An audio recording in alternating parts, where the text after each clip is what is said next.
Huh? Who's asking for me? What? Okay, listen. The reason I'm late, I'm all right. I'm just gonna be honest with you. I I was so ready to start the stream, so amped up. I was like, holy shit. I got me some Taco Bell snacks. I got me some alcohol. This shit's gonna be a dope stream because I'm kind of hyped to play the sequel to probably one of my favorite games ever. But somebody, I don't know who did this, right? I don't know if this was just, maybe it was just me. I don't know. But right when it hit 6:59, I something wasn't right. Somebody set off a fucking bomb. Okay, this is too much information. I apologize in advance. But somebody set off a fucking bomb, not in my location, but like in my stomach.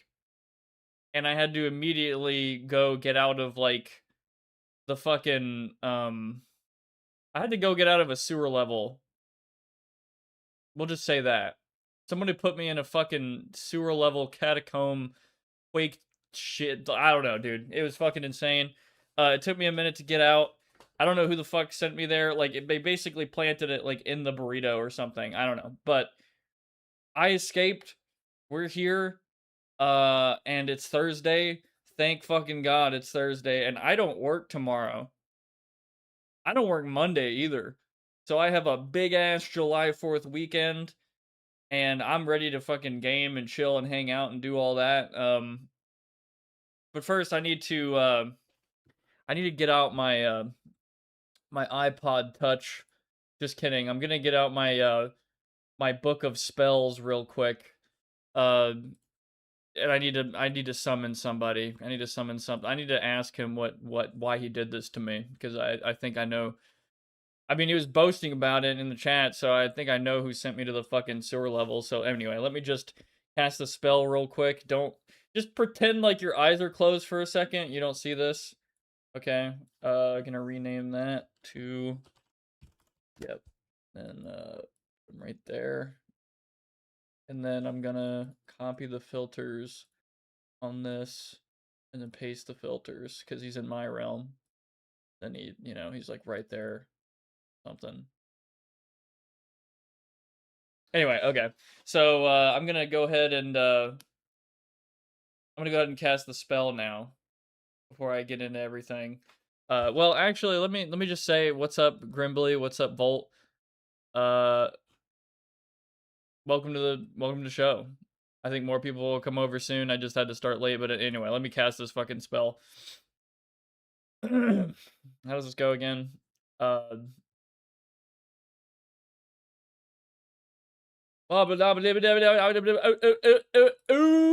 Boom! Hey, sorry about the trap.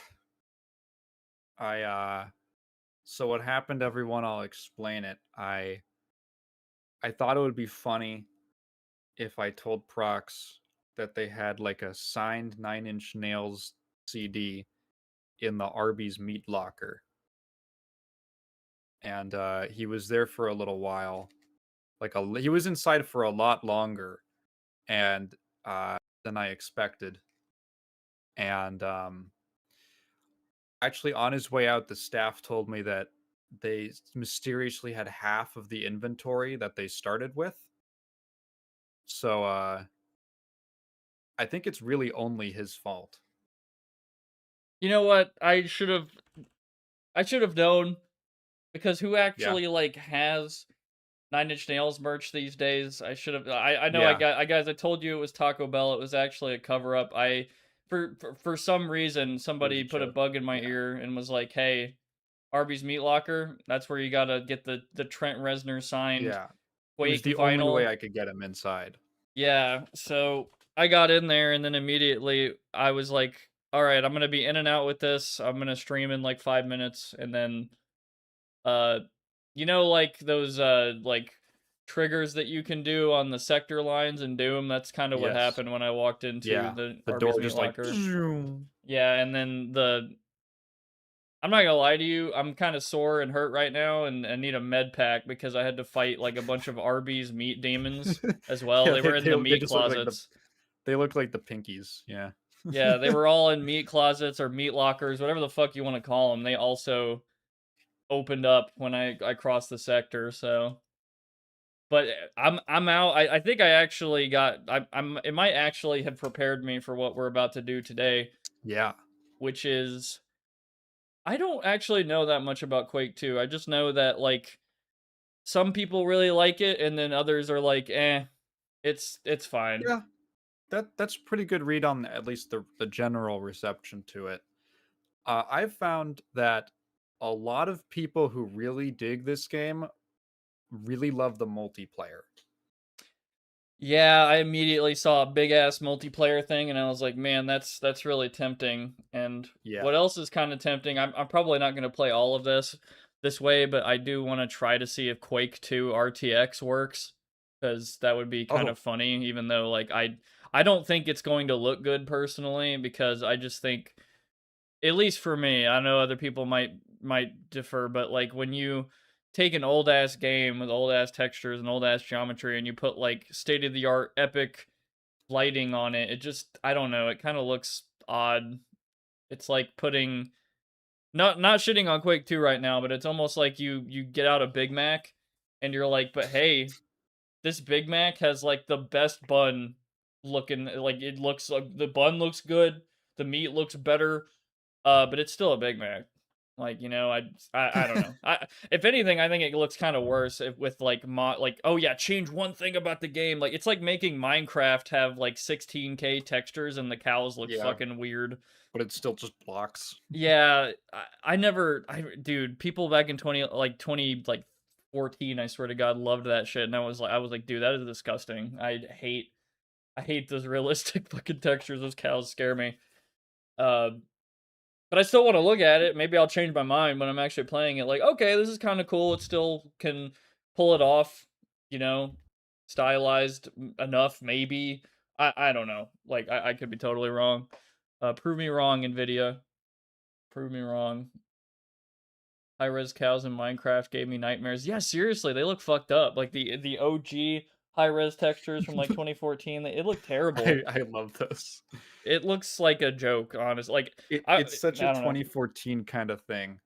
Yeah, some It's a people very thought it was peculiar, genuinely like, cool. this is what Minecraft graphics will be in In 2018. 2024. Yeah, in Yeah, 2018. yeah.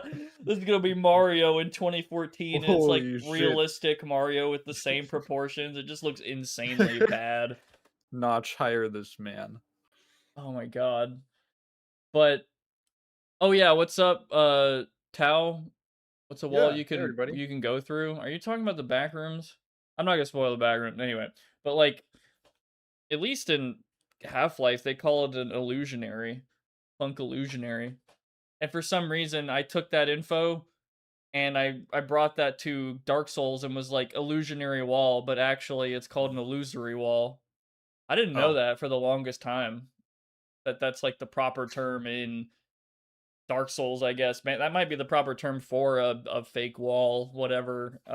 I guess I don't know if both are the correct. I don't know. Uh, can I put the link to my first YouTube video in chat? I mean, what the hell is your first video? Like, congrats, by the way, first video. Can I look at it first before you post it? Because I don't know if it's like a. is it this YouTube short? Oh I'm just wait. looking at the channel. Oh wait a minute. So I can't fucking click on it on OBS. Motherfucking OBS sucks. I'm just kidding. OBS is great.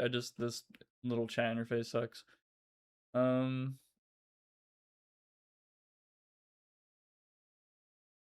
I don't know what that means. Like the video. I have no This is a clue. JoJo meme. Yeah, This is a that JoJo checks out. Roblox meme. Yep. You know, I my girlfriend said she's like really not into Dungeons and Dragons, but there's a Yeah. specific Dungeons and Dragons Roblox game. So I was That is thinking, not surprising to me. Yeah, and she's into that, and her friends are into that, and so I was thinking uh, maybe she'll be more interested in watching The Matrix with me if I could, like, get her into a Matrix Roblox game. No, I'm just kidding. If you're here, babe, I'm just joking. Anyway, let's That's start, funny. Quake II. I need to do some more Yeah. things real quick. Do YouTube links work in the chat? I don't even know if YouTube links are. I don't know if they get, like, blocked or what. I don't know either. There we go. If you're in the server, you can share it there. Yeah, I don't know. What do we? Where'd it go? Art? I don't know.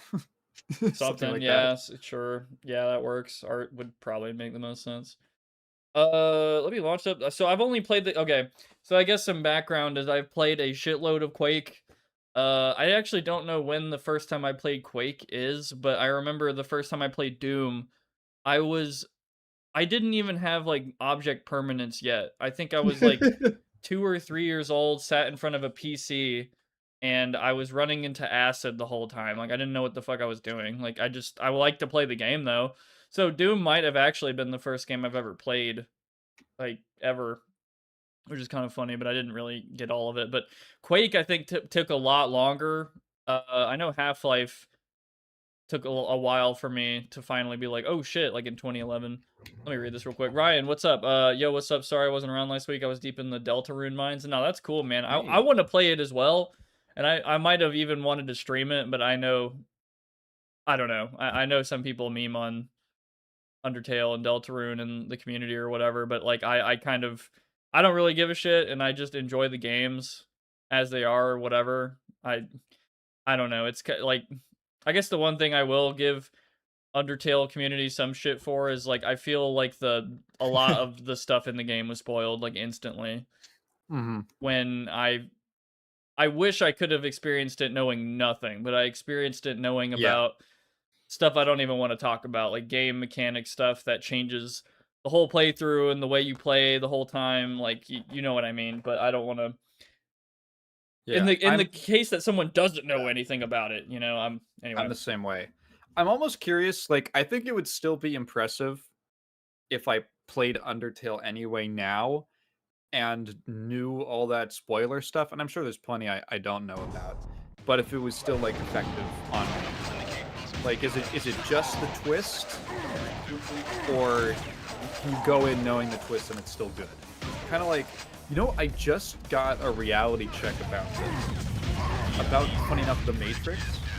Mm, I was listening to a podcast the other day, and it was like this anecdote about how one of them was talking to someone else who was like, and he said, "Oh, it's like the twist in the Matrix," and the other person said, "What's the twist in the Matrix?" And he was like, "Oh, oh my God, I forgot." Like, when the movie first came out, like I actually didn't know about this either. When the Matrix first came out, you didn't know that it was like a simulation. It right. was just, you weren't given any enough context in the marketing. It was like a mystery. And then it's revealed like, maybe 10, I guess probably 20 minutes into the movie, and that's like the big twist. Um but now it's just the premise of the movie. Like, you go in knowing that now. And I still think it's a great movie. But Yeah. it's just a different kind of experience. I think that's how you could tell that something holds up. Right.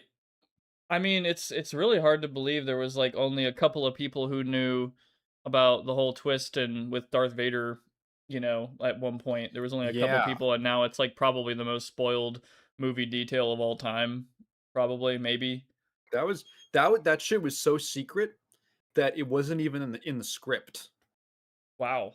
because it's all voiceover. It's all of Vader's voice lines are James Earl Jones voiceover. So he was the only one who knew. There was, I think, the line in the script was, he says Obi-Wan killed your father, and that was supposed to be the big twist.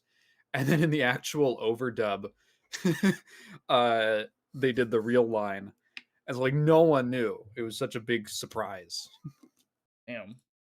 Yeah, that's the thing too. Like anytime Sorry, I um choked on water. oh, you're good. Anytime I like because my girlfriend hasn't seen The Matrix, and she says she doesn't know what it is, and I was like, wow, that's surprising, because I feel Huh. like the whole thing with it that is that like people probably know the big premise Yeah, and it's all just like that, a term now but that you're in the Matrix. I think she does know like what the Matrix is like in the meta context, and not Yeah. like just as the movie. But yeah, there still is a lot of like I would still say that's I don't know it with it being a mystery or without it being a mystery. I still think it's could be intriguing enough to be like, okay, so why does this Yeah. exist, and like how do these Yeah. people like There's a plot after that. There's yeah. plenty of stuff to learn after that. So Also, is it supposed to be a black screen right now? no, it's so the game's there. I was adjusting volume for a little bit, and the game Oh, was okay. behaving pretty weird with full screen, so it's on full screen windowed now because every time I tried to tab out, it would put my mouse back in the game, and it kind of pissed me off. I was like, dude, I'm trying to tab Mhm. out and fucking do something. Anyway, um, I'm Oh, really what? curious if Oh, I wait, can hang on. screen. What's up? Did Quake 2 get is this like a one of the remaster? Yes, it is this is like the Yeah, it's remaster. Bethesda Okay. Okay. updated. Yeah, so it's not OG Quake Because 2. yeah, you're having a better experience. You're having a better onboarding process than I did. If you wanted to play Quake 2 before the remaster, you had to go through some bullshit to get it to run properly and also have the music work. Right. That sucks. Yeah, I'm I glad went it they was a went back and fixed it, or like, yeah. well, remastered it. Yeah, like, oh my god, having to figure out, what is it, Yamagi Quake, the source port, and then, because the game, the music files, they're like .ogg or whatever, Right. and you had to like download something else and put them in a fold. It was like, I remember it being a real headache compared to the relatively breezy experience of even playing like a Quake 1 source port. Oh, goodbye, Ryan. Yeah, Thank peace, you Ryan. for verifying my recounting of the Darth Vader thing. Came here to drop that and was like, all right, peace. Yeah. But not bad. It's good to see you.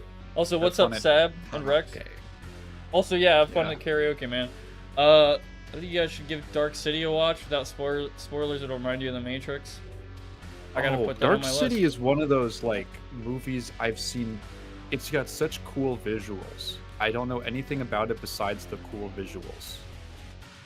It almost reminds me of Sin City. Like, I know nothing about it, but the visuals look like really cool, and I've wanted to check it out for a long time. Also, what's up, Rex? Yeah, so the black screen, I knew about that. Like, I had to figure out how to tab out properly in this game, and I figured it out. So we're good now. Should be good. Also, I'm gonna stream to you, Taigen, in 1440p 60, and I just want to see if my stream holds up, because apparently something I think I did wrong in the past. But by the way, I got a new PC, so that's why I had to add the Taigen skull and all that stuff like during the intro and all that. I haven't added everything yet because I didn't save my OBS settings, but I'm kind of glad I didn't, because it made me go back and like retroactively be like, what were my settings like back then? I would crank the quality settings to like the maximum they could be, and apparently that's not a good idea, because you're gonna put like more load on your computer for sure. And it's like, I didn't know this, but like it's very minimal on the YouTube side. And yeah, I mean, it's going through compression anyway. Yeah, so I decided, like, I don't know why I did that. Let's crank it down to, like, 5 out of 8 or some shit. And so I'm going to see if it still has encoder issues. Because I used to be able to record and stuff, and then at one point I just didn't. And it's probably because at one point I increased the quality of the stream too much. To my computer's detriment. But now I got 5080, 9850X 3D, crazy computer memes, almost $3,000. I'm not proud of that, but I don't know. I think the Ramageddon is gonna happen for a while, and I just wanted some new shit that's gonna last me a long time. And I'm using better stream settings anyway, so it should be good. We should be not having encoder problems anymore. But anyway, I like this attract screen, by the way. I kind of miss that shit. Yeah, the demo. Also, those enemies were shooting each other in the... Yeah. So, I don't know if you... some context for this game. This was not supposed to be a Quake game. This was going to be an unrelated new shooter that was going to be called War with an O. But War was already copyrighted by, I don't know, some RPG or something. Oh. So they were like, fuck, I guess call it Quake II. So it's got basically nothing to do with the original besides being a shooter. I see. I actually didn't know that, but that sounds kind of accurate. Like, I remember hearing something about that. They wanted to go another direction. They were just like, okay, fuck it. Just, it's Quake again. Whatever. You know, in name, at least. Yeah. But that was kind of just, fuck it, just call it Quake. Yeah, tutorial. So later, Sab. Also, yeah, I'll see you later, Sab. Thanks for popping in. Quake II 64. Interesting. Yeah, that's funny. I didn't actually know they had that. I haven't gone back and played this one post-remake. Remastered. I'm gonna play the tutorial. I'm really curious. Yeah, I've only played this for 5 minutes. User update. Yeah, you've got like a... How do I check that? Guess I have to immediately go to... I think it's basically the same. You just Help have computer your... F1. Yeah, that's like your objective thing. It will not be that important. Yeah, I didn't think so. Quake You 2... cannot find a Matrix Roblox game. That's actually shocking to me. Huh. N64 version of Quake 2 had some exclusive levels. This remaster added those levels. Nice.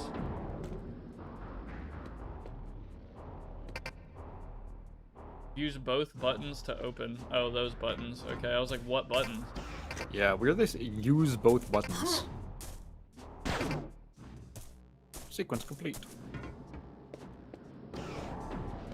I love how every single, like, every time you have to do some kind of, like, puzzle in Quake, it's the simplest possible puzzle ever. You just have to press, like, 2 switches, but it always comes with a JOI. It's like, okay, now press the other button. Good boy. Ow. Oh, wait, do I have to equip this? New weapon wheel. So I have to equip the power-ups now. Okay. Yeah. So I guess the benefit is I could pick it up and use it later, so, okay. Yeah, they don't... Does the quad damage work like that? I don't remember.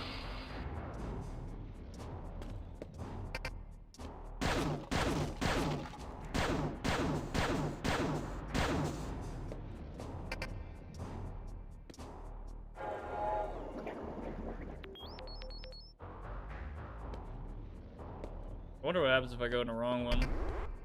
Okay. I like how the slip gates look exactly the same. I think that's what they're called. Yeah, it's like the one. Yeah. The one thing. I think this might be new. I think this tutorial is for this release. Yeah, I remember this.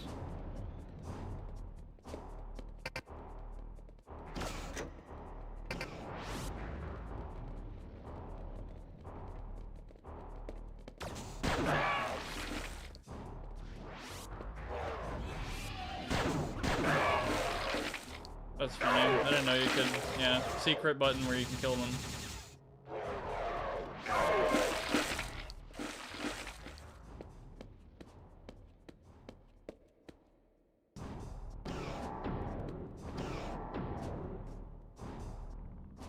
I will say immediately, like, this game clearly does look quite a bit better than Quake, but the levels are... I don't know. So far, like, the geometry is looking very familiar.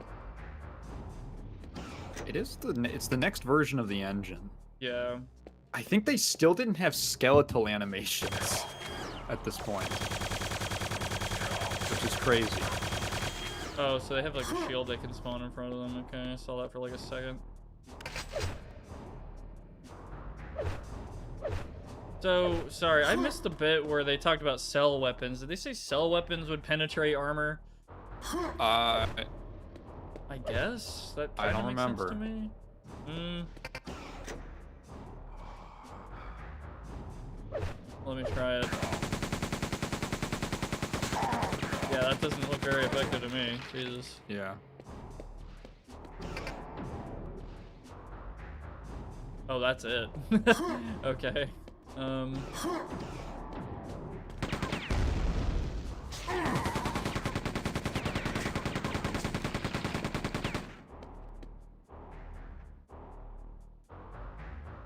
I see. So it's okay. I will say, like, this, like, I don't know. I really like what they're doing with the lighting. I think the lighting is a big improvement. Yeah, that was one of the big innovations for this version of the engine. This is the lighting that ruined Daikatana. Yeah. John Romero risked it all. I am so curious if Nightmare is, like, super bullshit or not in this game. I think it's the usual, like, hard as the ultraviolence equivalent. Nightmare is nightmare. I'm gonna, you know what? I might save myself You some want to grief. try I'm it? gonna play on hard. Okay. Maybe. Or what do y'all think? Should I play Nightmare or should I play hard? Because Nightmare has a chance of being, like, ultra bullshit. But I don't know. Nightmare in Quake 1 is, like, it's hard as hell, but it's still, you know, it's not, I don't know. It's doable. Let's see. Let me see what the actual... So originally called Hard Plus. Most enemies don't flinch, and certain enemies from the expansion... Okay, well, in the expansions. So it looks like it's mainly just that enemies don't stagger. Which I'm already kind of used to in Quake, because in Quake they basically never stagger. Yeah. You're pretty much just having to move, and you know what? Fuck it. Whatever. I'll do Nightmare. Let's see what happens. Do you have the weird thing with one where the remaster locks you at 50 max HP, unlike the original? I don't know. I didn't know that.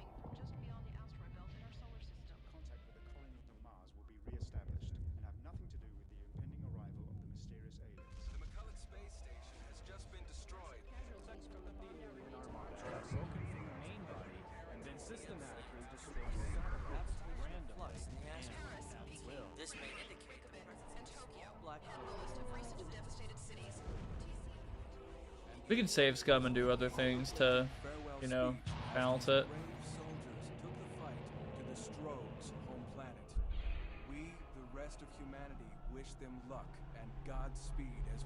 The Strogue. That seems to be the... Yeah. thing. That's right. There's lore now, bitch. Fuck you, John Carmack.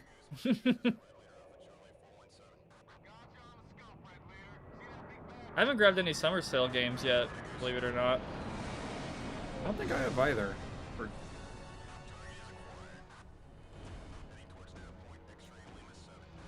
I have enough games right Honestly, now. I have way too many games. It is dumb. Like, I debated making a stream that is literally just, let's dig through my games. Like, yeah, please. Backlog. Yeah. Stream. Please, God.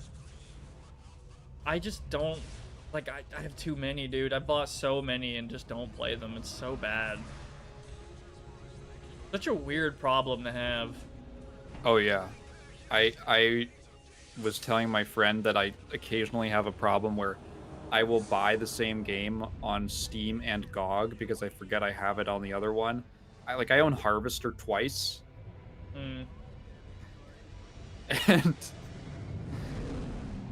And she was like making fun of me for complaining about, oh, you have too many games. I absolutely do. I think I have like over 400 on my account or something. 500, I don't remember. It's so bad.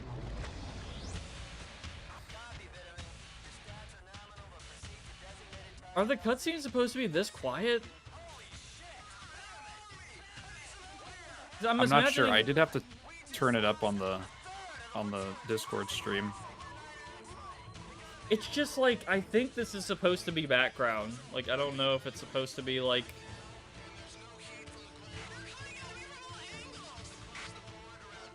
It's fine. This is the only cutscene in the game. Freaky EMP. Little freaky EMP. Oh, freaky ERP down there.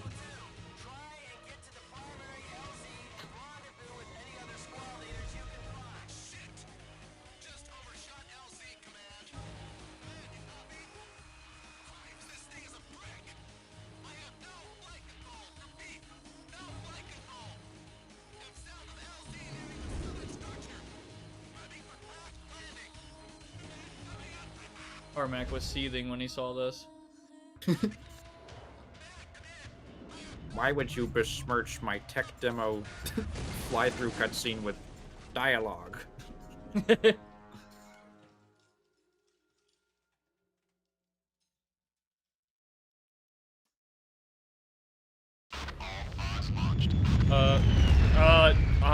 Okay. Why am I breathing right now? I guess we have a mask? I don't know.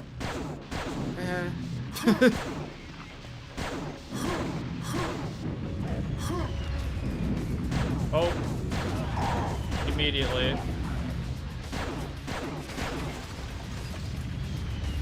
I just broke that wow, that's cool. Yeah. Some more physics stuff in this one.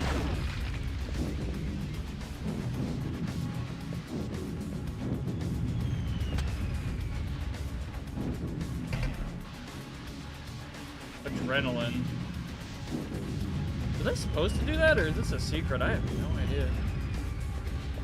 I thought I was supposed to go this way or something. I'm gonna go this way. You are?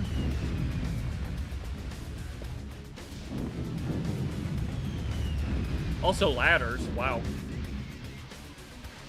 Yeah, this is where it all... This is where the origin of... this is the origin of Source Engine ladders. Yep. They're like just about no different. The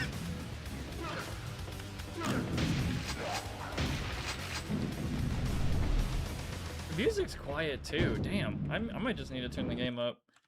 Shit. It is really hard to get to my volume mixer right now. That is kind of annoying. Mixer options. Okay, let's do that. We gotta hear this fucking music, dude. We have to. It's one of my favorite soundtracks for sure. Yeah, like I love Trent Reznor, but I'm sorry. I think I probably like Quake II soundtrack more. I haven't even played the game. It's either. definitely, yeah, very different. Kind of an apples to oranges. Yeah.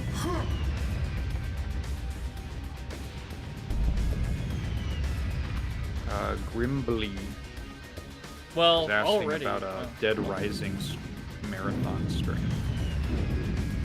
I haven't played any other one other than the first one.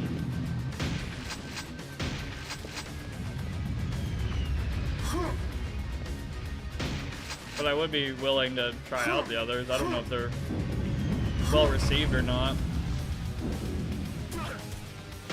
The only one I know people don't like is the fourth one, I think. Yeah, if you do it, please skip 4. That's the one I've heard. It kind of sucks.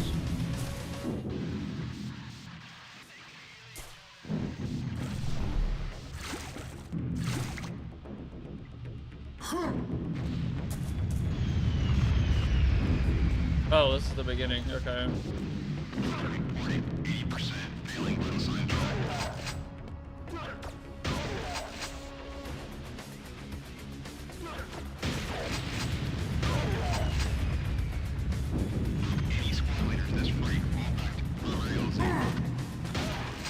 I really do already like this first level. There's some shit going on while you're doing this level. Like, Quake 1 was just so, like, it feels like you're in corridors and stuff. Like, it feels like a... It doesn't feel, like, really immersive, but I kind of don't care too much. I think the gameplay is just pretty good. Silencer? I was not expecting that. Yeah, it's... You can make your shot... It's so quiet. Oh, you deal double damage? You have sneak damage? No way.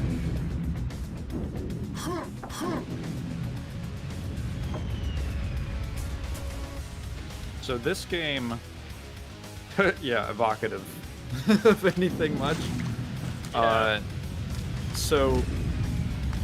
This game started, like... its own little side lore thing. And then Quake 3 is like a total non sequitur, just a multiplayer shooter with no plot or lore at all. And then Quake 4 is like a sequel to this game. And it's also not even made by id, it's a Raven game. So it's very different. That Quake 4 is like the most corridor shooter, the most corridor of corridor shooters I have ever played. Wow. What was that made? Yeah, it's not bad. It's just like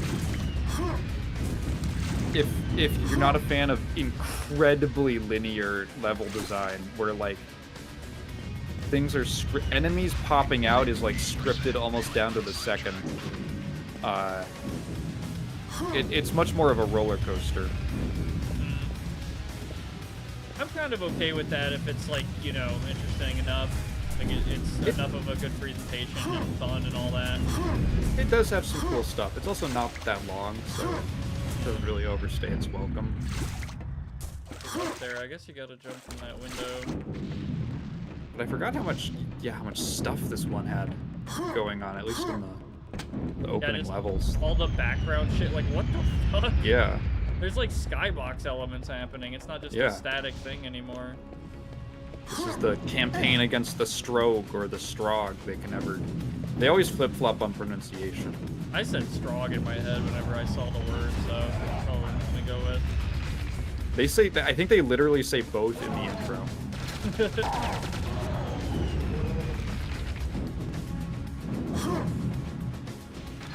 That like someone got on my case about pronouncing character names in Final Fantasy XIV, and then I was playing it, and there's literally like 2 back-to-back cutscenes where characters say the same person's name in 2 different ways.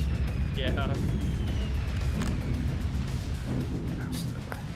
I think like part of it is their accents, but it's also like, come on, who cares? Who cares that much?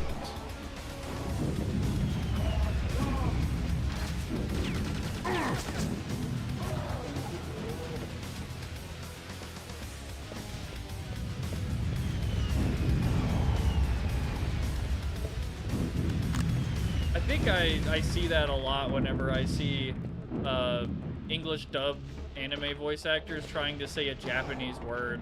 They'll always say it like the same guy says it like 2 different ways or 3 different ways. Yeah. Like They can't quite coordinate. Just that word. Yeah. Oh, we are just right into another level. Yeah, this game does not have like discrete levels with like hit the button and end it, here's the screen. It's just kind of like one long singular, I guess closer to Half-Life. Yeah. I'm digging that I immediately was surrounded and I had to immediately figure out what the fuck to do about that. And all I have is this like slow pump shotgun.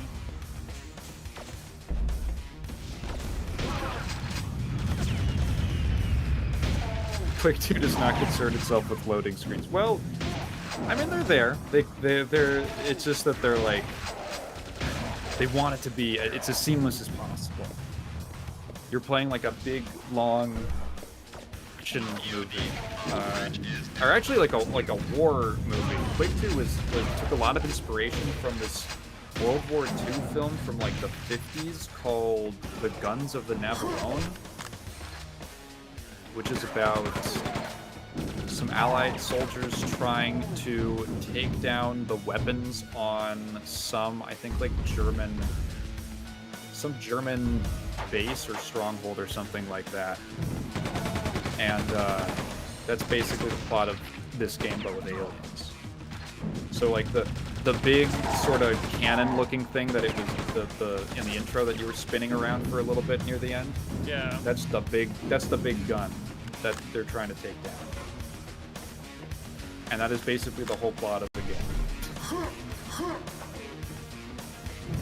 Interesting. I also, wow, they add flies to the dead bodies. Oh, That's yeah. crazy.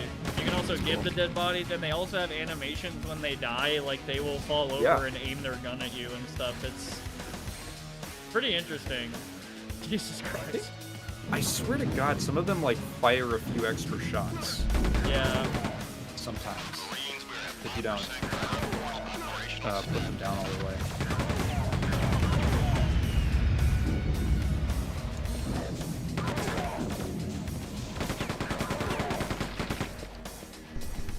Ooh, that lighting on that object. I don't know if that's a remake thing or whatever, but that actually lit that up. That was interesting. I don't actually use these modern menus too much, but I might actually do that for this game. I think that's a modern, like, remake thing. Oh yeah, the wheel is from the remasters. That's why I was like, what? Is this tutorial new? And then what sealed it for me is, oh wait, hang on, they're telling you about the weapon wheels. Yeah, no, that has to be new then. Taigen, what's your flavor of autism? Mine is the kind where I spend 25 hours 100%ing a minigame to become the richest man in the Yakuza universe. Well, I don't really think I have autism. But if you're talking about just what my hobby is, I fucked up my sleep schedule in the last 2 days because I couldn't stop playing Wizardry 8. I started a new playthrough a while ago, and then I dropped it around the 40% mark because I got annoyed. And then I went back to it 2 days ago, and now I'm like locked back in on it. My first playthrough of that game took me 90 hours. It's a good game, holy shit. It's... Or, well... I could never... Yeah. It's good for me. Yeah, that guy did fire after. Yeah, so sometimes they do. It's definitely a unique game. It's kind of like one of those things that I could see a lot of people just absolutely hating, but it really tickles me in a way that is... In a way that it hits my spot. It scratches the spot for me.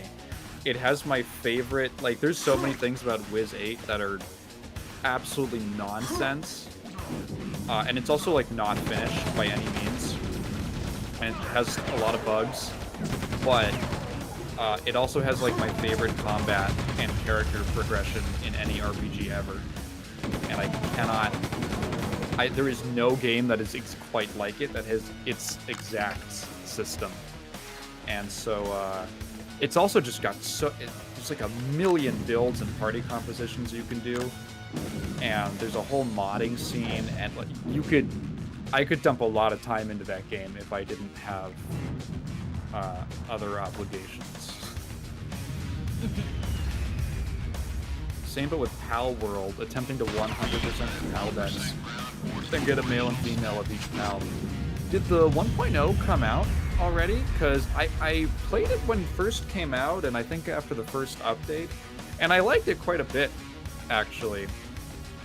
But just, I fell off, and then I saw I was getting updates, but I enjoyed my time with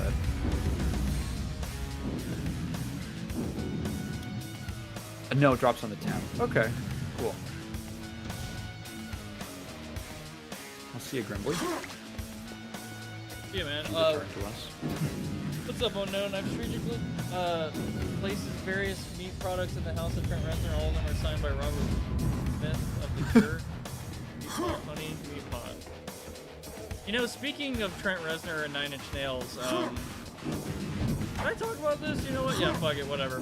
So, have any of you by any chance seen the anime Life Lessons with Uramichi Oni-san? I have not. I've never heard of it.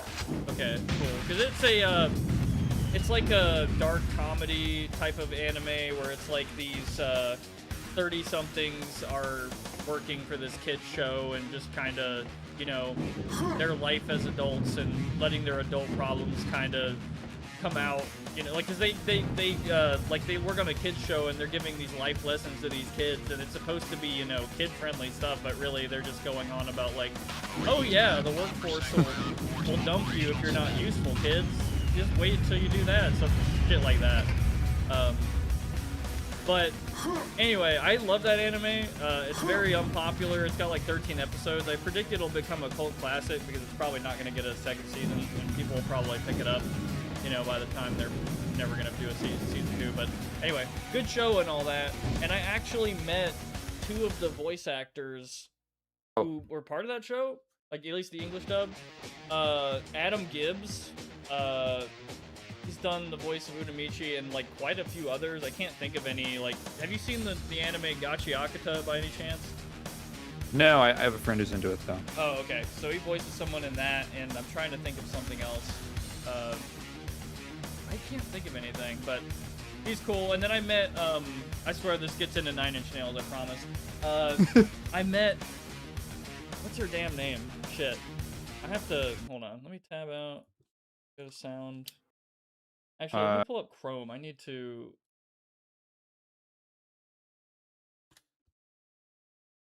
I met, what's her name? Her name is Jessica Calvolo, so she's a voice actress as well. She's done a lot of voices in anime. One of the, I think, biggest ones I've seen is Hanj from Attack on Titan. I've never seen Attack on Titan, so I have no idea. But met her. She's cool. She's been part of a lot of shit. A lot of these other shows, but anyway, met her and we talked about like the show and all that. Her and Adam Gibbs both agree that Uramichi show is like their favorite that they've done of all the roles that they've done because it's such a They must have meta been show. psyched when you brought that up. Yeah, like they were like, oh my god, finally people, you know, don't care about this show, like, but it's a really good show. I'm also recommending it to you guys. You should fucking check it out. And on top of that, we were about to, like, you know, we got our autograph and we we're about to walk away, but she's like, by the way, your 9 Inch Nails shirt, I'm so glad I could finally rant to somebody about Trent Reznor, and I was just like, oh my god, this shirt unlocks some of the best conversation, because I was wearing a 9 Inch Nails, like, Pretty Hate Machine era shirt, so big-ass logo and stuff, and we were talking about it and all that shit, and she actually got into this whole conversation about how because she's kind of older, and she told me before I was even born, you know, back in 1993, her and her boyfriend were listening to a lot of industrial acts, including 9 Inch Nails and all that, and apparently at the time there was a show called the Jim Rose Circus.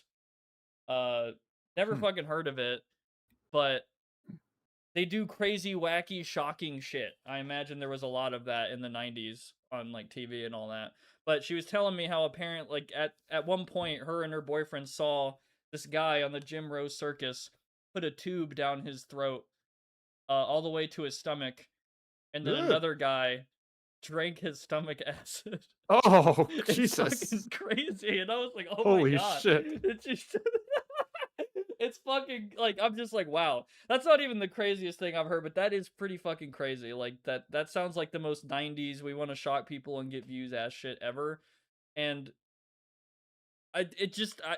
I'm never not gonna think about that now when I see her characters, like her character in Uramichi. Like, every time I see that character she voices, I just think of that and 9 Inch Nails, and it's so fucking funny. Anyway, but like the crazy, like, I would imagine I probably wouldn't have gotten a similar story from Adam Gibbs. I think she's just like, anyway, 9 Inch Nails fans, something, yeah.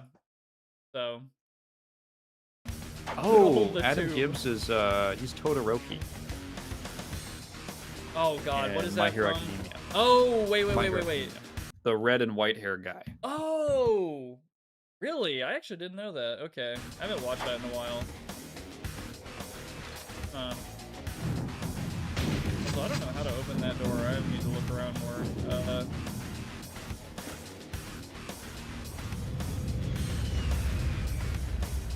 Been so sucked into the music and just like dodging bullets and shooting people. I forget this is also, there's also puzzles in this fucking game. Yeah. Jump into the switch, press it with your face. I mean, I think it's behind a wall.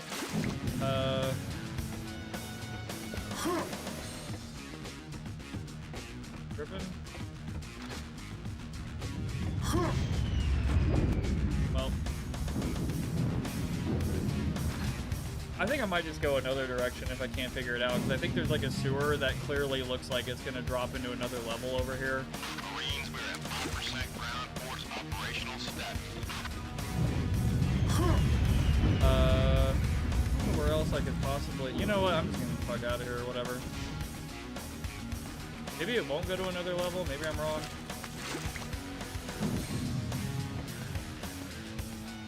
Actually, speaking of on the voice acting thing, the story, I went to a convention a year or two ago, like a small little local convention, and they happened to have a voice actor from Guilty Gear there. She was her name's Kaylee McKee. She's the English voice actress for Testament, the Grim Reaper goth character from Guilty Gear.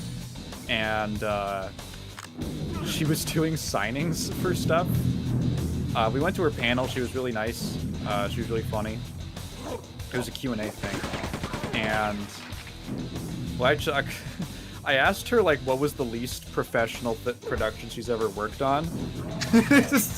Without having to, like, name anything in particular. Or like, just what's the story about that? And she said it differs based on whether it's technically a professional or an amateur production. But on the amateur side, she said never do an abridged dub. She said never do it. It sounds cool. It sounds fun. It's never good. It never works out. It's just a mess. But we went to her little table to do signings, and my friend had... What the fuck was... my friend had their, like, this fucked up Pot of Greed card that had gone through, like, the wash 3 times, and she gave it to her, and she was like... Because you could get a custom item signed as well. I got a little, Testament, like, photo card that's in the back of my room. And she was like, what should I sign this? Who should I sign this as? And we were like, what's the most obscure character you've ever done? And she signed it as Wolfgang Amadeus Mozart. Apparently, like, years ago, in some random anime, she played Mozart.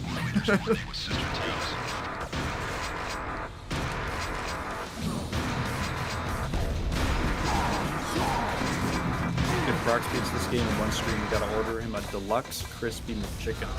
Oh yeah, that's a thing now, isn't it? Like, they add lettuce and shit to it, tomato or whatever. It's got lettuce? Dude!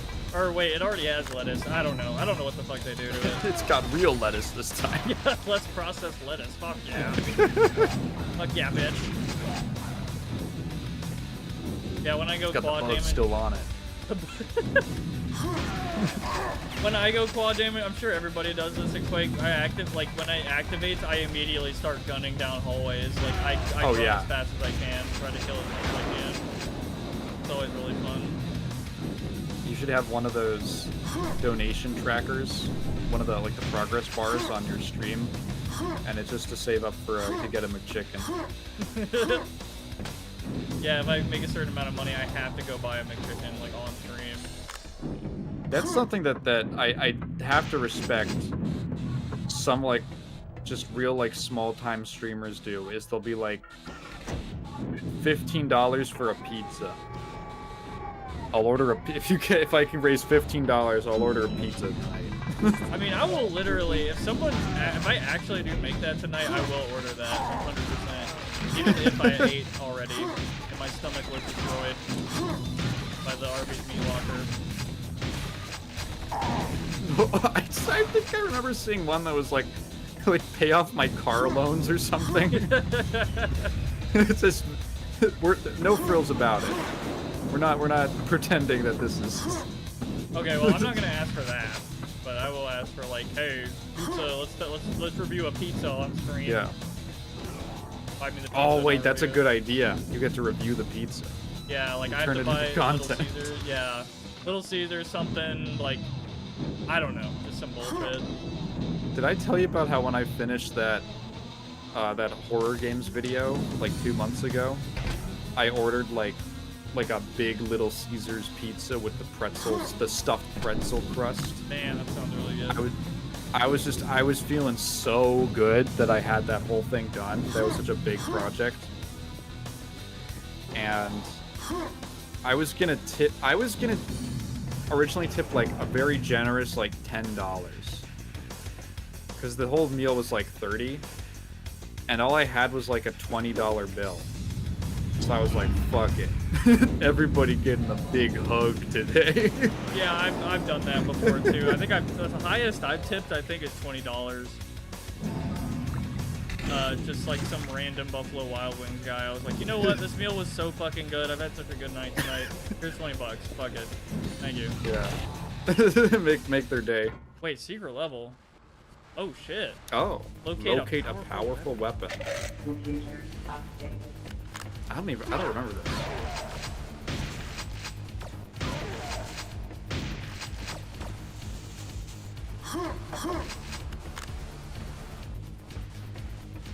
VTuber I adore has a Taco Bell fund.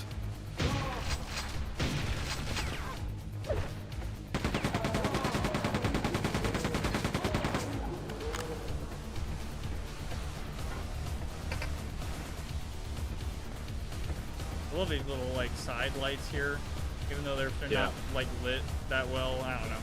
I think the lighting looks immensely better than Quake 1 though. I tipped $50 instead of $5 when I wanted to die. Oh my god. I saw you type that. You can't take that back. I saw that. Also, come get the meats, Prox. That's ominous unknown. Jesus. Come and get some. Yeah, come on. That's one of the, like, what are you gonna do? Take it back? I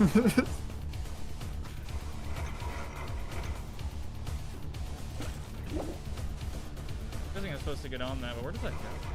I guess we'll find out.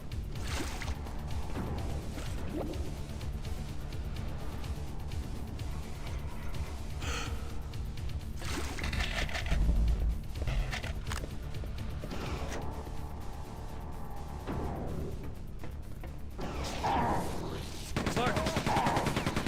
Yeah, those liquor things. Fucking hurt. Jesus Christ. They have super long range and they're just constant. It's basically like a perfect accuracy hit scan, essentially. Oh, there was some shit over there. I saw that.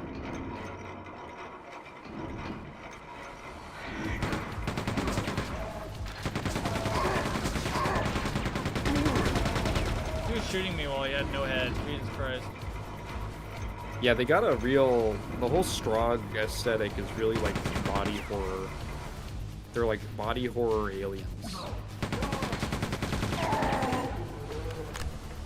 These are the more humanoid enemies, but there's some others later on that are like pretty freaky looking, honestly. Was I here? Yeah. Okay. So I went back. Damn it. Okay. Hold on. I want to try to get on top of this thing. I know it's insane, but I'm gonna try it. Not have it fucking crush me and kill me, 'cause I know it'll do that.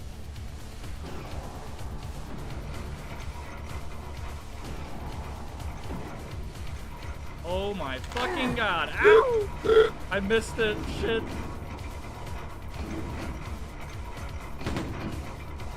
Oh.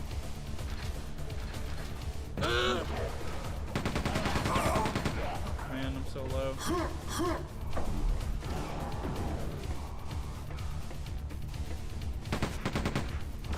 Oh my god!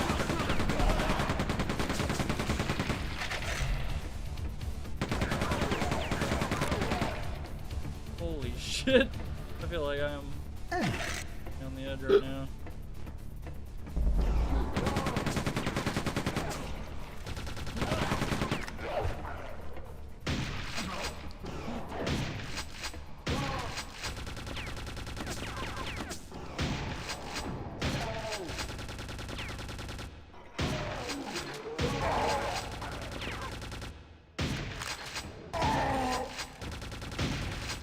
I forgot he was headless and still shooting. Jesus.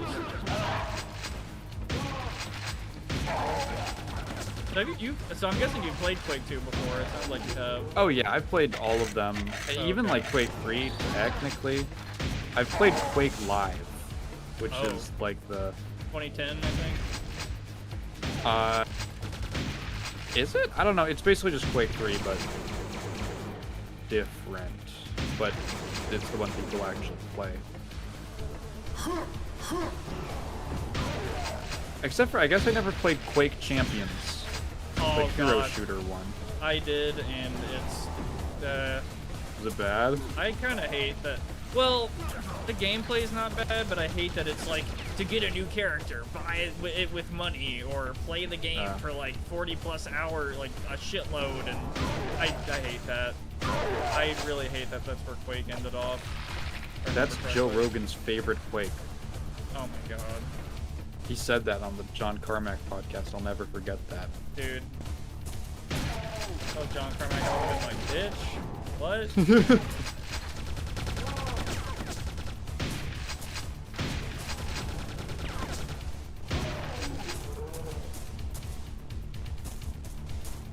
You know, I was also under the impression they, like, Quake 2 radically was like, oh yeah, no more quick movement shit anymore, this and that. Like, I can't really b-hop, but I can move fast still. You can still, like, chain jumps pretty.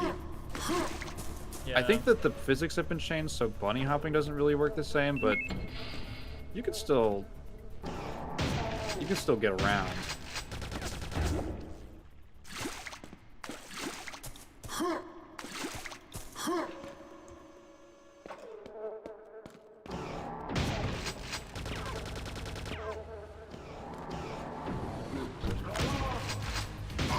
Is that what I think it is? Oh my god.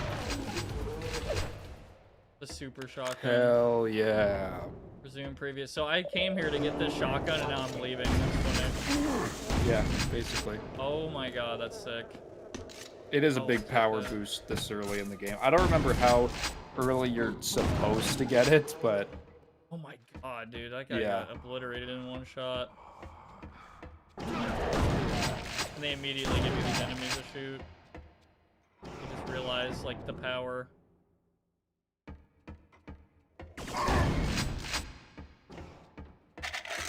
You son of a bitch.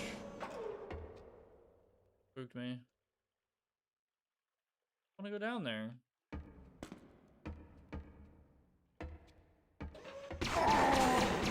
Oh. That wasn't worth it. Oh, maybe it was? Adrenaline, I guess? Oh, what does adrenaline do? I'm gonna use my... Oh, I see. Okay, well, it was worth it.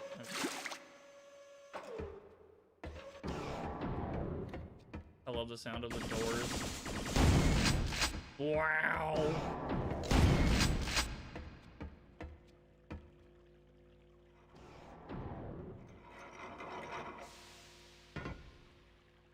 Love this funky little train, honestly. Yeah. We're touring Black Mesa right now.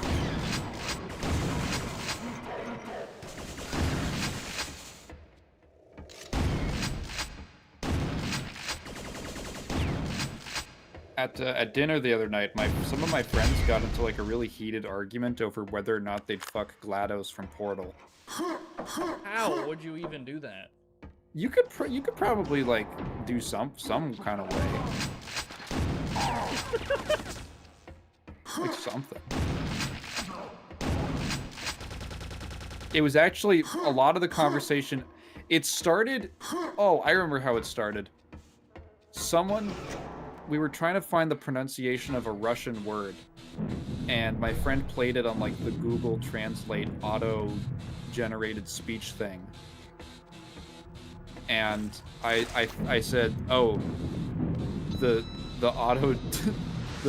automated speech has a cute voice, even though it's a robot. And they were like, that's what? So just because it's a robot, you wouldn't? Are you like racist towards robots? And then we were trying to come up with examples of robots being what counts as a robot. And someone said GLaDOS, and someone was like, no, well, she's not a robot. She's not an artificial intelligence. She's based off a real woman. She's like transplanted. Her mind's transplanted into the computer. They're like, but it turned into like a whole thing. This is like a 5-minute argument.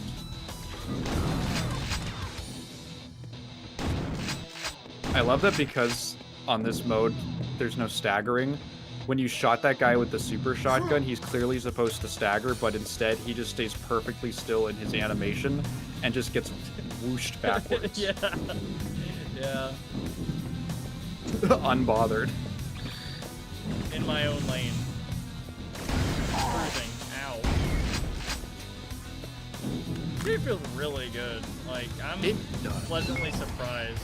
Like, this just feels like more good Quake action, fast, man, it feels so good. I'm like, I know this is some mindless shit, but like, dude, oh my god. And Yeah. the grenade launcher, oh my god. That's like my favorite weapon in Quake, I think. Oh no, you definitely get one later. This game has a lot of weapons. Oh man. Yeah, I always remembered feeling a little bit tepid toward Quake II. Like, I definitely would never have called it a bad game, but I was like, you know. But for some reason, a little while ago, I had to get some footage of it for a video. And I ended up playing like 3 levels, and I was like, man, this game does feel really good. Just jump around and shoot things in. Yeah, I think it's just more of the Quake formula. Yeah. But aspects of it, I really do like. I really think the pacing so far has been better than Quake 1 for me. I agree. I can't really pinpoint what it is about Quake 1, but it doesn't feel like, oh, we're back here. Okay. It doesn't feel, I don't know.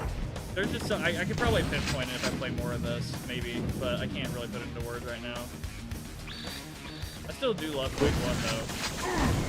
The levels, I think it's just that, like, part of it is just that all the levels are just, that they're all stitched together. There's no break points, and they're designed in this way where as long as you just kind of keep moving forward and looking for new things, they'll just sort of keep making progress. Right. I really like these levels a lot. I think it's a huge upgrade, honestly. There's very rarely moments where you're like key hunting or switch hunting.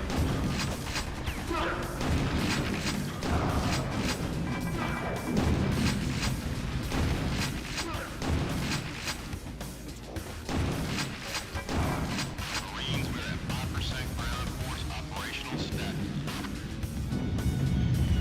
Oh, he died. I didn't know that. I feel like a fucking maniac running down here with a double barrel fucking shotgun. Yeah, you're a oh rat. my god. You're a rat in a cage. I'm going crazy. Man, I think that's, oh, dude. I think that's probably part of why I like this game a lot so far. Is like, it really is just like the you're a badass like power fantasy FPS that I kind of do miss. That is, well, there is some of that. Like Trepanning 2 is a pretty good version of that. You're a rat in a cage, but they're trapped with you actually because you're fucking insane. Dude, quad damage with this, oh my god, it would like fucking turn them into toothpaste. Are you serious? Yeah, this game it's got a good like twitchy, fast and twitchy kind of feel to it. Yeah, and I don't even need to B-hop really, like I feel so fast already.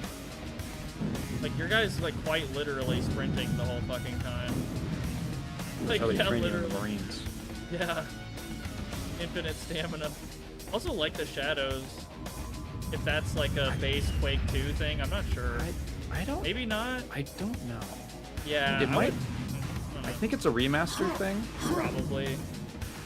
The big thing was like the colored lighting and all that. 5% ground force operational status. That was in the original. I think some of the more subtle lighting effects, like that, I think is all original. That's all from the original game. But some of the more dynamic stuff, because that would have been hard to do back in 98, 99. I think this Get came out in exactly one. 97. Like late 97, late, like December 1997, maybe. Really? They cranked that? They cranked this out in a year? Like a year and a half, something like that. Wow, that's actually crazy to me. Quake was 96. Oh my god, that 3D render art. Holy crap, that's some I didn't even ancient- think about that. Yeah, that looks Wow. great. Holy shit. I love that shit. I'm pretty sure that's a future level. I think the big thing in the background is the gun. I also am now realizing just how many systems in this heavily inspired Half-Life. Like the fucking tram, the flying shit in the sky for surface tension with the jets in Yeah. Half-Life. Like so many... Dude, The loading wow. zones and stuff. Yeah. We're just right into the next thing. This is the end of the unit. Oh my god. Wow, they got annihilated. Holy shit. So yeah, that was like 4 levels basically. But that felt so smooth! And you'd go back Yeah. and forth and all that, man.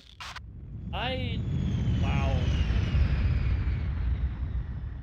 I love this shit so far. And I found a lot of secrets, even a secret level, and got the super shotgun a little bit earlier. I would have found it underneath the rat hole that was fucking in. Anyway. Wow. That was fucking dope. Initiate scan. Acquiring. Acquired. Personnel located. Now exiting base area. Proceed to bunker area. Destroy Strahd logistical train. Alright, I can do that. Guess what this thing is gonna need you to do. Destroy Strahd logistical train. Find entrance to supply station. That's right, you're gonna have to shoot a bunch of shit and blow things up. Yep. Oh, ow. Yeah, there's... sorry to spoil you, but there's actually no mission in this game where you have to, like, play chess or anything. Fuck. The intellectual problem-solving skills will not be... the logic skills will not be tested too hard on this mission.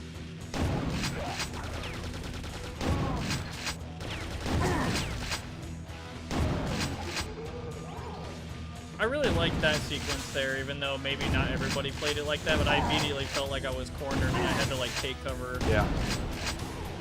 Which I never feel that way too much in Quake 2, or sorry, Quake 1. Like, I'm usually just kind of jumping around everywhere and whatever, but, like, in this game I feel like I'm a bit more vulnerable. And every fight with every guy is, like, kind of more tense. I think in general, I think Quake made me feel that way over Doom. Doom was like, oh, here's a horde, and Quake's like, here's some enemies like that might pose more of a challenge per unit, Yeah. but less of them. Doom was like, the hordes of hell, and you're just like these spawning in these huge waves, Yeah, dropping them massive on you, and you waves. just have to like go, you know, you have to turn into a heavy metal album cover. Yeah. And Quake, I think, is a little more like, stalking around the corners. Yeah, I mean, you can literally crouch walk down. It looks kind of funny. Yeah, I imagine a guy with a giant double barrel shotgun doing this.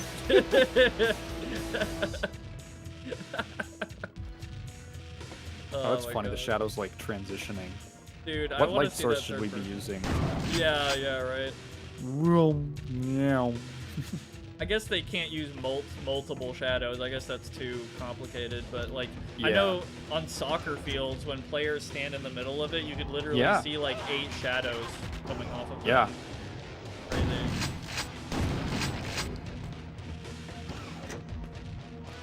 I'm surprised the Boomer Shooter revival never revived Quake. Well, funny enough, I think that gameplay-wise, the Doom reboots are probably a little closer to Quake, at least with the 3D movement and all that. You know what? I never really thought about that. But yeah, I no. think that I thought that it would be a great idea to transition into a Quake reboot from the new Dooms. I think you could do a smooth, because like Eternal had that like the old gods thing, and that's genuinely where I thought they were going with it. I thought that they were gonna introduce the Lovecraft stuff and that was going to transition into a Quake revival of some sort.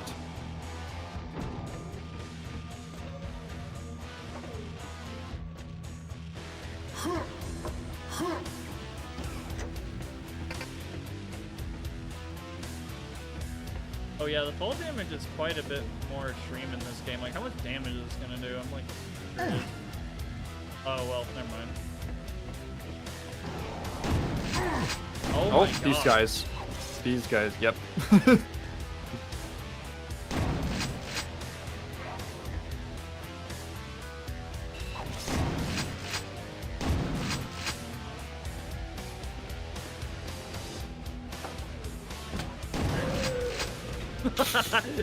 Fucking Freddy Fazbear jump scare. Oh shit! He's alive! God, get out of here. Yeah, talk about forcing the player to move. Holy shit. The Freddy Fazbear comment killed me. That literally was just like, brrr, just fucking jumped it. Oh my God. That's so funny. Also, what are these guys saying whenever they activate? I almost feel like they're saying, brother! And they're like running at me. Brother! It's some kind of... Honestly, it might be. I think part of the fucked up lore is that a lot of these guys are... They're not even the Strogue. They're like... Just the Strogue's like... metal flesh homunculi. Oh. So they're like former humans or something. I think the Stroke might just be like a cyborg race, and they assimilate. They're like the Borg, I guess, from Star Trek. They just assimilate other organic life into them. Kind of reminds me of System Shock a little bit, no? Like where that's what Shodan Yeah. do to humans. That's a big... That's actually a thing that they do a lot more in System Shock too. Is they have a lot of dialogue of like the...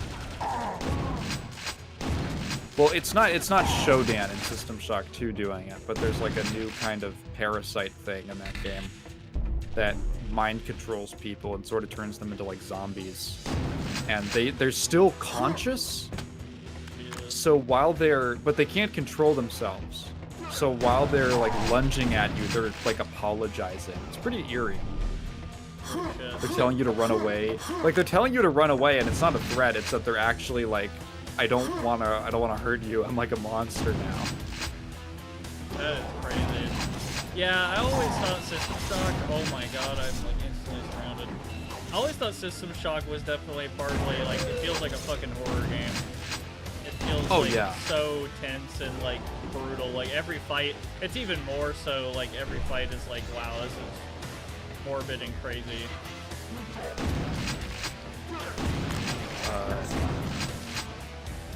Let's see, a couple messages from Unknown. I don't see why not. I stand alone clamoring to bring back the hot mess that was Daikatana.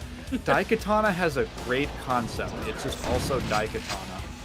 Like, it's just a big time-traveling FPS with crazy weapons, and you gotta get a big magic sword to fight a guy. Like, it's fun. You go to, like, what is it? It's like the far future and ancient Greece, and then, like, Viking times, and then there's, like, a whole, like, series of levels in Alcatraz. Just like the Alcatraz prison. It just, you know, it plays like Daikatana. Well, actually, okay, what I've heard is that Daikatana actually plays really well. It's just that a lot of the level design and AI companions are asinine to deal with. Oh no, Prox is playing an old FPS and Freddy Fazbear was mentioned. Let's keep it PG, folks.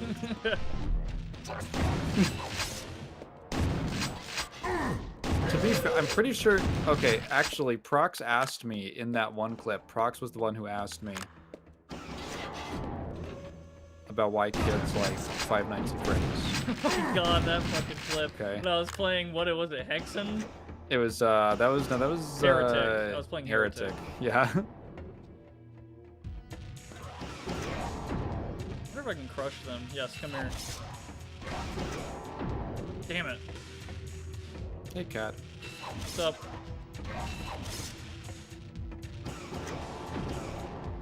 Cat is super excited for the new Minions and Monsters movie. She's buying tickets for us and our friends to see it. She loves the new little... Actually, we were just talking about Cthulhu. She loves the little baby Cthulhu guy, Goomy. And she just sent me a picture of her holding the new Wendy's Goomy drink. You can get Goomy juice. It's lime flavored. Goomy, wait, so like the Vocaloid character? Is there a Vocaloid named Goomy? Yeah, I think so. No, it's, oh, I think you might, hang on, if you, oh, weird, okay. New Minions, so the premise of the new Minions movie is that they summon Cthulhu. They do a ritual to summon Cthulhu, but it's a little baby Cthulhu named Goomy. And he's a little marketable Blorbo guy. I'm not gonna lie, I did kind of shit myself when he hit me because I thought I was gonna right into the lava and die instantly. Yeah. There is a Vocaloid named Goom, who's also green. Let me see this. Let me see this son of a gun. Oh yeah. She's green and orange. Oh my god, the chain gun. Voiced. Oh right, Goomy is voiced by Trey Parker in the movie, not the Vocaloid. The Vocaloid is not a Trey Parker. Not a Trey Parker performance. Any thoughts on Sony ending physical media for their games? Did you hear about that? Yes.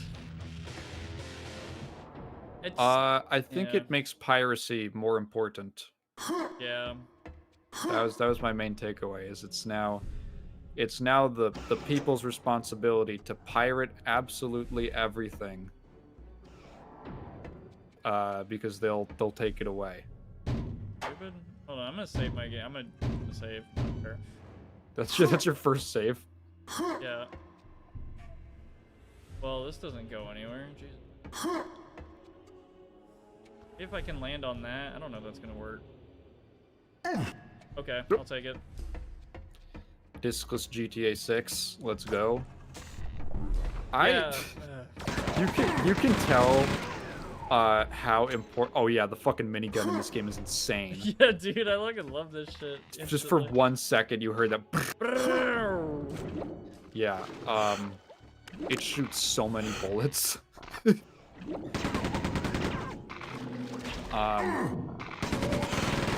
You can tell how desperate. This is like Christmas. This is like the holiday season, you know? Like, you know how a bunch of our economy hinges on Christmas time and a huge like influx of sales? This is like that times 20 for every game journalism outlet. They all want as much coverage and as many stories about GTA 6 as possible. I don't know if you saw, but the other day there was like a Polygon article or something that was like, GTA 6 will feature, quote, a single-player experience, unquote, at launch. I was like, yeah, what do you mean? Yeah, GTA 6 will have controls at launch. No way. Graphics. Is this a hint as to the release date?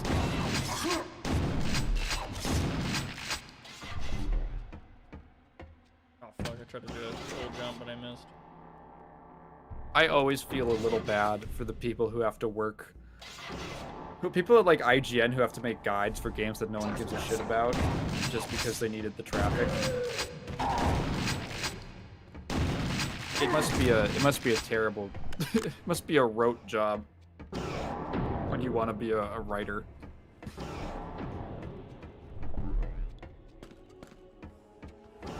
Any artist I is actually- like, well, gotta pay some shit. Gotta make some Yeah. money. You know the site CBR? I don't think so, no. Comic book something? You might have seen the logo or it might have popped up. They just pump out like listicles basically.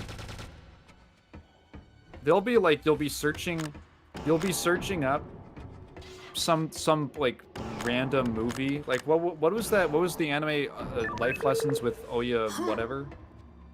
Oh, What's- wait, what- the anime I talked about, Life Lessons with Yeah. Udamichi Oni-san? Yeah. Uramichi-san?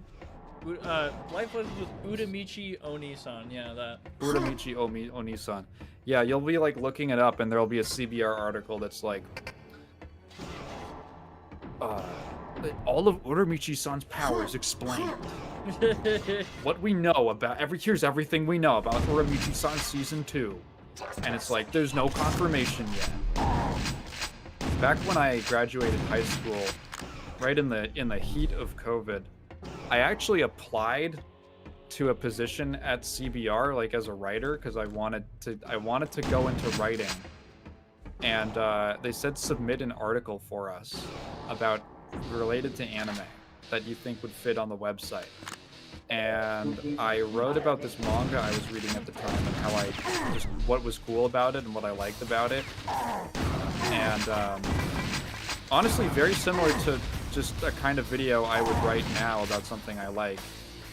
And they rejected it. And I think that was actually maybe a blessing in disguise, because in the application they said you have to be ready to write 4 to 6 articles a week. Jesus. And I was like, holy shit.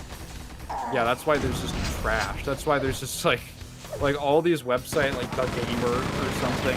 That's why they just have piles and piles of trash articles, because they just need sheer content to push ad revenue. To just game SEO, and there's just not enough money to be made otherwise. And God, you must be paid like peanuts for that if they're putting out that much stuff.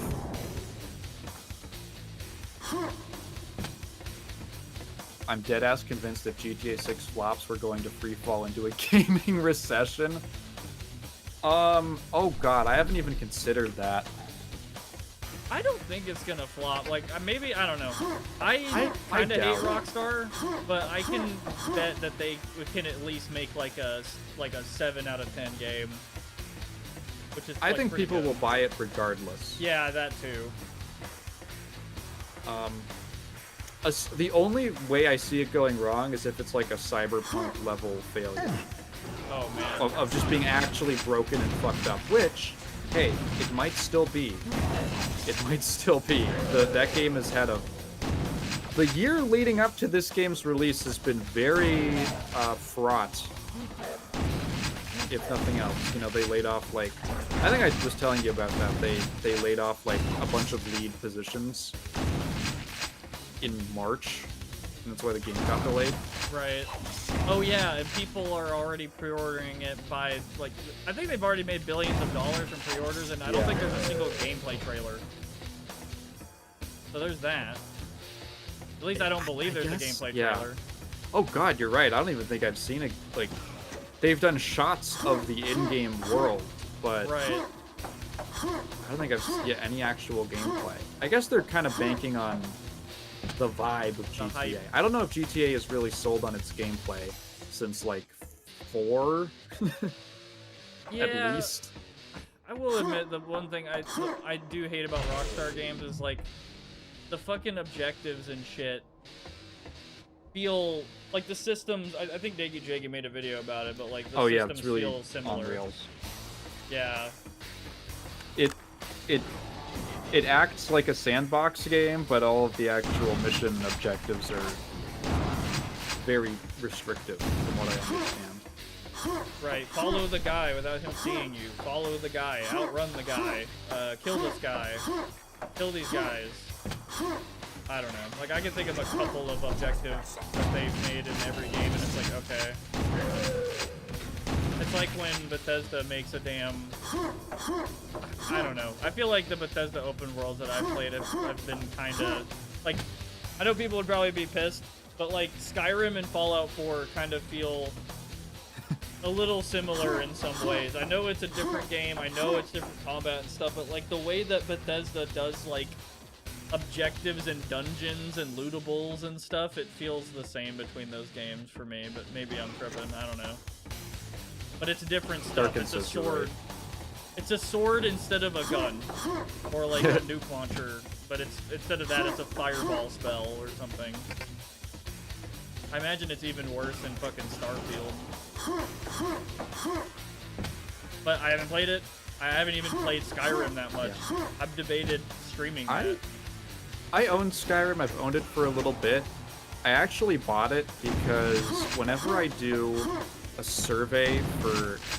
I've mentioned before that I do these, like... I'll do playtesting things. And I'll do a survey where they ask about games I've played. And I swear to God, 90% of them have Skyrim as one of the options. And the fact that I've never played it, I think, has lost me job opportunities. The fact that I've never played, or, well, gig opportunities, I more like that. So I'm like, I should play Skyrim so I just have something to say about it. Yeah. I think I've played a total of 8 hours, and I kind of like it, but I'm not like a diehard, whatever. Yeah. And then I turn around and sit down and say, well, time to dump another 50 hours into Wizardry 8. A game no one's ever heard of that arguably killed the franchise. It didn't kill it. It was just kind of like they didn't make any after that. It's all Japanese spin-offs from there on out. It was the last American, or well, technically Canadian. Let's say North American. It was the last North American developed Wizardry game. Was I supposed to get on that? Shit. I don't know. I feel like I might die if I jump down here. I saved, so whatever. Oh, mama. Yeah, you did. Oh, mama, they put me on the rails. That's really funny. Still crying about one of my drivers dying and taking my ultra-modded Skyrim with it. Oh, yeah. That sucks. Oh, drives, not drivers. That's funny. Yeah, one of my driver people in my car fucking died. I don't know. Yeah, I know what you're trying to say. Yeah, Darken's personal driver held up a grenade and was holding his hard drive in the other hand and was like, I'm taking both of us out. Oh, not my Skyrim save. Looks like a sketch. I have no idea how to get over there to that power cube. I guess I'll figure it out.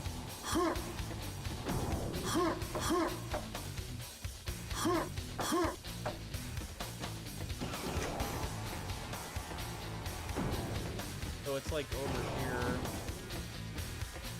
Nope. I love the lighting now, like coming out the door, or it's kind of supposed to be like that.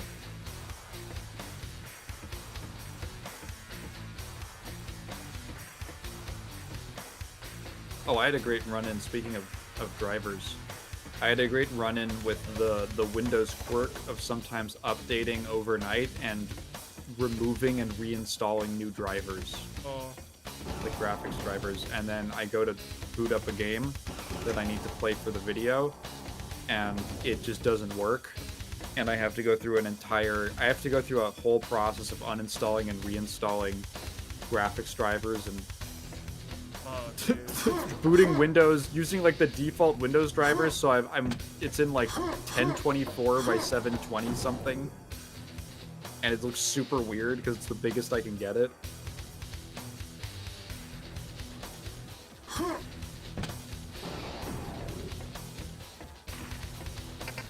Dumbass.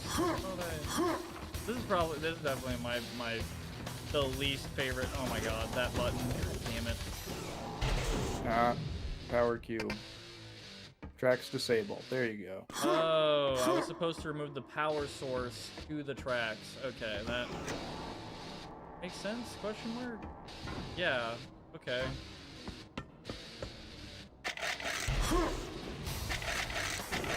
Maybe that was on me. I don't know.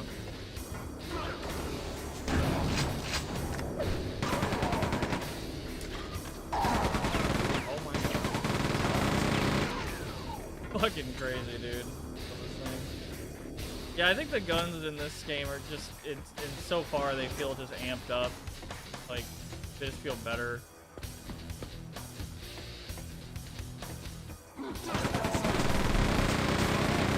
Plus you have the trade-off with this gun of wasting a shitload of ammo. Yeah. Mega health? Yeah. Mega hell. Where's the Rano? Okay. Well, that's not good.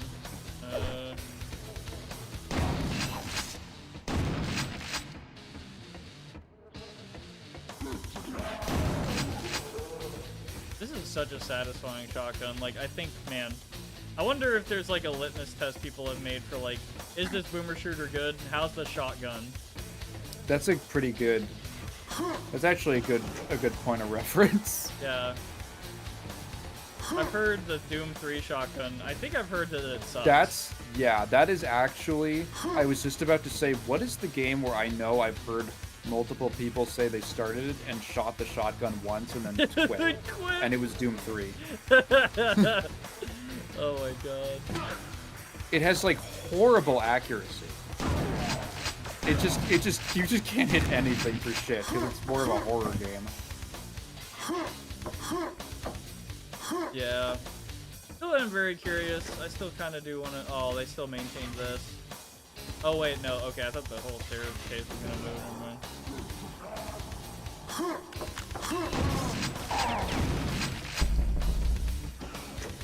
I love the sound in this game. Like, when you pick up a hill, it's like, wow, it sounds like crazy.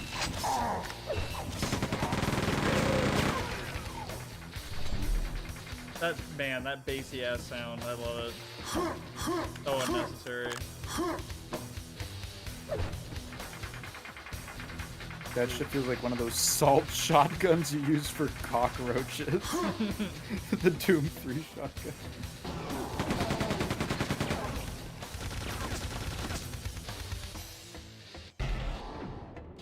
I didn't realize people use those for cockroaches, but I guess that makes sense.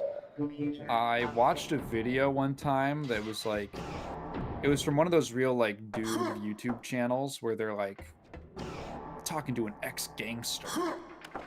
Oh. And it's this like 75-year-old British guy. And he's like old school British gangbanger guy. And he's talking about how he would kajigger together because there aren't a lot of guns in England, and he would like kajigger together a shotgun that only shot salt pellets, which would hurt horribly because they hit you, and it's at such a speed that they pierce the skin, and then there's salt in the wound. But apparently, like, blood causes salt to dissolve faster. So there's also, like, no evidence. So it just scars you. Damn. It was apparently a very effective intimidation tactic.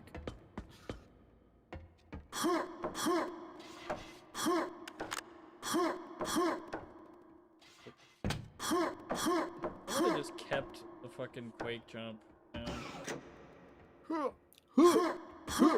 Oh yeah, you know that fucking video I sent in the server? That shit makes me laugh so hard. The Quake II on quad damage. So fucking funny.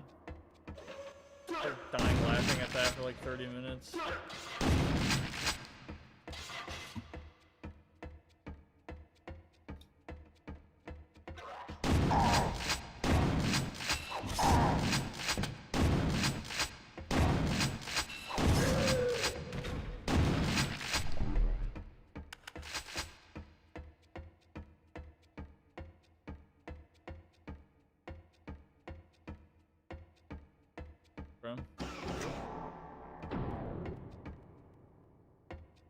Oh, we're back here.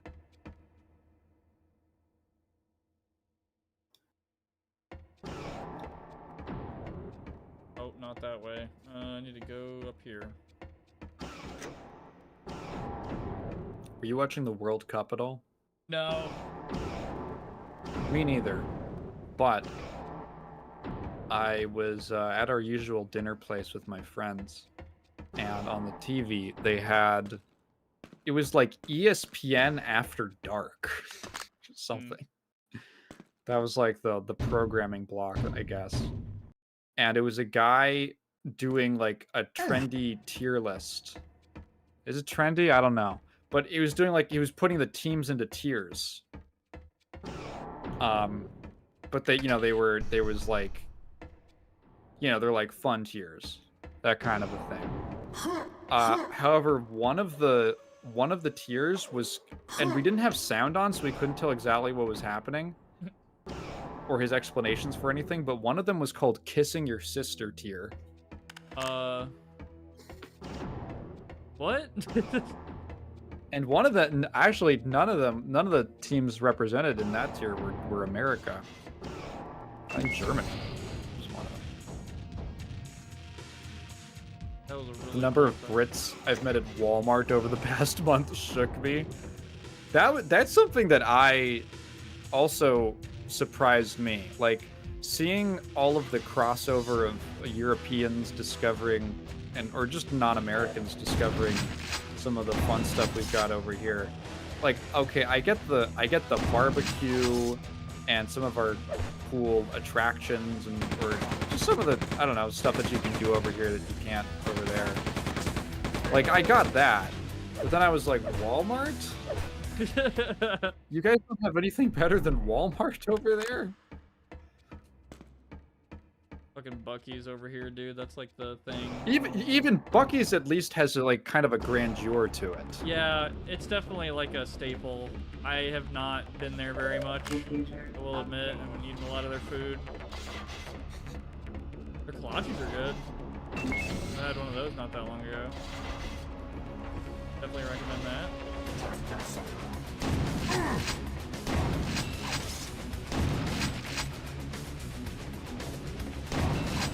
Britain's not doing well. Yeah, the heat wave, I've heard, is doing pretty. It's hitting them pretty hard. They're not used to needing air conditioning over there. Even in like New York, they were. They're expecting a really big heat wave, and in order to not blow out the power grid, Mom Donnie put out a statement that was like, hey, if everyone keeps their AC at 78 degrees, the power grid will stay online. It will not go out. If everyone drops it to like 60, it's going to overload it, and then no one's going to have power, and people are probably going to die. So just turn it to 78 and like run a fan or something. And then there was a bunch of people, you can't fucking tell me what to do! I'm running it at 50! 50 is crazy.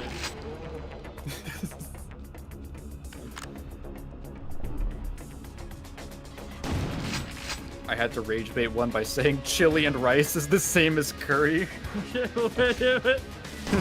That's funny as fuck. Chili and rice sounds good. I don't think I've ever actually had that. I have had curry, but chili... I'll probably make that for myself pretty easily. Sounds yummy. I got real into beans and rice for a while. That's some good shit right there. Yeah, that's some basic... That's really basic but wonderful food. That really hits the spot. Down to some simplest stuff. Yeah, when you're really hungry. I mean, I guess there is infighting in this game. Who's gonna win? Put your bets. I'm voting on, well... Oh! Someone on Polymarket's really happy right now. Yeah, fucking... What's that damn app? God, Kelshi? Kalshi? Some bullshit, yeah. Just won $1 gajillion. $1 gajillion Prox dollars. Invest Dude, now. I got an ad the other day for Kalshi, and it was, hey, you can bet on the rate of inflation. And I was like, this is crazy. this is like, I hate to be the guy, but Deleuze does write about this. Yeah, like, I also hate to be that guy, but literally some of this is some, like, idiocracy level shit. Like, actually. I know people love to say that right now, but, like, I think that would be in Idiocracy 2 if that was a thing. Every time one of these, like we got a Polymarket ad one time, and it was like, you can bet on the weather. And I was like, I just can't stop thinking about all the passages in Anti-Oedipus about capitalism pushing society to a schizophrenic limit. Yeah. When you financialize absolutely every aspect of the world and replace its meaning with a made-up financial value, it completely detaches people from the actual meaning of anything. I'm like, uh-oh. I think it might have been Gamers Nexus or something. They were talking about the greed of Nvidia and like Micron and all those fuckers and the few companies. And one of the clips they used to illustrate this was from Idiocracy. It was one of the characters who just said, "I love money." That's like always said. And I'm like, oh my, yeah, that sounds like that, yeah. Me too, I guess. One of the guys in my euchre group likes all foods, he says, except beans. That's okay. You know, I was gonna judge because I love beans. I can't think of a bean I don't like. However, I'm a generally pretty open. I'm not a picky eater by any means, and there's plenty of things that I don't like, but I do like them in a certain context. But I do draw the line at nuts. I don't like nuts in any context, in any capacity. I guess I like peanut butter, with my one exception. But if I could take nuts out, there's no dish that I ever look at and think, this could be better with nuts. I kind of agree with that, honestly. I'm not a fan Really? either. I don't like nuts either. I've never met someone else who is... I've tried plenty. I've tried, like, peanuts. I've tried cashews. I've tried almonds. Anti-nut. Probably another one. Yeah. I'm no nut life. And I've enjoyed pistachios when they had so much, like, flavoring dust on them that you could barely taste the pistachio. But just the inherent taste of nuts is really gross to me. It's really, like, icky to me. And I've never gotten over it. I've always been like that. Welcome back, Ryan. Yeah, welcome back. Admiring this architecture and lighting choices and stuff. Wolf style chili, rice, cheese, and a handful of crushed Fritos. Dude, Kat makes that fucking Frito pie shit. And every time she does it, I'm like, are you gonna do this fucking, like, ghetto meal again? And then she just makes it, and I'm like, yeah, well, thank you, babe. It's really good. It's delicious. It's not just for November. Pushing over something with my mind and then going, holy shit, the guys on semen retention are gonna flip when they hear about this.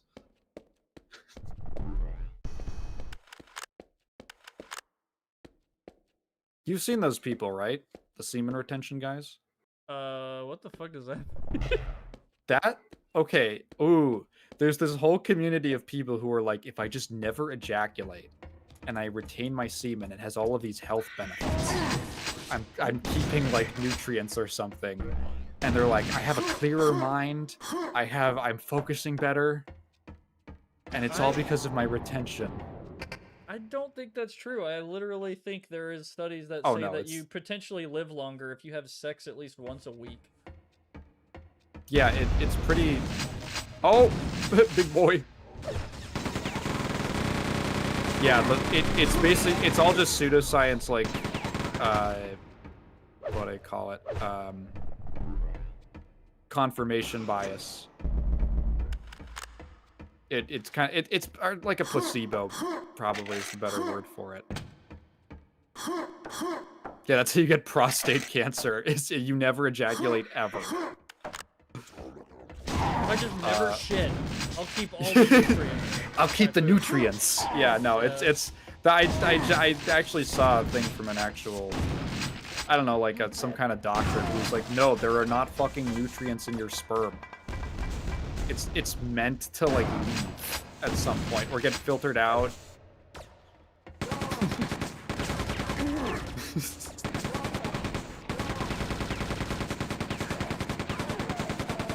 But it will give you psychic powers.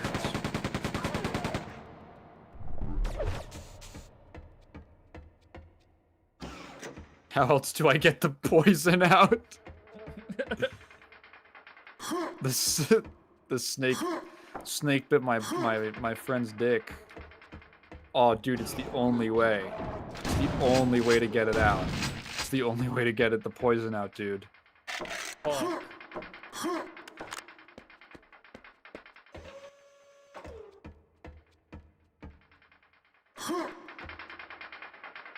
A joke about getting bit a second time.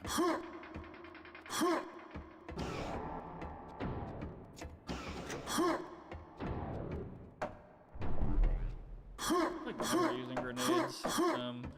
That more. Later on, I'm pretty sure you get a grenade launcher, and those just becomes the ammo for them. Oh, okay.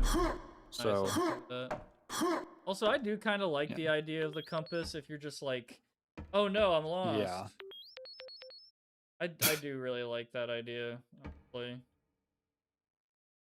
I haven't used it yet, but I feel like I will probably. Most of the levels are pretty, like I said, kind of self-explanatory. You just sort of push forward. It's good design, I think, in a sense. Yeah, and I do also believe that it's like, in my opinion, because of the fidelity going up and the levels becoming more kind of diverse, or like more themed, I suppose. Like, it's kind of hard to explain, but I feel like it's easier to navigate when it's kind of more like a real place like this, I guess.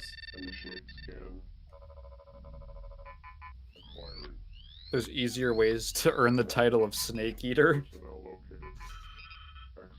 Whenever I think of Metal Gear Solid, I think of the Angry Video Game Nerd episode where he talks about MGS or Metal Gear on the NES, and he goes, "Solid Snake? Why didn't they just call him Erect Cock?"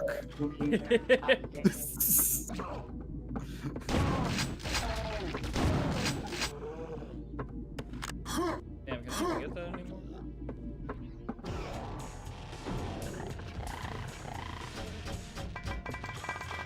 Oh. Yeah, these guys are like the ogres.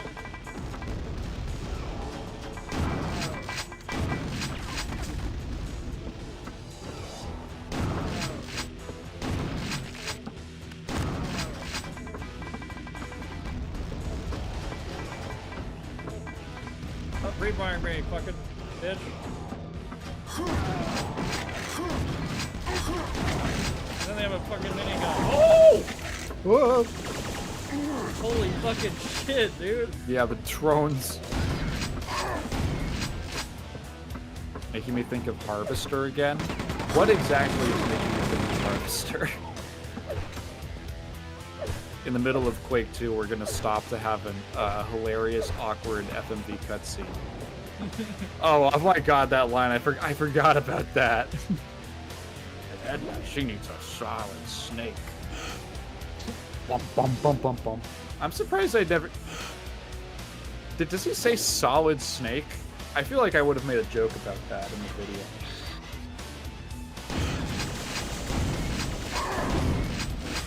That's a game I don't think you could ever stream. Yeah. There's just like, there's actually just too much gore.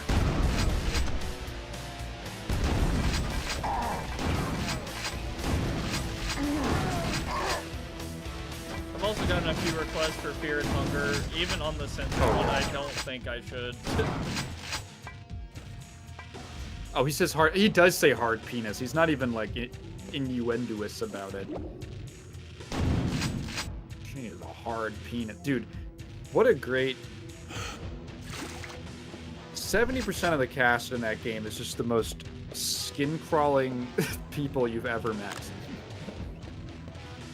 Every interaction you have with... I forget that guy's name. Every interaction you have with him is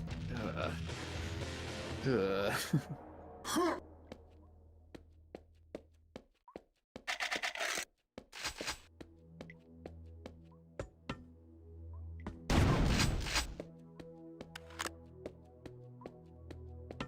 Yeah, I have quite a few FMV games, and I'm like, kind of want to stream these sometime, and then I see there's like nudity at like one part, and I'm like, well, maybe not. Oh yeah, they love doing that. Yeah. That's right. Oh yeah, it's... I don't remember if I acknowledged it in the video or if I even realized it. But yeah, there's one woman who plays every mom in the game. Which, like, there's a reference to that where I think the main character points it out at one point. When he meets the girls, I can't remember their name, Steve and Stephanie. He meets Stephanie's mom, and he's like, "You look kind of similar." Uh-oh, new big guy with a railgun.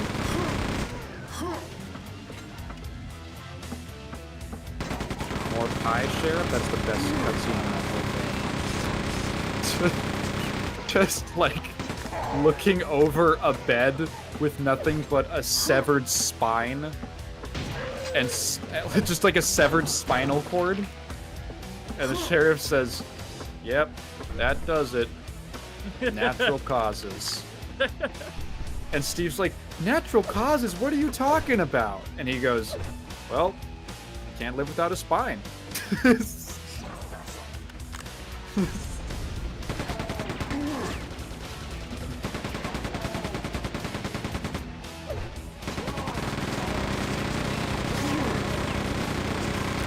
Oh my god, and then the mom being like, "Do you think it was suicide?" It's just a severed spinal column. What just happened to me? I think you got crushed. What the fuck? Yeah, there's those crushers. What the hell? I guess... Oh, okay. I think that head and spine thing has to be a reference to the Mortal Kombat fatality. Maybe. It was like 5... No. It was like 6 years after Mortal Kombat. I'm trying to think if there's any kind of specific symbolism with spines.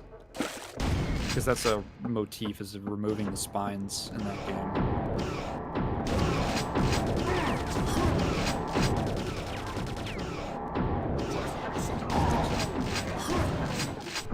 Not that I picked up on, at least. In a game with a lot of subtext. I guess you're right. I guess, yeah, it does. It would dovetail with the whole motif of violence in Harvester. No, that would make sense. That's actually a pretty astute observation. Because that was Gilbert Austin was very like, it's fucking bullshit. Media does not cause art does not cause violence.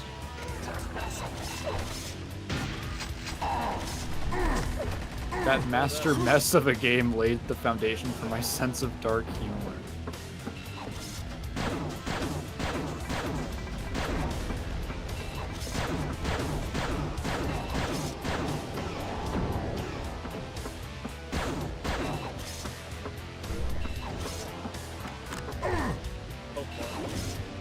Whoop, into water.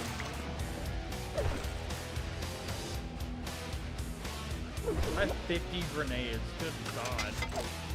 Oh! Whoops.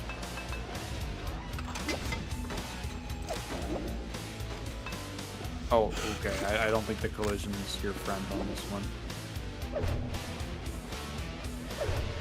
Ammo from everything.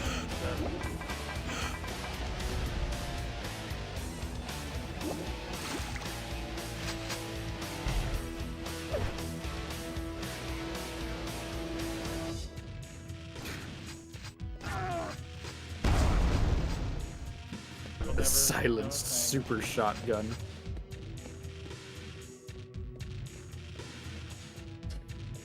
Yo, oh. Is there a guy on the other side? I guess I was supposed to open when the alarm goes off, but I like killed him fast. Or yeah. It reminds me of, there's like one level in Doom where an enemy accidentally is spawned outside the map for some reason, so you can never get 100% kills. I think I watched a whole video, I think on a Turok game or something, where a guy tediously goes over every possible amount of kills you can get in every level because there are so many problems. Like, there's anytime they place a spawner for an enemy and that spawner doesn't like actually spawn an enemy, they didn't program it. So they place a spawner but they didn't program it. That adds a kill to the kill count, but an enemy doesn't spawn, so weird. it fucks up the counter, and that happens a lot. In one level it's like 20 times. Some shit like that.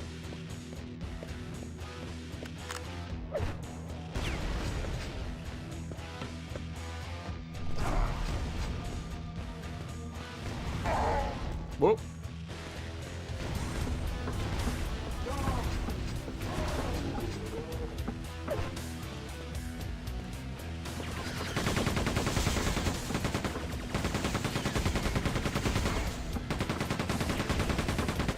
That's fucking scary, holy shit.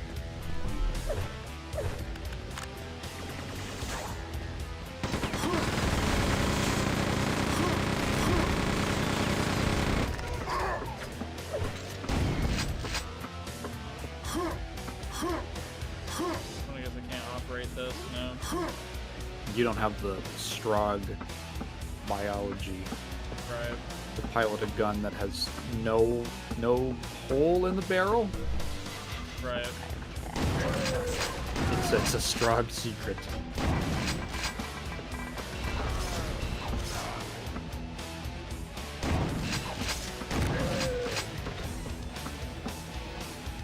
Welcome back, Grimly. What up?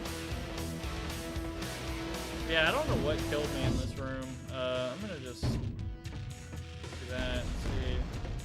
I think it was the grinder crusher or whatever. Like, I pushed this and then I came back and then... Oh, that's probably what did it. I walked back into the lasers and died. I see. That'll do it. Oh yeah, because you were walking backwards.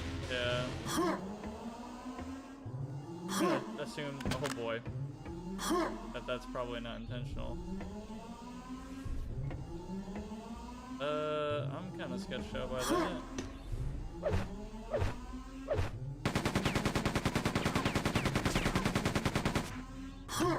Oh, I think you push it. I think you might need to body block, or make it block the lasers. Oh yeah, you know what? That's yeah. Yeah. Well, that's cool. Just had a hit marker and I was like, oh, I'll blow up the laser, but that makes more sense.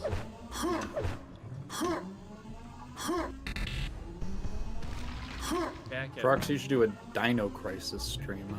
I want to play Dino Crisis. That's been on my list for a while. Thing I played every Resident Evil game. Yeah, right. Not Dino Crisis. What the fuck? All I know about Dino Crisis is that there's people who are really into it who assume that it's a lot more popular than it is. Yeah.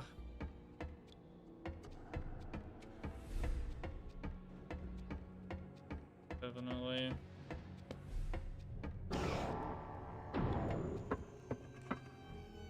That fucking... Like, everyone knows Dino Crisis. No, I don't think they do. This song has the Hell's Kitchen noise, and I think it's kind of funny. Wait for it. What is the Hell's Kitchen noise? Wait for it.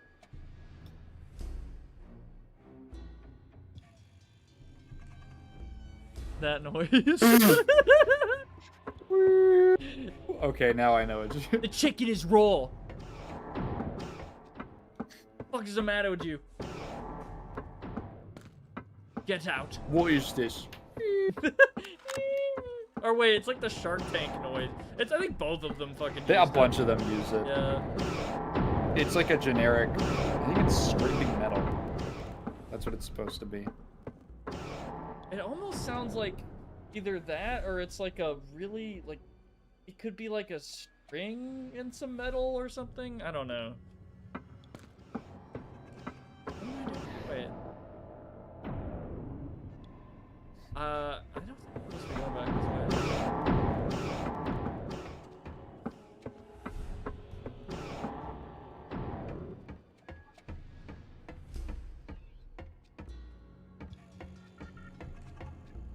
Oh, wait. Do I get a... No.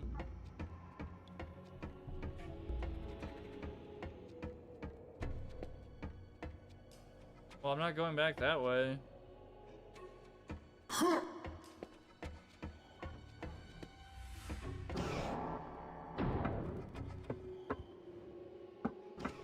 So... Okay, well, now I'm kind of confused.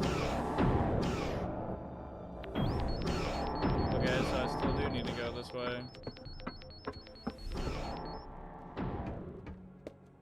That's been made a lot more difficult without this fucking thing. I guess I can go through the sewer again.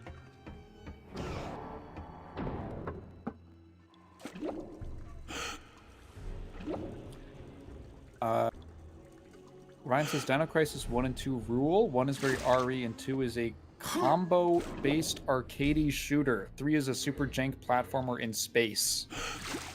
They put the dinosaurs in space. Oh fuck dinosaur. Oh fuck spaceship. Oh, whoa, I did not come up here. I didn't even know that was an elevator.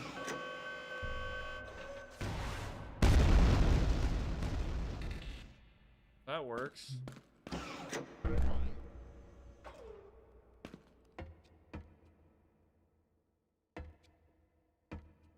Huh?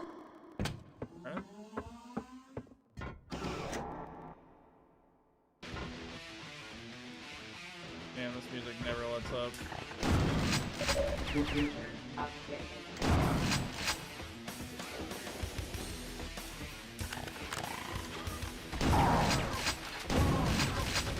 Sonic Mayhem actually has an album he released in 2018 called Quake III Arena Noise. And it's pretty fucking cool because it's literally just Quake III Arena songs and also maybe some other stuff that's very similar that maybe didn't make it.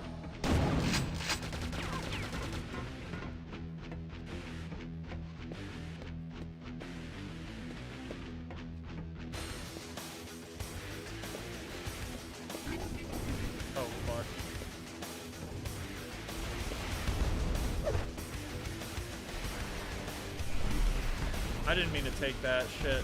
Let's do this.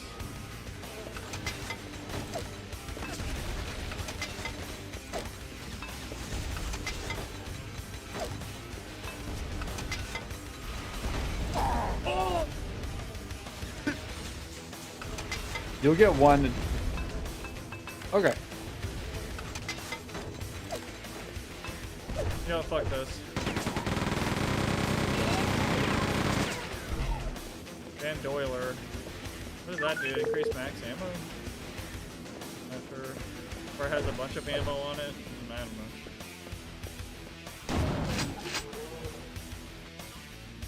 You know what? They don't clip their stairs, but it doesn't really feel that bad. Which is really interesting. Yeah, there's a kind of like automatic smoothing or something in everything you do. Because in Half-Life, that would not happen. You would feel that, like, big time. It'd be Yeah. like, oh, yeah, your screen would judder hard. Which I kind of do like in Half-Life, that it's kind of like a raw, not really filtered kind of camera thing.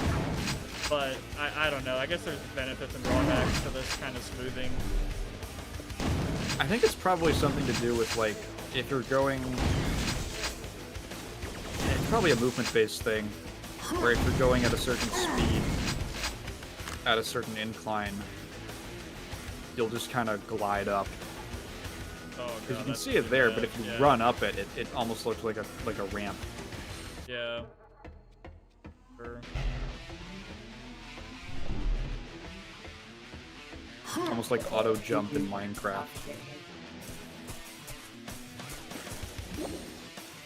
Dino Crisis 3 was originally going to be a ruined city, then 9/11 happened, so it got changed to space. That's crazy. 9/11 really did change everything. What the fuck? It changed Dino Crisis.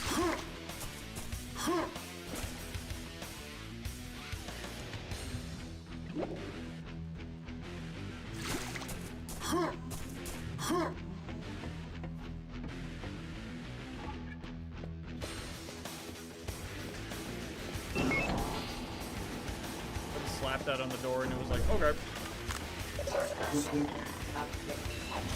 Ouch. That's what happened to Mariah Carey's Glitter, too? Is that song about, like, planes crashing into buildings and then it got too real? Yeah. Oh god, there's some band that was called, like, Towers. And they released an album in 2000, and the 11th track is called September. It's some crazy coincidence like that, and people were all pissed off at them, and they were like, no, it came out like a year earlier. I think Deus Ex quite infamously sort of predicted, we talked about that it accidentally predicted 9/11. No, it was just a movie that famously came out on 9/11. Okay, well, maybe that's why I've never heard of it, because I'm assuming you got... Mariah Carey's Glitter sounds like a little too chipper for... Oh, right after 9/11 America.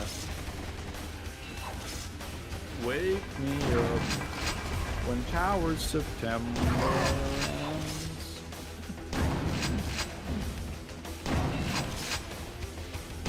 You ever seen the movie Remember Me? No. It's like a 2007 or something movie. It's got Robert Pattinson in it, and it's like a romantic comedy drama thing. It's got a love triangle and all that. And at the very end of the movie, Robert Pattinson doesn't get the girl, and he goes to like visit his dad at work. And he's standing in like the office building, and then they're cutting to like, they cut to a character who's a teacher, and she's starting the day in class, and she starts writing the date on the board, and then it cuts back to Robert Pattinson, and the camera starts zooming out, and then it cuts back to her, and the date is September 11th, 2001, and he's standing in the Twin Towers, and he's gonna die in 9/11. Wow. It just comes out of nowhere. It's like one of the most infamous movie ending twists of all time. It's so funny. Because from what I understand, the movie in general is kind of whatever. It's kind of boring. But it just has this insane twist at the last second. That is fucking nuts. But also, what the hell is going on with these guys? Holy shit. They're being tortured down there. Can't save them. Can we kill them? Maybe? What's the matter? Oh my god, we can. Yeah. Well. Oh, sorry, that was just a check. Sorry, bro. Alright.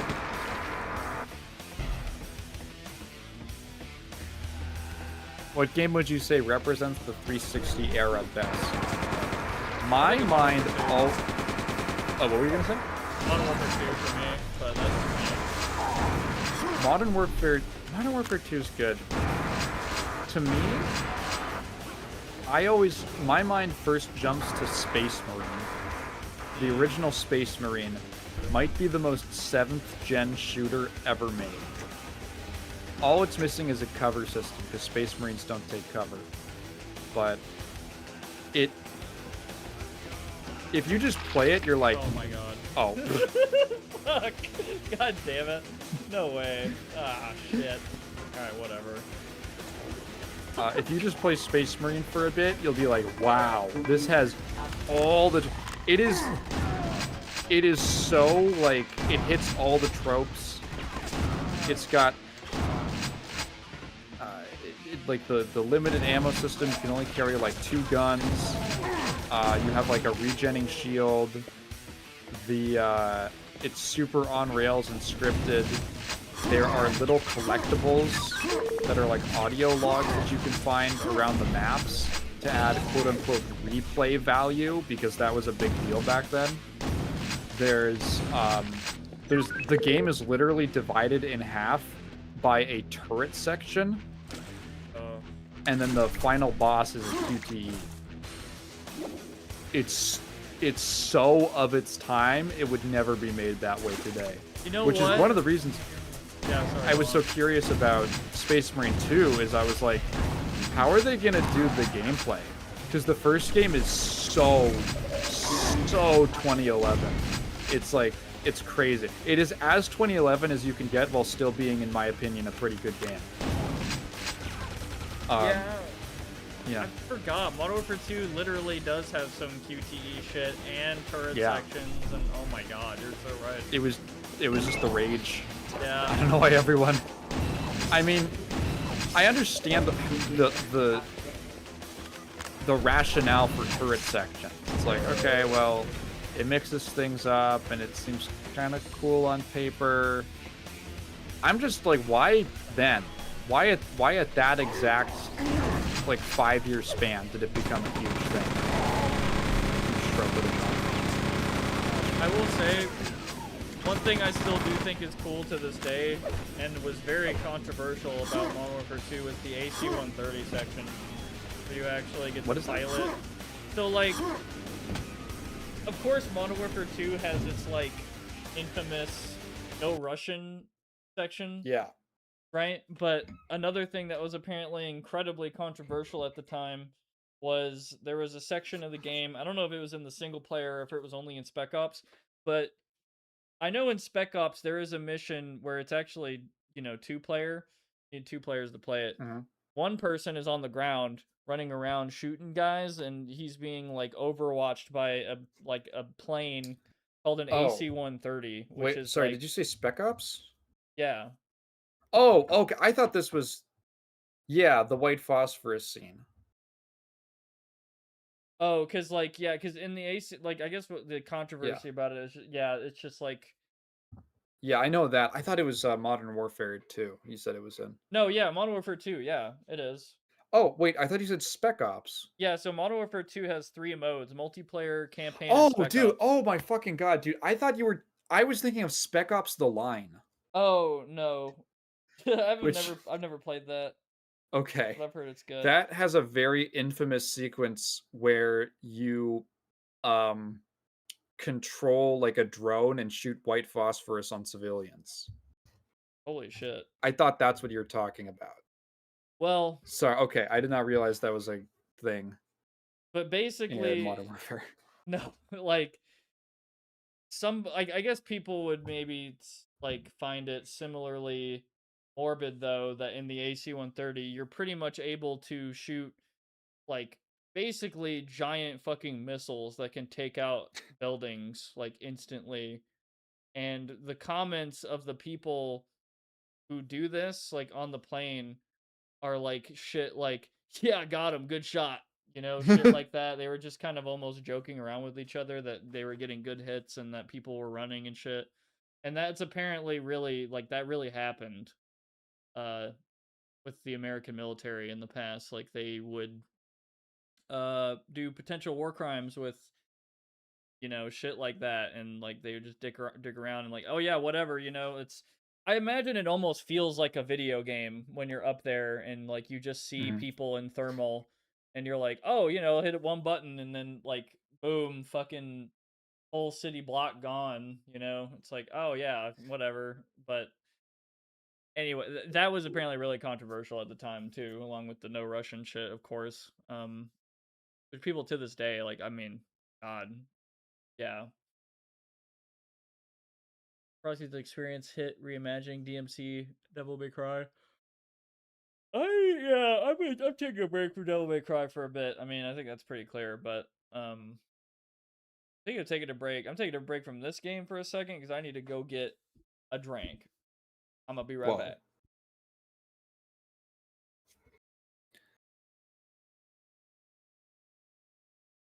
You get to drone strike the wedding.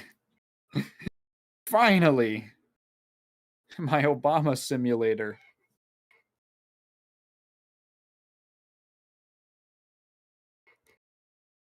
Isn't it crazy? Like, George Bush doesn't get to come out once a year and be like, here's my Song of the Summer playlist. It's got Fetty Wap on it. We don't we don't let him do that. We let Obama do that.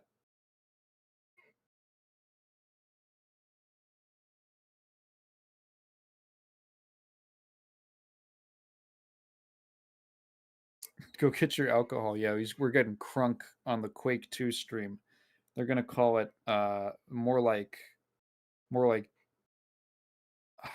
fuck. Problem is that it starts with a Kikwa and it ends with an ache, and there's not a good alcohol pun for that. I guess visually, like, sake is spelled similarly, but no, it's a bust. It's a total bust. I don't even know exactly how far we are in this game because of the whole stitched together structure of it. There's no episodes or anything like that to neatly divide thirds or quarters of the game.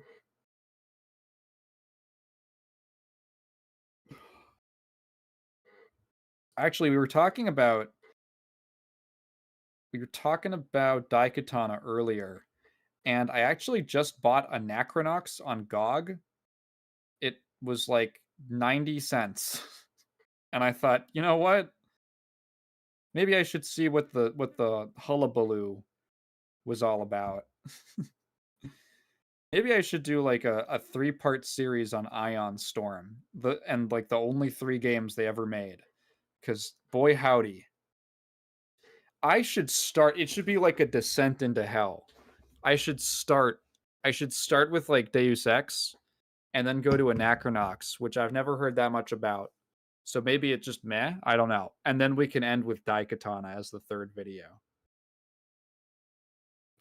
I want to see you and Prox play Army of Two and A Way Out. I found something out that's really funny about Army of Two. Apparently, there's like emotes that you can do with your co-op partner, and every time it's like there's like a good job one or whatever, and every time you did it, it was supposed to get more intense, and the developers wanted one of the leads wanted to make it so that at a certain point your characters just started making out, and like the publisher wouldn't let them do that because it was gay, and he was like, come on man, like let us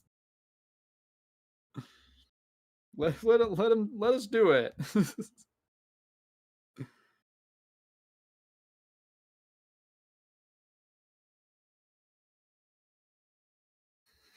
Would have blown all those 2012 teenagers' minds. Check this shit out. just start making out furiously and never talk about it. That's pretty funny. That's a pretty funny for just to have 2 characters too. Or are they like dating or something? I don't know.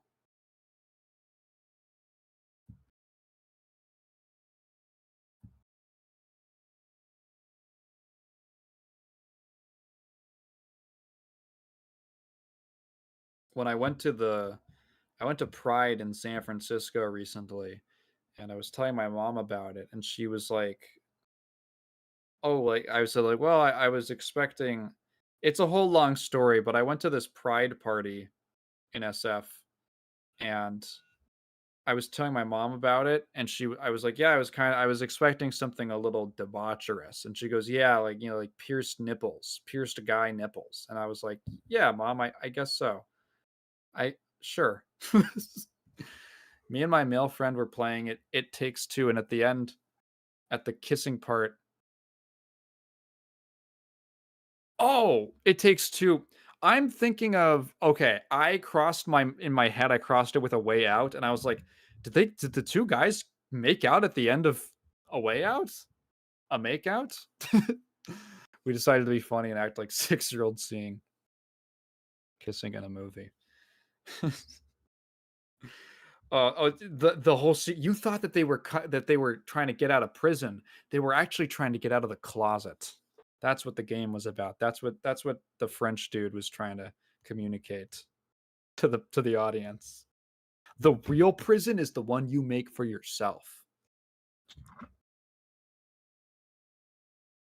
I think that I am the homosexual.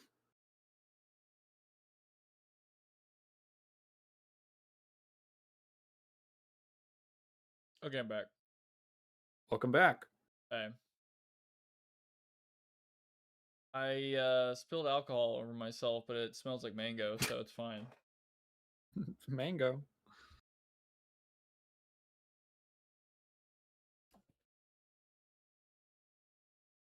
You'll remember a Ray. You know what? That's fine. I'm glad I made somebody. I've made a single person laugh. That's right. always like hell yeah. That's what makes the whole job worth it. Yeah. That's yeah. Gotta say, yeah. I mean, it's kind of the same, like, unironically, with like making that specialist map for so long. Because I recently made a new one, fucking the post office from Enter the Matrix for alpha version. I got kind of like, oh my god, I need to release this shit. I'm so over this shit. Almost, why am I doing this shit? Almost kind of getting a bit manic with some things. Like, damn it, so many this and that. And then I release it, and then people are like, hell yeah, pretty good. And then I'm like, oh yeah, this is why. This is why I do this. Yeah. I learned that lesson. I'm very far from being a perfectionist. I learned that lesson in school where I would write like an essay or something and I'd be like, "Oh, it's not even good. It's not even that good."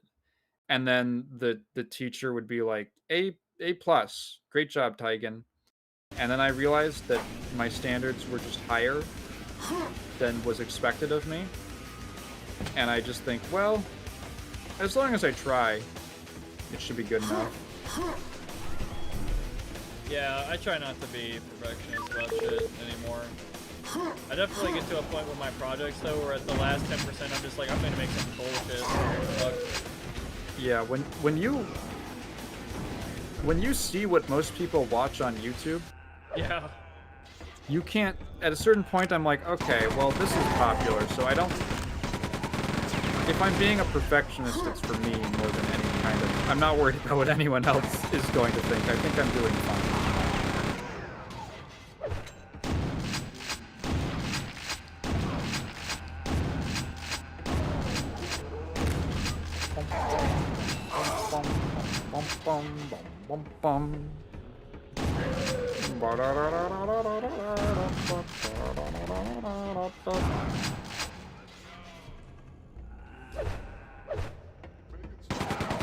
Alcohol, let's fucking go.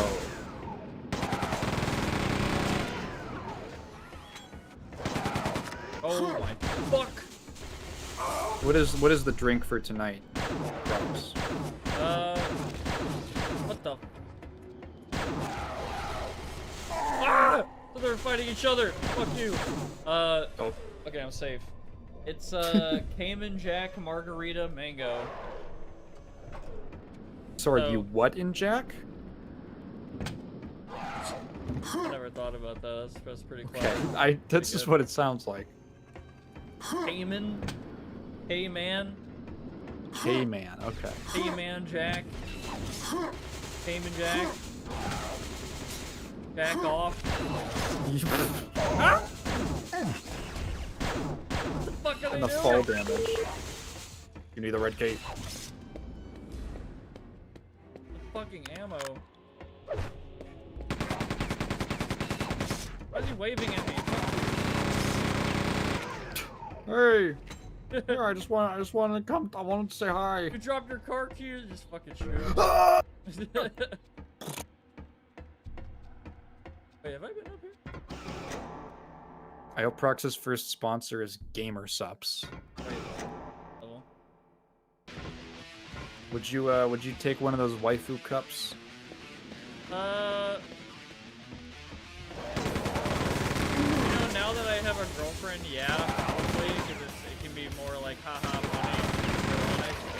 Because like, Okay. if I was single, I feel like it'd be more like, oh, this guy's a fucking weirdo. I would have thought the opposite, actually. Like, as when you get a girlfriend, you're like, this is embarrassing. Nah, I think it becomes more embarrassing when you're trying to, like, get a girlfriend and you have that, but when you have a girlfriend, she's like, she can just roll her eyes and be like, okay, whatever. That's usually what it is. At least for me. I know it seems opposite, but... Okay, don't touch the red. I think... Yeah, okay, we're good. So it's open. Well, that's not it. Lee who owns... This guy be jacking his shit to a shaker cup. Dark End says. Lee who owns 3 waifu cups. Damn, thanks, bro, lol. I'm not saying that's what I think. It's probably just what some people would think. I don't know. Yeah, backtrack it. Please donate to stream.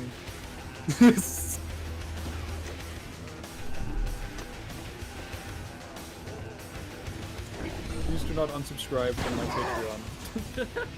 Because I called you cringe for having a gamer sus. I didn't say... I just said maybe some people would think that way. I don't think I said it was cringe. You said it was despicable loser behavior. That's what you said. You said you're hopeless, actually. Yeah. Until you get a girlfriend, and then it's cool. I don't know. You know whatever the fuck you want, really, but... I think we might care a little bit too much about what other people think about us.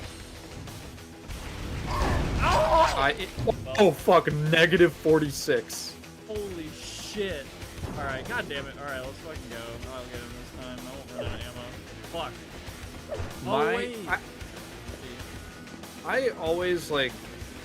I've always had a relatively low level of what's the term? Like, not self-awareness. That's not exactly it. But really caring about what other people think.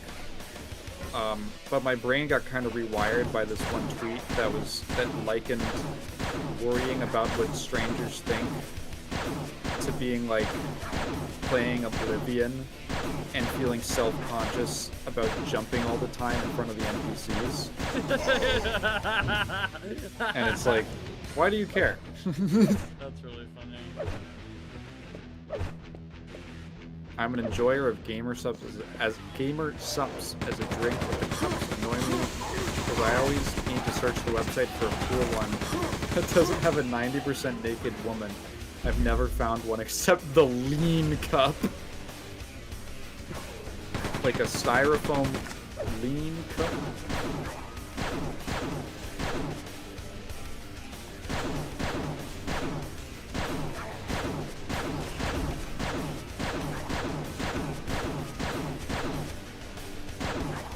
I'm actually a maniac right now. Yeah.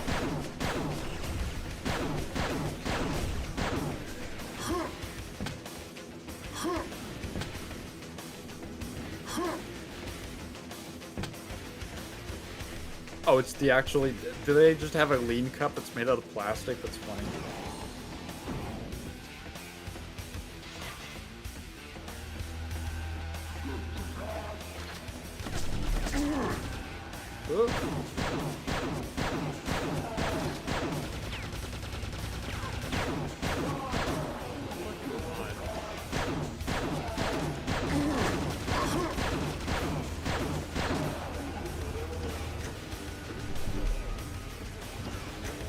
I decided to look at the site for a non-Gooner cup and found one, but it's metal and $40.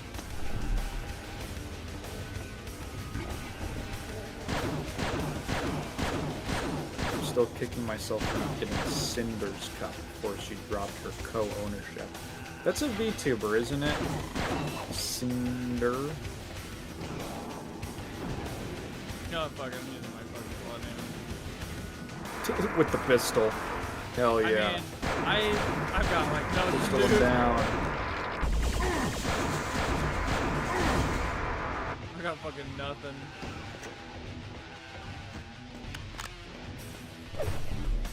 Okay, here we go. Shit, dumbass.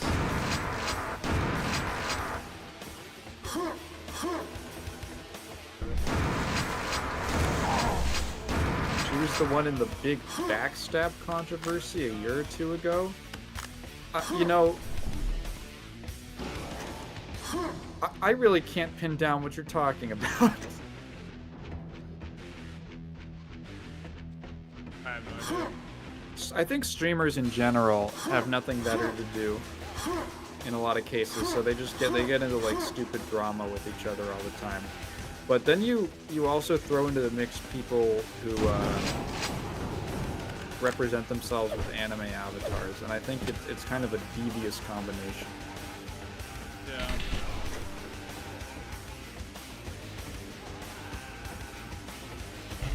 And I do agree, as someone who represents themselves with fucking Team PNG. Prox is getting into all sorts of drama Yeah. behind the scenes, you guys don't even know. He's actually been embezzling money from me for the last 3 years. Yeah, and that might actually be part of why you sent me the meat earlier with I forget. Oh, thank you. That's my revenge. Or actually, no, that was just random.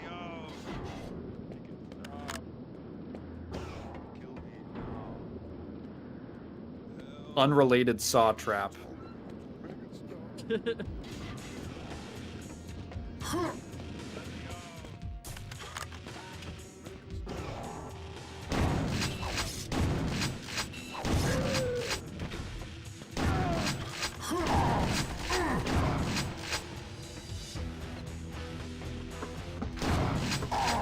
Although you can make him almost like strip from the bullet that you shot him with. And grenade launcher. Oh.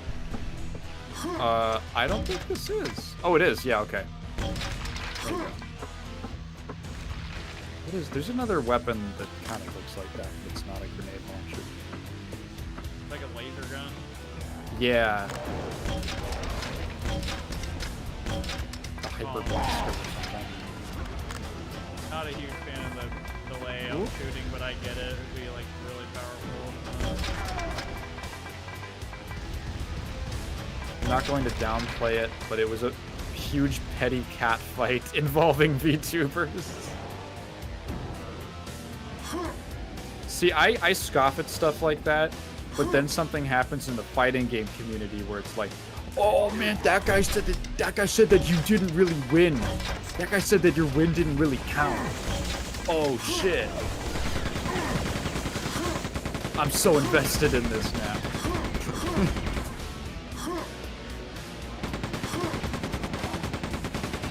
Anyone remember the time Pyramid Head butt fucked Iconian? He was doing something to that. Oh yeah.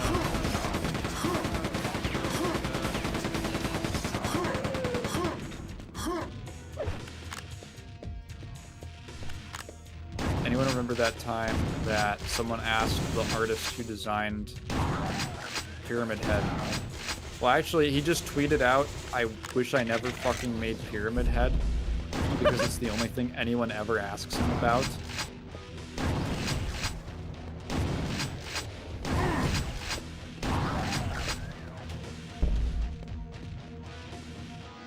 Oh, speaking of. Yeah. Pyramid.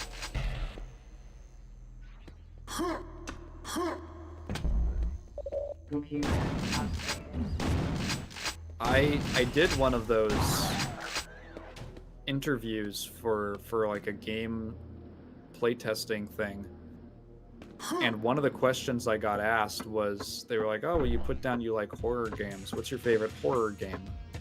And I was thinking, man, I wonder how many people say Silent Hill 2. I wonder how often they get that answer. I said Harvester personally because I wanted to be, I wanted to be special.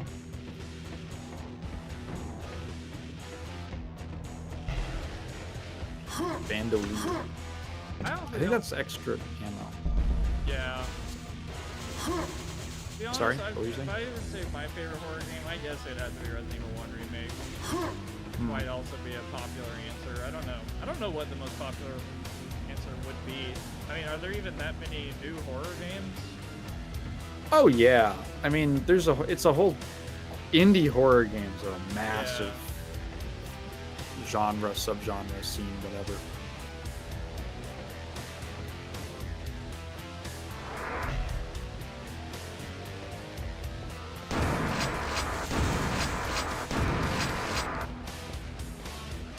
I love how they kept the Trent Reznor guitar crash sound. Did he do that? I think so. I could be wrong, but I believe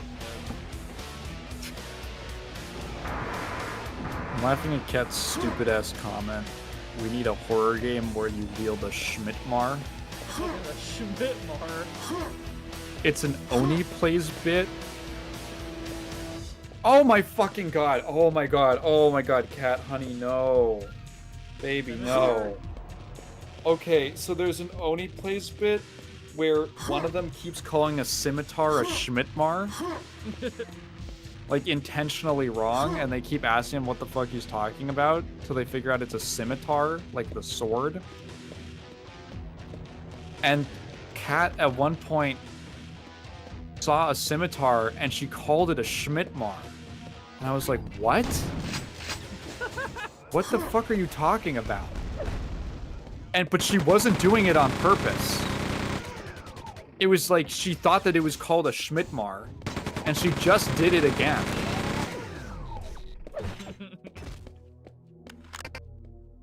Does Saya no Uta count as a new horror game? No. That game is like 10 plus years. Oh god, that game's like 20 years old.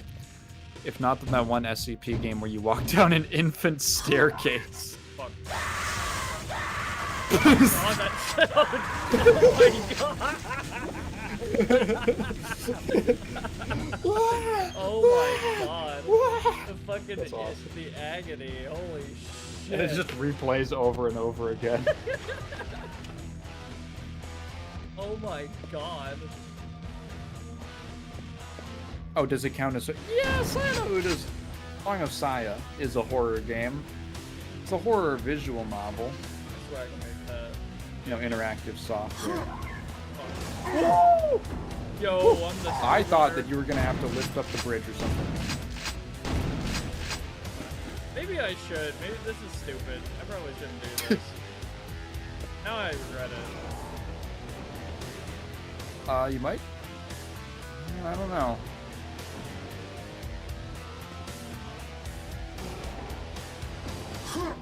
Fuck. I can just stay here forever. So pained. Oh, this is actually pretty nice. You know, once you get acclimated to it. Tipping your balls in lava. Oh my god.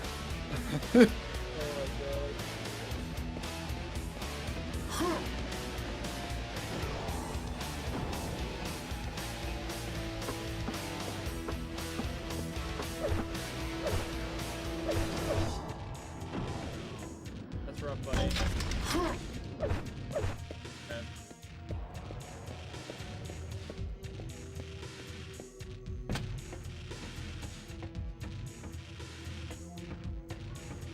I guess compass time.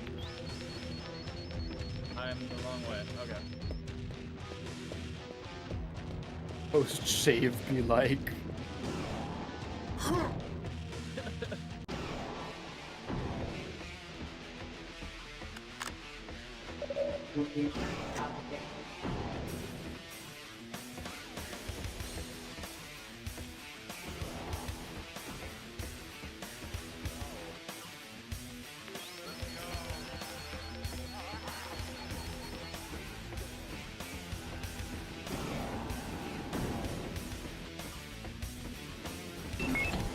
Oh, right, because I got the right key card. That's right.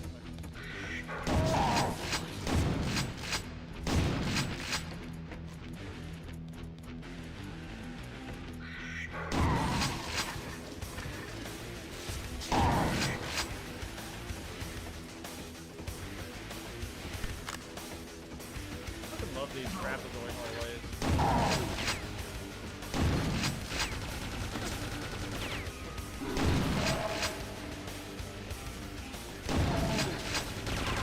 One time I dipped my sack in what I thought was slime. Actually, it was expired homemade hot sauce from 3 months ago. How did you first decide? How did you first decide to dip your balls in slime? Like that's not like a normal way to start the story. It isn't like something normal was happening, but then I made a crazy mistake. Like you started the story by saying, I decided to dip my balls in slime. And then you got surprised when something weird happened.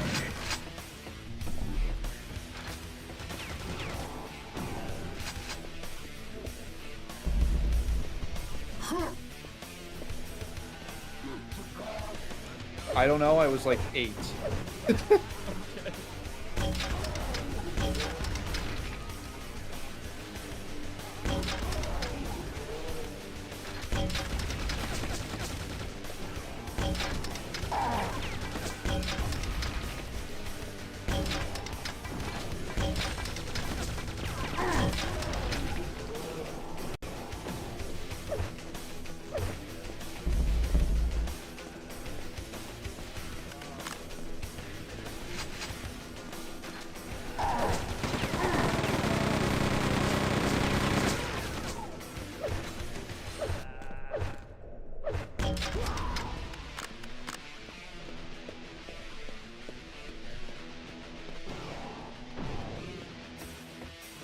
This guy must have like the longest strides on the planet, by the way. 'Cause it looks like he's sprinting, and it's like clunk, clunk, clunk. Like it's like literally his legs move like a meter before he takes a step.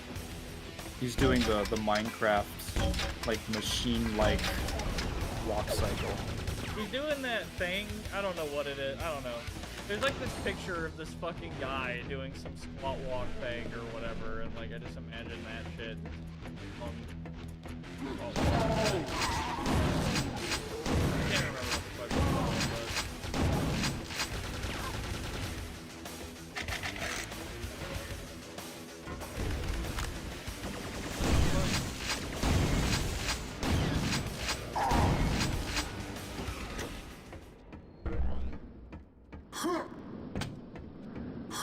Computer updated.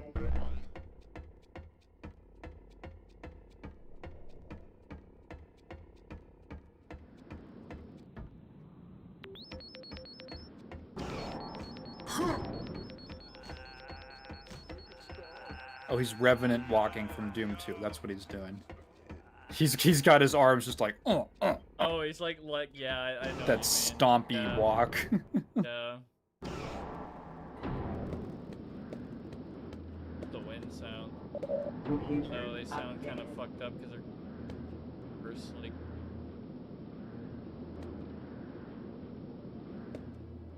I think the source is like right here.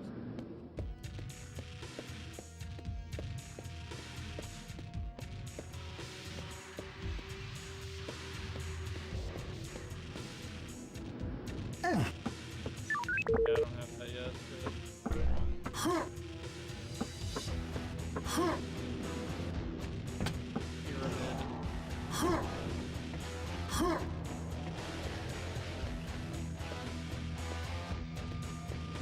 Hold the competitor to Taco Bell, and I will call it Taco Pyramid. Ah! We're gonna have Egyptian food. We're gonna have Egyptian Mexican fusion food.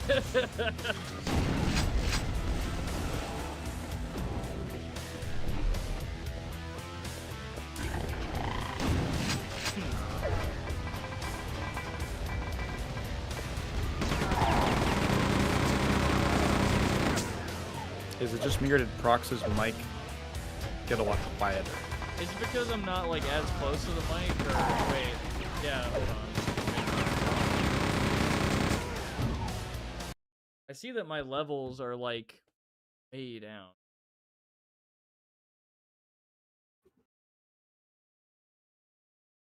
Whoa, when the fuck did that happen?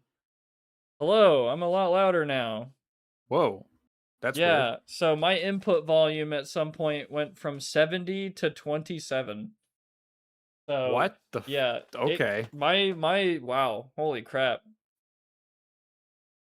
I don't know how long that was like that, but I mean we're good now. Holy shit. That's weird. That's probably my fault. I probably hit the scroll wheel when my sound window was up.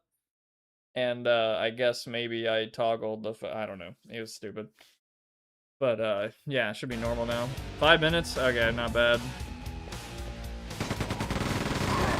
Oh my god.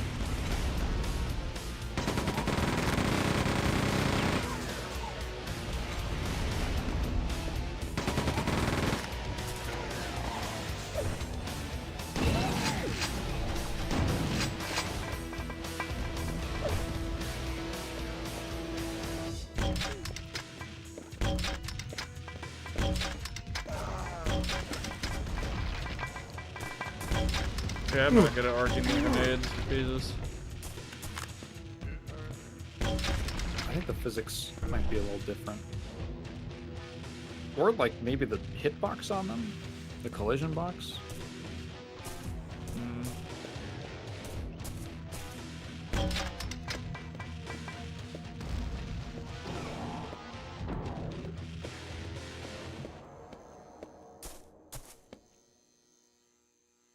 What the fuck are we talking about? Alright, yeah, I think Grimbley's, I think he's a rage baiter a little bit.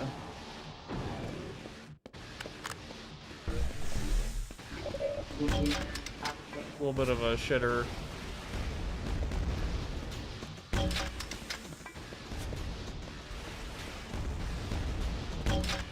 A lot of these levels are actually coming back to me. Like, I remember this hallway pretty well. This is a pretty good hallway. Ow. Oh!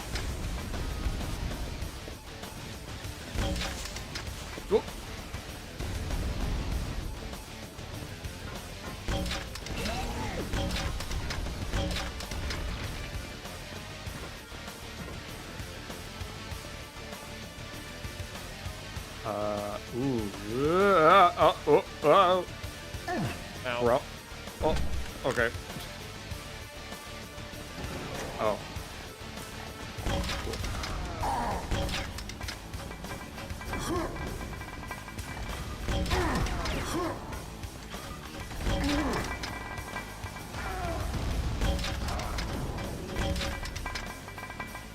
Fucking shit. He fucking covered this like is- the whole hallway. Fucking is a- shit.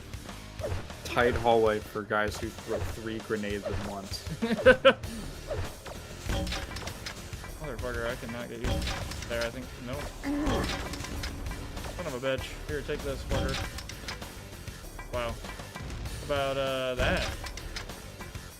He moved. Alright, you know what's easier? I'm just gonna...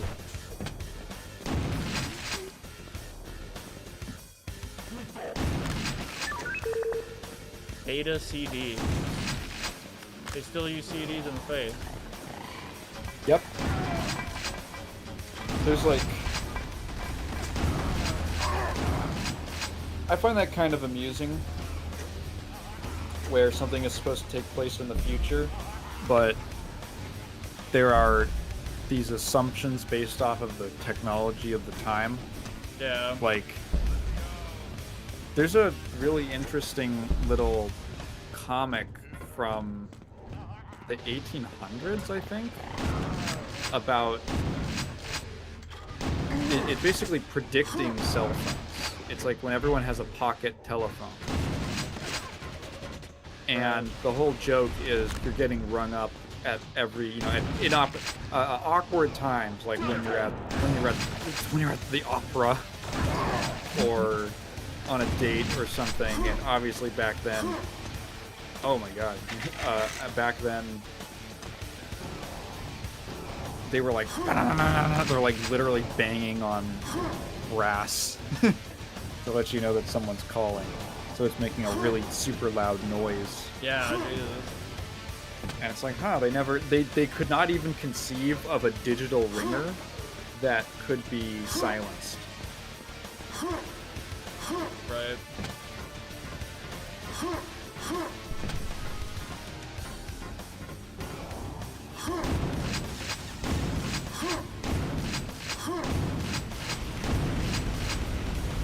To be honest, isn't like 40% of the US's important shit run on prehistoric shit?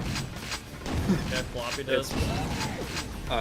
Yeah, well, the whole government runs on Windows XP, because that's the OS that they used when they first switched over to digital, when they first computerized, and for security reasons, they can't update the OS.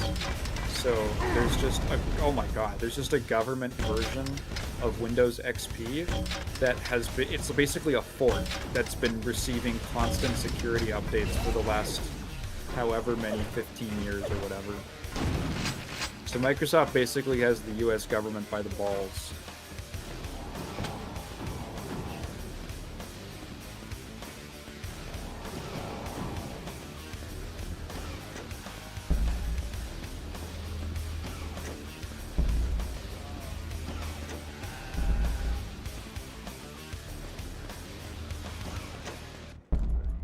I guess like I just look like one of these guys. I guess, but not cowering. Oh.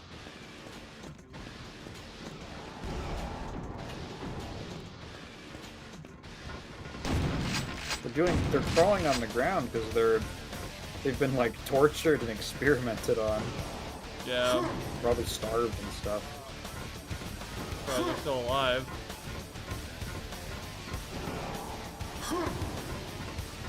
Okay, I need the compass, I'm not gonna lie.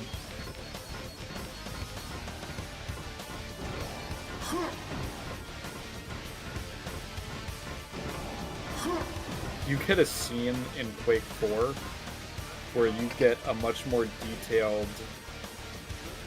Oh, look yeah. at- I think I've been Oh, do you know told. what I'm talking about? Yeah, I think you get Yeah, experimented on or something. Yeah, you get strogified. Oh my god. It's actually really funny because that happens about a third of the way into the game. And until that point, so you start Quake 4 and you're like, man, this game is really slow.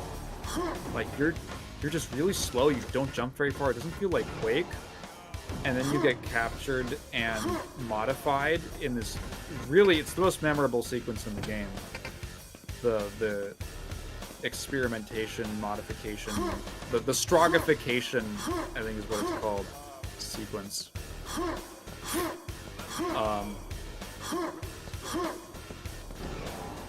And then immediately after that, that's where you get your Quake movement from. Nice. You start running fast. And the game feels way better after that point. Like I was feeling a little iffy about it until then, because I was like, oh man, I don't know, this doesn't feel that great. And then it becomes much more playable. Oh, son of a bitch. I actually did not mean to do that. When you do jumping move tech in this game, you can't really, like, control where you're going as much. Like, you go in a straight line. Where you Sort of jump in the middle.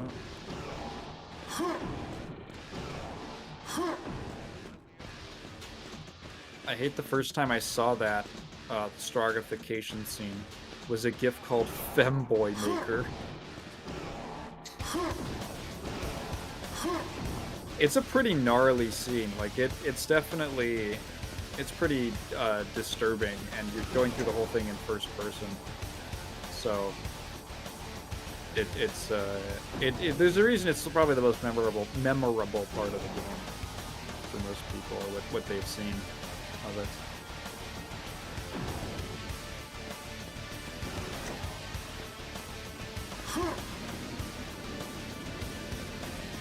Oh, is this the... Yep, they're the Hyper Blaster.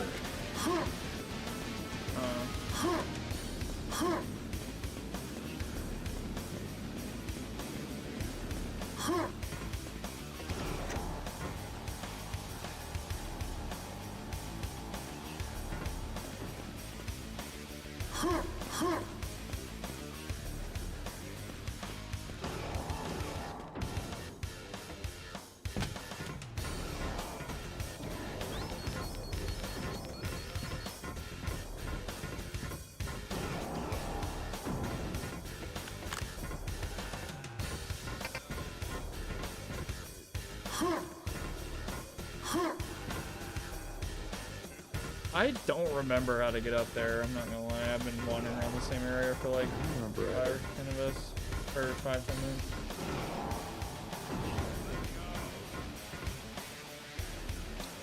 Who is your favorite between Trevor, Joel, and Johnny? I guess Johnny, because that's the only game I've really played of those three. I haven't played GTA 5 single player. I imagine you're talking about Trevor from GTA 5. I do like the characters of GTA 5 though. Like just the GTA games in general. I mean, you know. For some reason, I read Trevor in that comment as Tresner, and I thought it was some kind of way to say Trent Reznor's name really fast. Yeah, Tresner. No, I've never played Last of Us. Neither have I. Dumbass, like I keep going in like circles. So you just followed this upper scaffolding?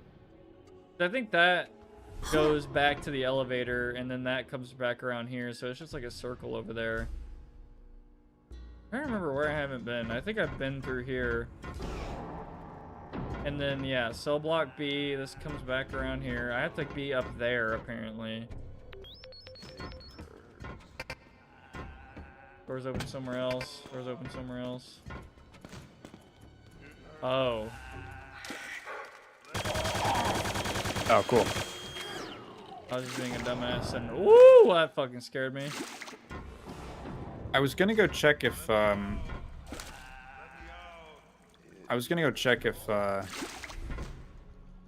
Last of Us, one of the versions was on Steam, and I just saw on the summer sale that Black Desert Online is 99 cents. You guys can go play a bad MMO. It's Black Desert is a Korean MMO, and if you know what that means, then it will not surprise you.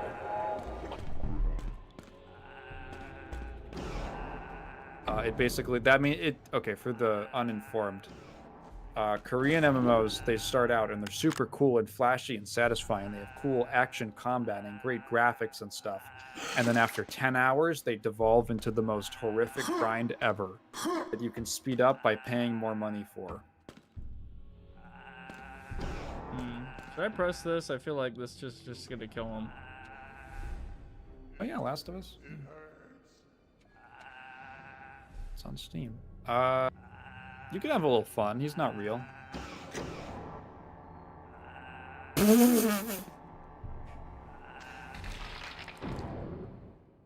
Oh, you needed to do that. You have the passcode. Oh. It's the only way. I need to put you in the Iron Maiden. I also like the idea that it's made for a much larger person. Like they had to make smaller sized restraints for his little arms. That's fucking Jesus.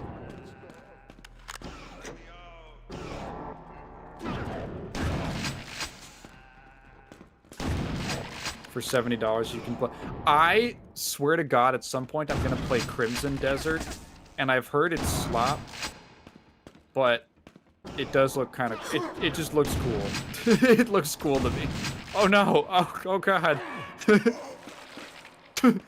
Christ! It faded out. Holy shit!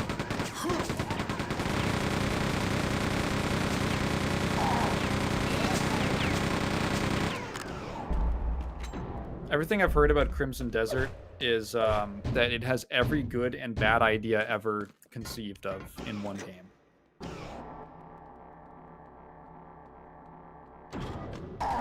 which is intriguing to me.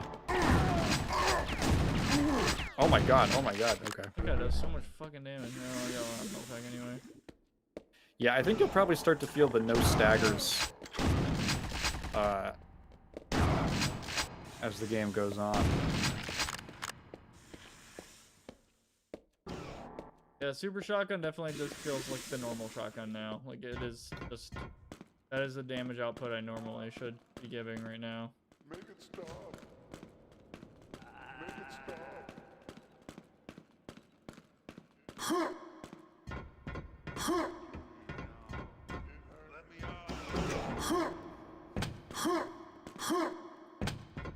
Ooh, Dishonored for $2. Play that. If I remember correctly, you've given me that, right, Darkin? I think so.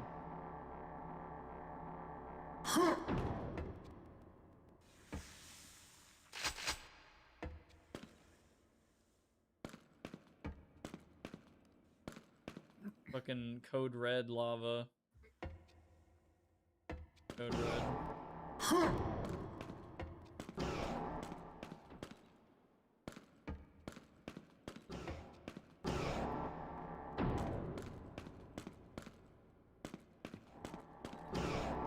Before I go to the exit, let me click this.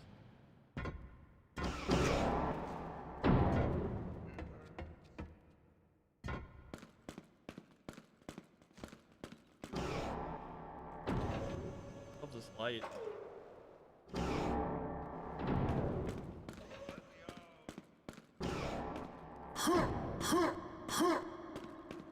Also, there's pogo jumping, which I imagine is a remastered thing where you jump and then you can hold spacebar mid-jump, and then when you hit the ground, you'll just automatically jump again, and you can repeat that over and over to get like quote-unquote straight jumps.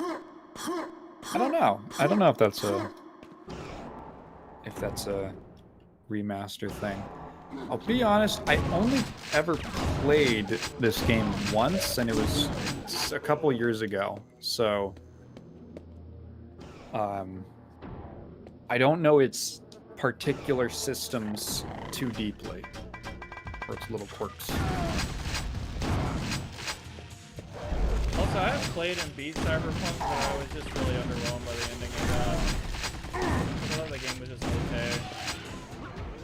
I legit was one of the people who was trying to tell my friends, wait till launch, don't pre-order it. It's hype as hell, but just don't do it, okay? Oh yeah. And they were like, okay, yeah, you were right. You were maybe the most right guy that has ever existed. I feel validated though from that. Like, I was really the only one among my friends who was skeptical. And they were like, remember okay, but yeah, go on. thinking, well, you know, they might pull it off. And then as soon as I saw that it got delayed and I heard some stuff internally, I was like, uh-oh. And then, I don't know if you know this. So, okay, one of the reasons that the Cyberpunk backlash was so bad is because everyone got hyped about Cyberpunk because of Witcher 3.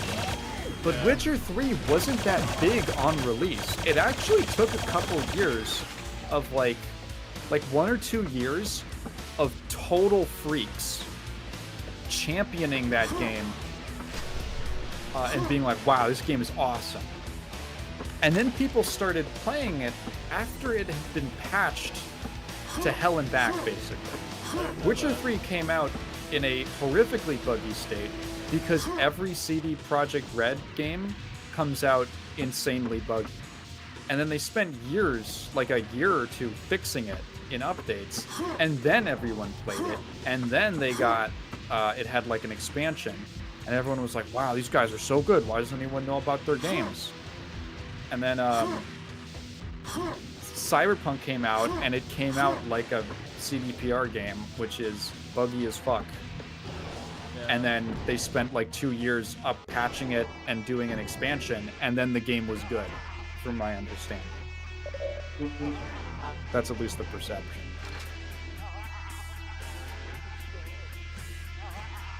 I just don't think people are ready for RPG developer jankiness. RPGs might be the most consistently buggy genre. I don't know what it is about them. Maybe it's just the amount of math involved in development that like bogs everything down. But when I think of the buggiest games of all time,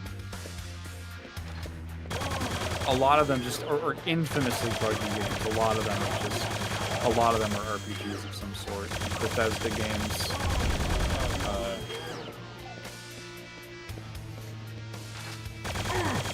Vampire the Masquerade Bloodlines. I need to play that. Good game, but you do need to play it with like 4 mods that fix it. Yeah. Really happy to be a fan, big hyper fan of Half-Life, which is a game you don't need mods to play. Yeah. But the big asterisk, but it has been maintained by Valve all this time. And I mean, that's fair. I didn't say devs couldn't do that. But yeah, it's kind of an exception, I guess. yeah. Most devs can't really afford to spend resources for that long keeping a game up to date and compatible and fixing bugs and stuff. I feel like Rockstar could, but they just won't. Like, they're just like, yeah, fuck it. Yeah. I'm gonna always hate on Rockstar for that.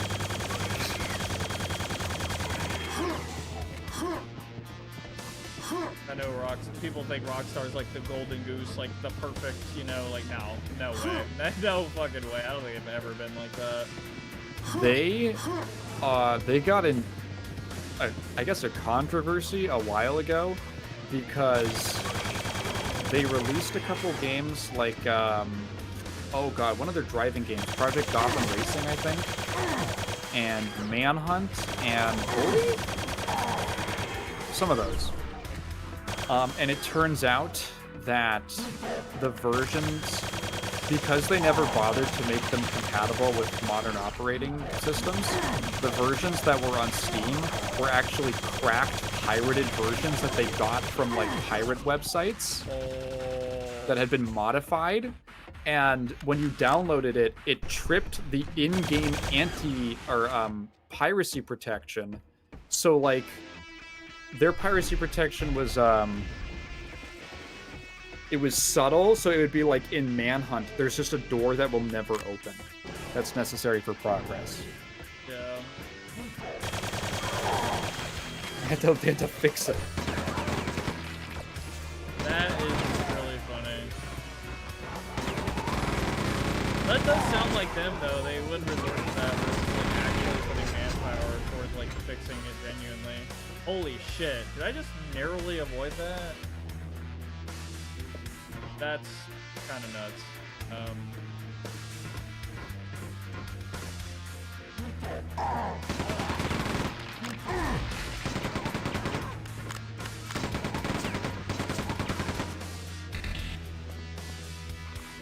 This is a really cool secret area. What the fuck?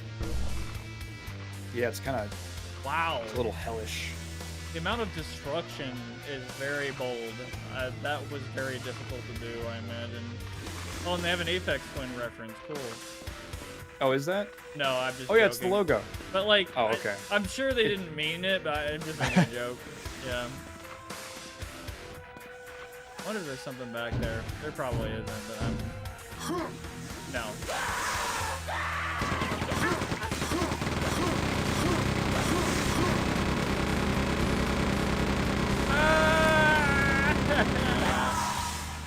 It just keeps going. Oh my god.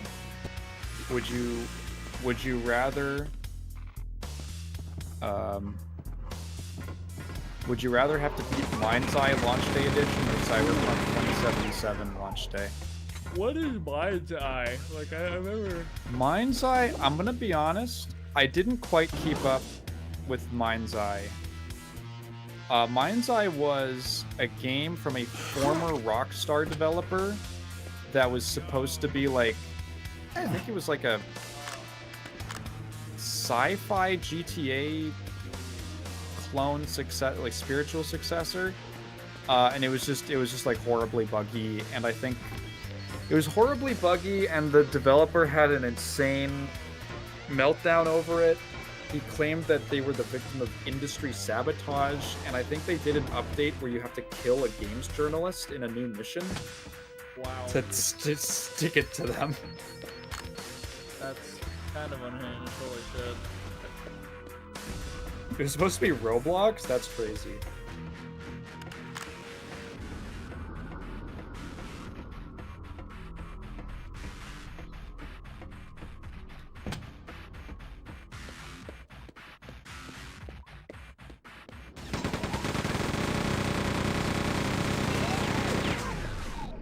This gun is fucking nuts. Good.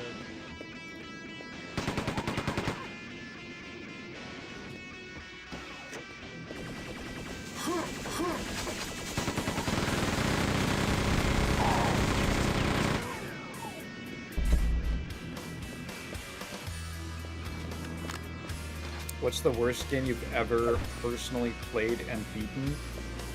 Played and beaten. Jekyll and Hyde is pretty bad on NES. Any of the Brad Stallion games. A lot of things I played for the channel. Those are the first ones that my mind jumps to. I know I've played some dog shit for the channel, though. That's a hard one. Something I've beaten specifically, because if it was any game, I would have said Perfect Weapon. That game is so ass. Like, oh my god. Because, like, like, it's probably one of the only 0 out of 10 games I've played. Genuinely. I had, like, 0 fun. But something I've beaten, damn. I don't know.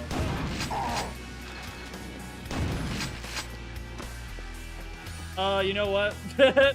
Divine Cybermancy might be on there. Damn, the worst game. Holy shit. Big it might statement. not be the worst, but, like, it sucked. I was, like, so miserable. Like, dude. I want that shit to be over. One of our best streams, to be honest. God. One of our best. Computer updated. You know, this is really funny that we bring this up, because I actually wanted... I'm gonna have to take a lot of time for this, but I've been debating doing a stream where I get every stream game I've ever played on stream onto, like, a tier list, and I have to, like, rank it against each other. Because, yeah, that's a lot. That's, like, 100+ games. God, and the Forgotten streams, like, yeah, there's, like, 5 or 6 games per or something. But, like, I think it would be fun. And I would have to, like, kind of give them a fair shot against each other. Like, PS1 games would have to have a shot against, you know, something more modern. Or I'd put Metal Gear Solid, like, really high. Like, at least, like, an A. It couldn't be below an A for me. For example.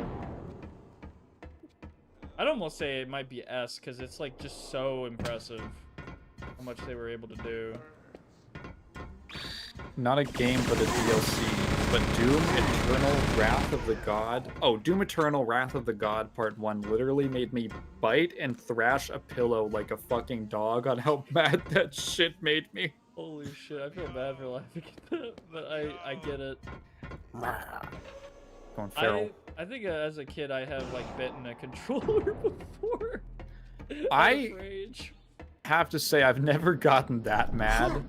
There was one time that I went over to Kat's and we were watching something on her Xbox using its function as a DVD player, and she pulled out her controller and it had a bunch of tape on the wire, on the cable, and I was like, what happened to your controller? And she goes, oh, I got really mad at a game and I flung it across the room. And I I've said, done "What that. game were you playing?" And she goes, "Pikmin 2." What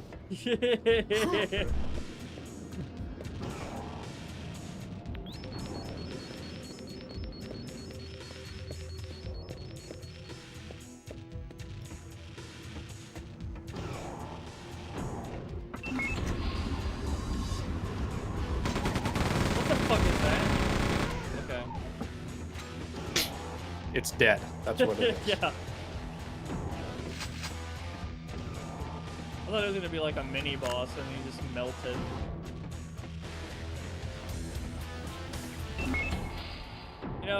You know, I shouldn't say, I'll just say it, fuck it. I'm really surprised there hasn't been a boss yet, like an actual boss. This game has like, I think it does have a couple. It's got like, I want to say 3. It's not as distinct. Like, you just fight like a big enemy, and I guess it is technically a boss. There's like a final boss at least. It happens a couple times. Yeah, I gotta You'll say fight a this is, unique enemy. yeah, this is the best looking room in the game so far for me. The lighting Yeah. and like the fog effects. This is from cool. the distance. I like the fog, like the very subtle fog. Actually looks good. The blue and the weapons look like.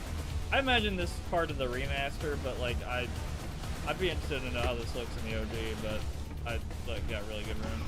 Also reminds me of some Star Wars shit, or like a movie theater. I don't know. Oh yeah, yeah, I see it.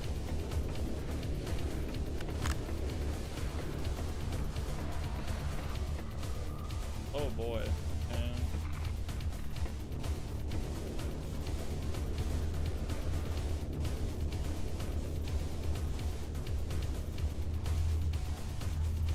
Oh, that was fucked. I shouldn't have done that. Ow! Well, it didn't kill me.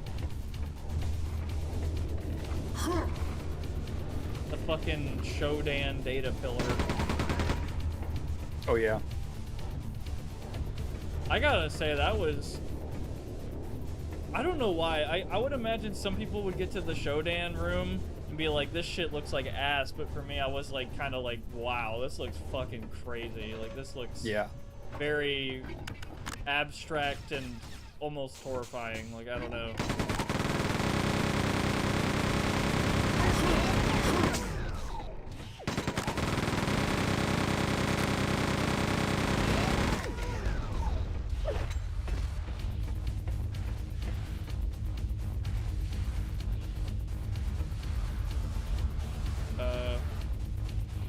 Are we just on like a shaking building, or is there like a bomb going off? Okay, yeah. Oh, yes. There it Actually, is. speaking of, yeah, you were just asking. I should have fucking known. A long time without a boss. Yeah. That's why I said I didn't really say anything, because like I thought it might have been all the time. My volume decreased again? Oh, you're fucking right. What the fuck? That's weird. Oh god, dude. It's... Oh man, I wonder what's doing that. That's so fucking obnoxious. It's like automatically doing it. Wow, that's... I don't. Huh. I haven't had that... Okay, so yeah, it did lower by itself. I haven't had it do that in forever. Is it in Windows or Discord? Windows. Oh. Yeah, so I attributed that because I'm now on Windows 11, unfortunately. I just decided this was before Microsoft said they're going to support Windows 10 for another year. I don't know if you heard about that, but now it's 2027. So that's the... People are also theorizing it might also go to 2028 because that's when the other school and business licenses end, as well as like the ESUs for, regular consumers, right? Like they might, like, maybe Microsoft will be like, fuck it, might as well like give them until 2028 like the others, but maybe I wouldn't hope for anything with them. But I thought it was Teams doing that in the past, but I don't have Teams installed on this computer anymore. Well, at least I don't think so. Probably have some LinkedIn bullshit or something. What's up, so fat? Oh, hey. Let me just do a quick window, fucking window search, fucking Google search. Yeah, I'm looking it up myself.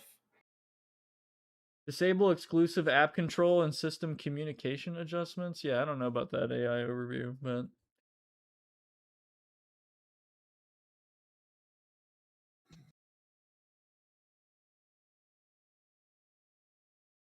Seeing some things about either Realtek audio console. Like uninstalling that. Someone said that fixed it. Also, I'm seeing some Reddit post where someone made a script.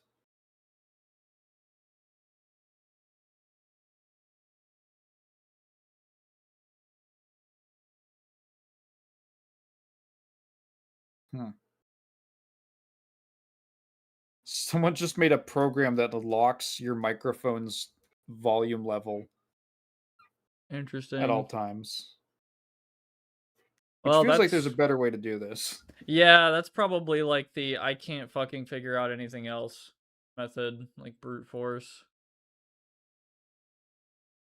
I wonder if it is like exclusive control something something. That sounds kind of familiar now. See, while I was saying all of this, my input volume lowered. That's crazy. I just made it go up again. That's wow. Nice.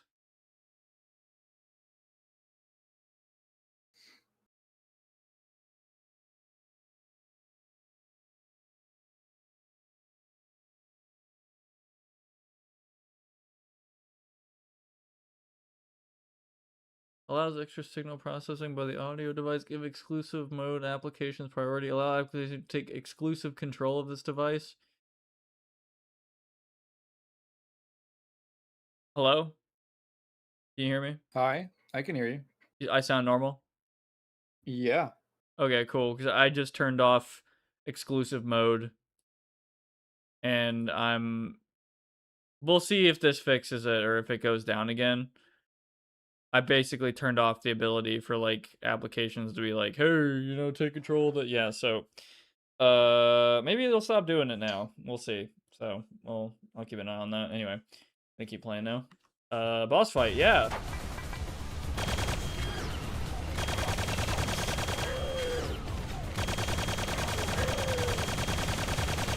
Oh my god, I almost got fucking destroyed by that. Whoop. Yep. Really? Okay. I feel like I didn't hit him that much.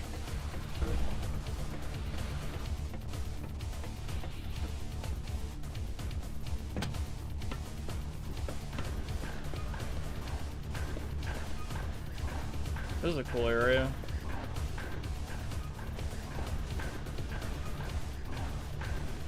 Ooh, this lighting is... Yeah, you already know. Yeah. You already know what I think about that. The blue. Do I, You know what? Oh. Oh. You saw the light. Oh my god. That's really fucking funny.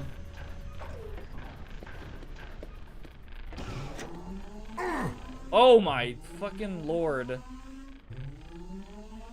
I'm out of here. The egg. The egg shoots all. Oh. Okay.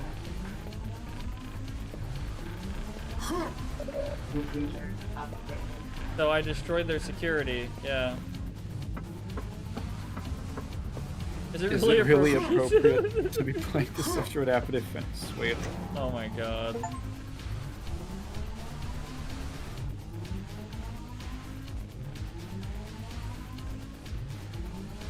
Cool. All kills. Cool. Oh wow. Nice. A slaughter. Big time. God I'm gonna go damn. make some dinner for myself. Okay. I'll be back in, I don't know. Alright, man. Also, yeah, I know. I heard about what happened. It's terrible. Quake.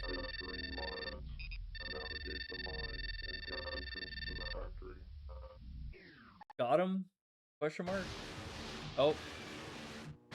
Ah! Man, I can't drink this margarita, dude. Computer updated.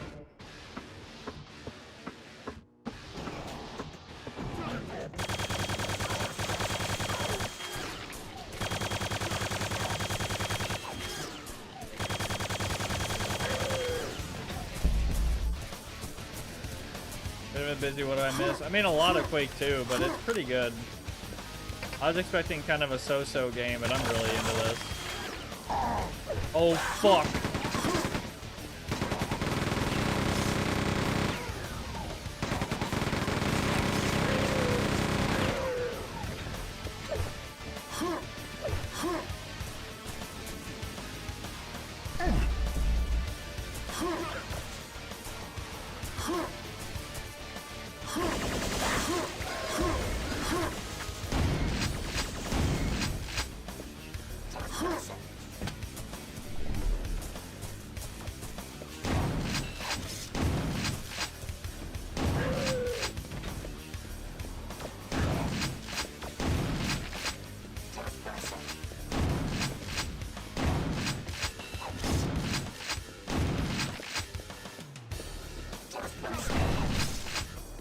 I just casually went over that lava. Jesus.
Jetpacks.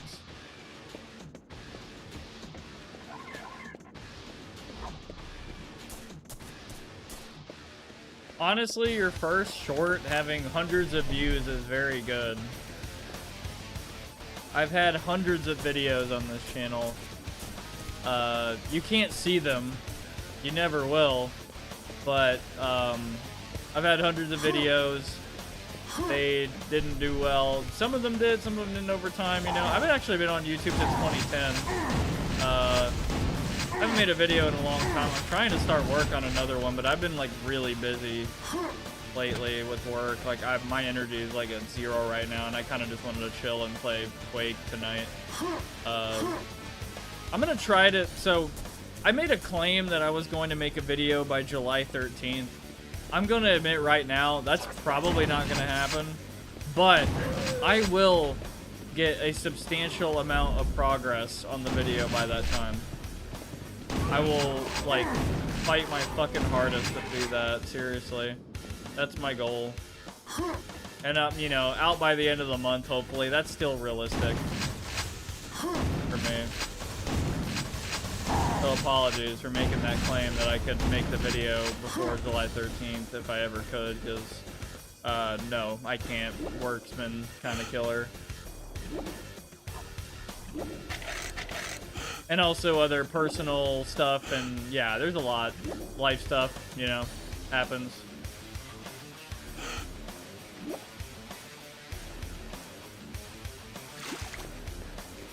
Work burnout, you know. Boring adult shit.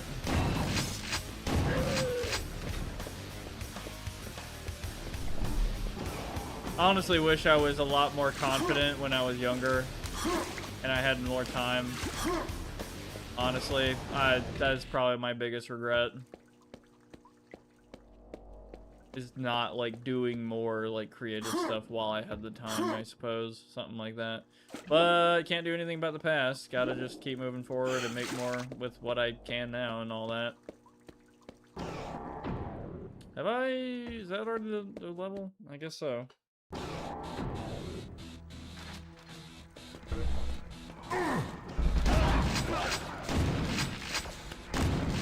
There, I tried to run. Jesus.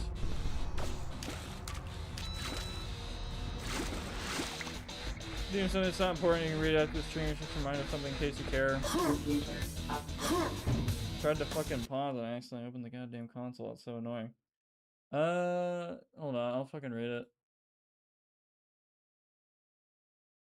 I just need to make a note real quick. Hold on.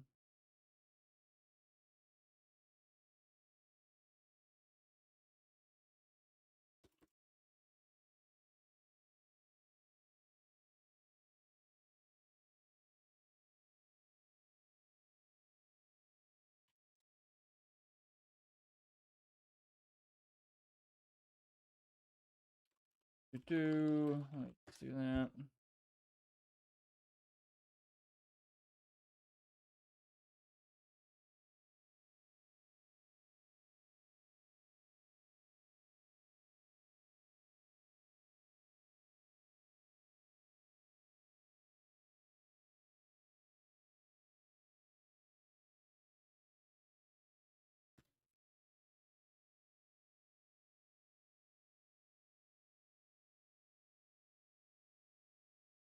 Okay. What the fuck is that cat gif? Okay, anyway.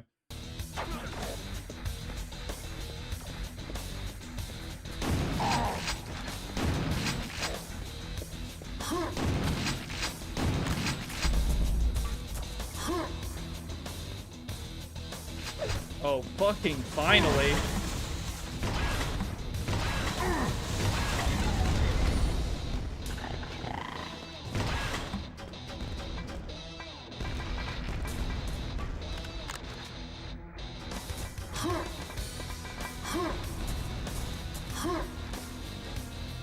That's groovy.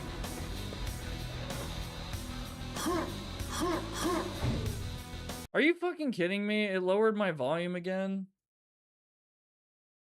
Well, it didn't go that... Okay, so what I did didn't work. Alright, fucking dude, that's so annoying.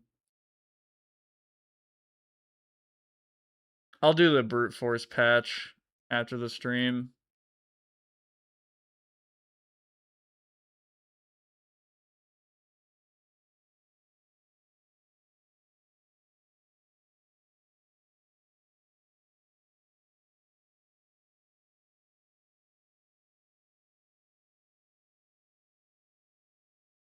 Wait, system, sound, properties. Hold on.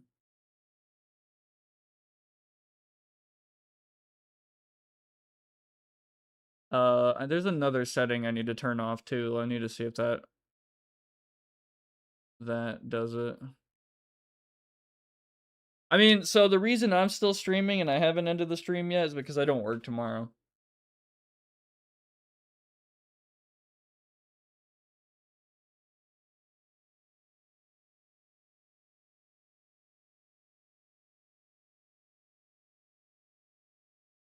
I'm trying to fucking look for my damn...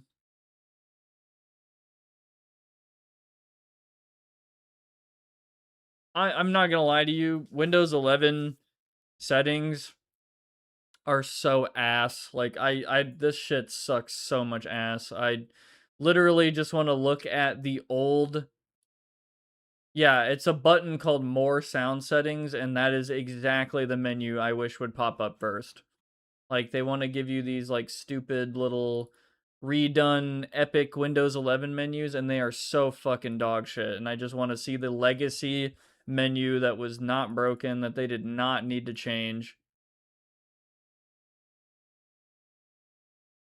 Okay, there we go. So I just disabled signal enhancements, enable audio enhancements. So I hope I sound normal still. I'm going to test if that is fucking with my mic volume. Like, I wanted to say that, like, 11 is mostly the same and it doesn't really bother me as much anymore. But I gotta say, there are some things I absolutely am not used to yet. Like the sound menu is so fucking dumb. It just doesn't, I don't know. I'm just probably not used to it, but it also feels fucking stupid.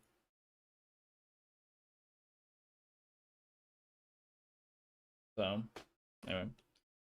Let me go back to the game.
I'm not sure how screwed I am, actually, that I dropped down here. Might be really screwed. I don't know if I even want to save. I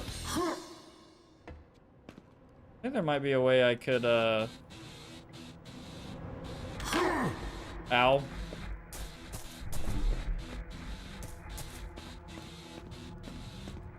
Do I still sound normal? Yeah, I can tell. Like, I've memorized how far up my volume should go on, like, my sound meter. So, I can, like, tell when it's fucked up.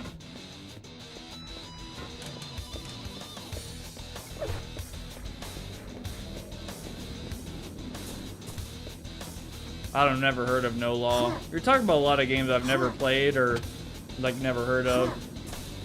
But, I mean, I really should, you know, look up more shit.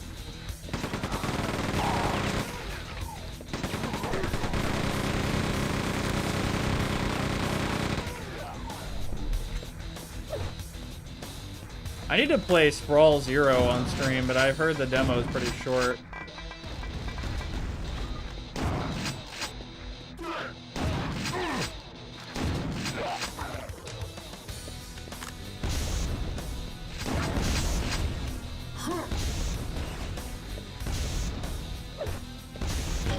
Oh my fucking god.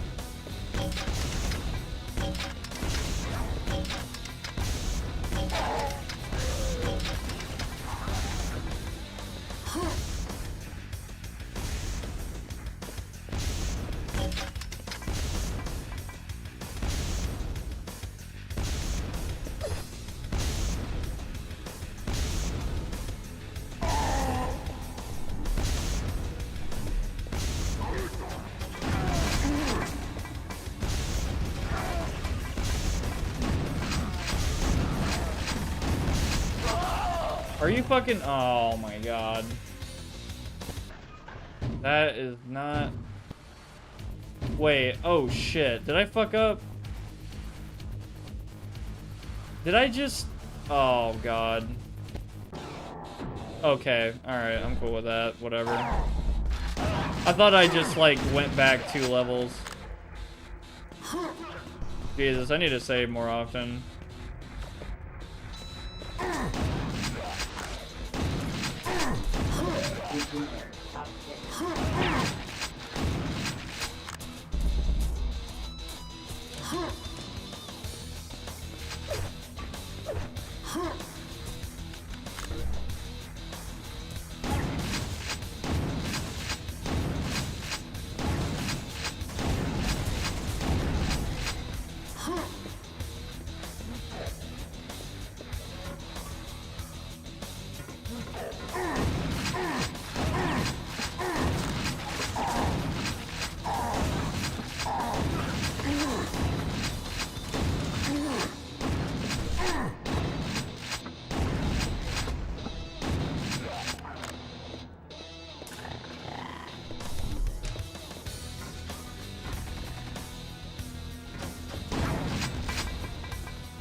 God, all the jiggle peeking I'm doing is reminding me of when I played Rainbow Six Siege like a fucking disgusting maniac.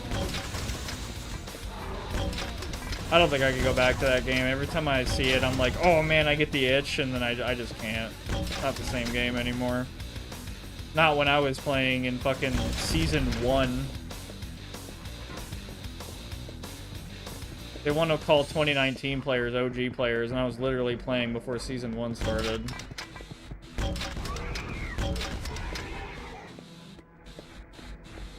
Or champion was even a thing.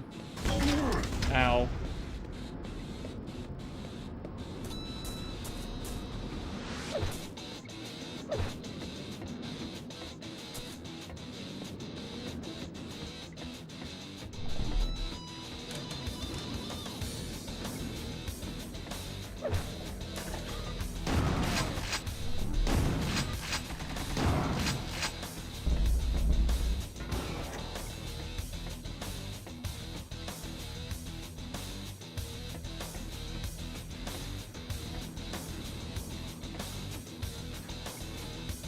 Ah, motherfucker.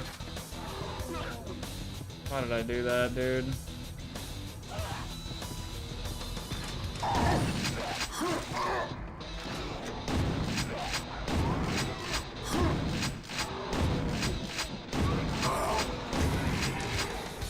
Damn it.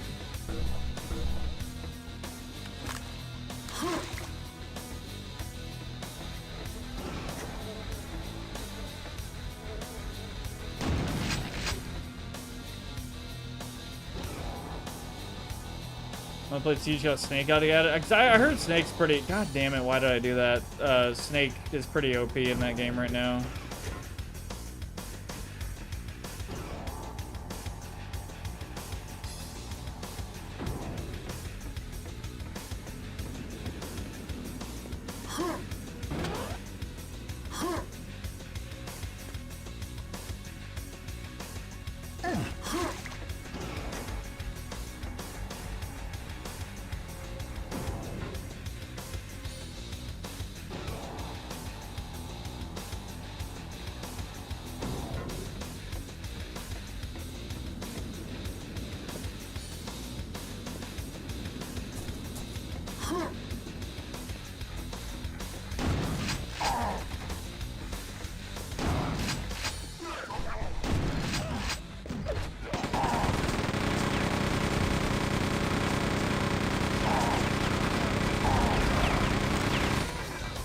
Where did all my health go? Good lord.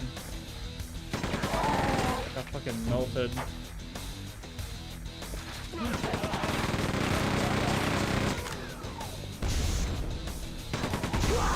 I saved. I saved. I fucking knew it.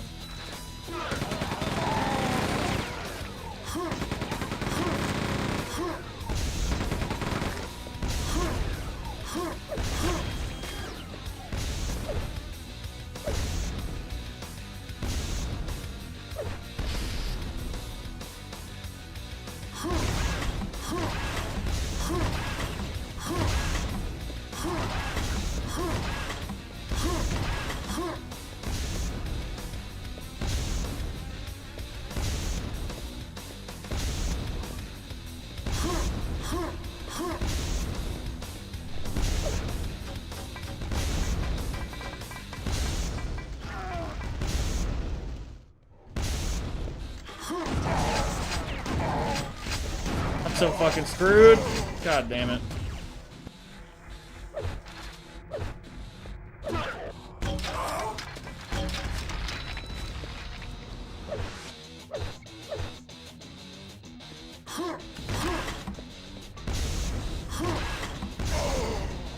Damn it, dude.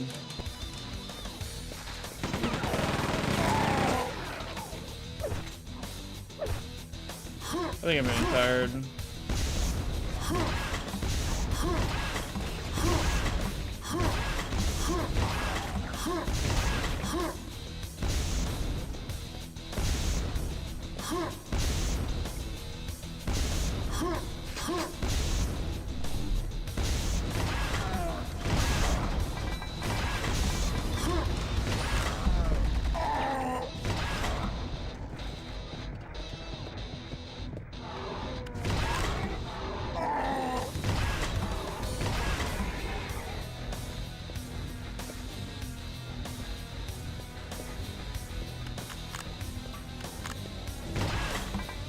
Unlike me, Taigen actually cooks his food, so it makes sense that he takes this long.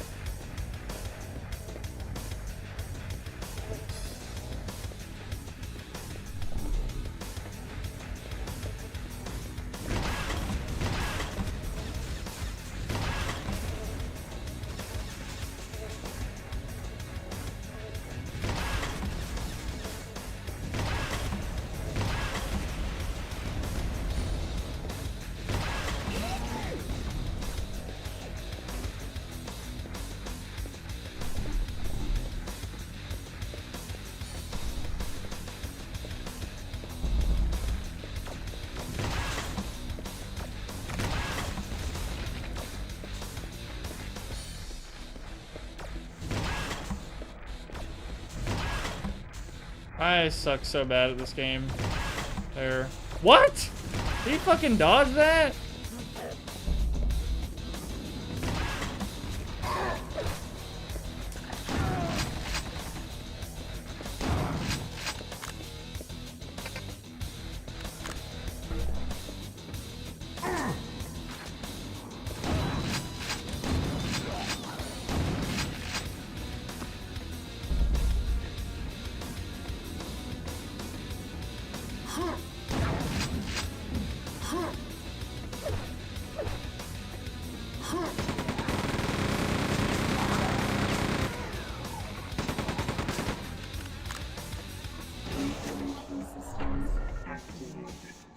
The green goop.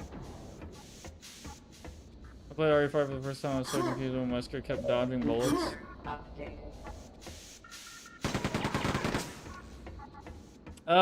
Yeah.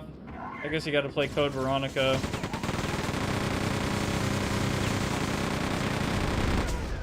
Some backstory on that. Greek stuff, yeah.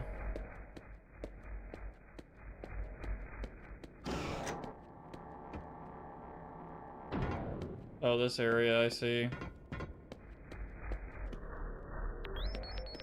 The slow-mo is pretty cool.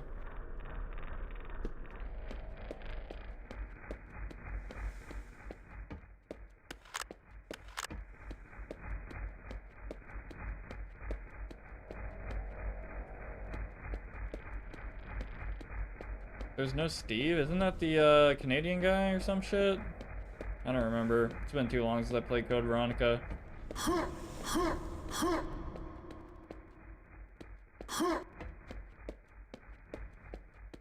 thought there was a Canadian guy in that game.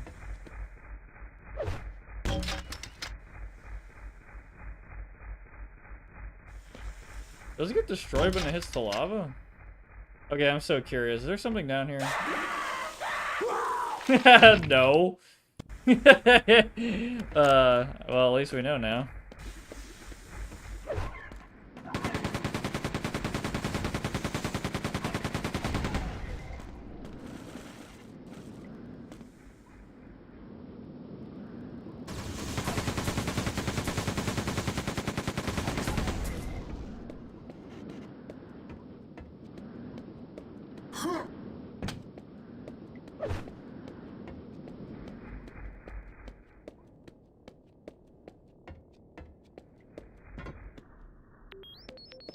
Oh, we're still going here? Really?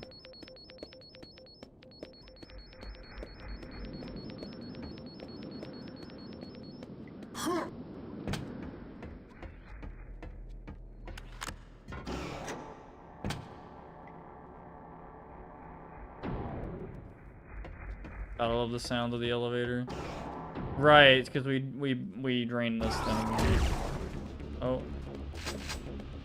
Wait, mine machinery to gain access to drilling area.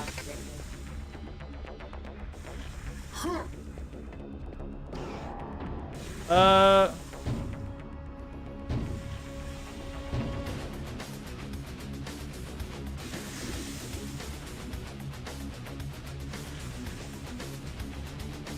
might.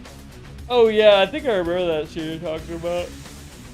Ooh, God damn, I'm so tired. Holy shit. Damn. Watch Dogs negative $5 on Steam. You get money for getting it.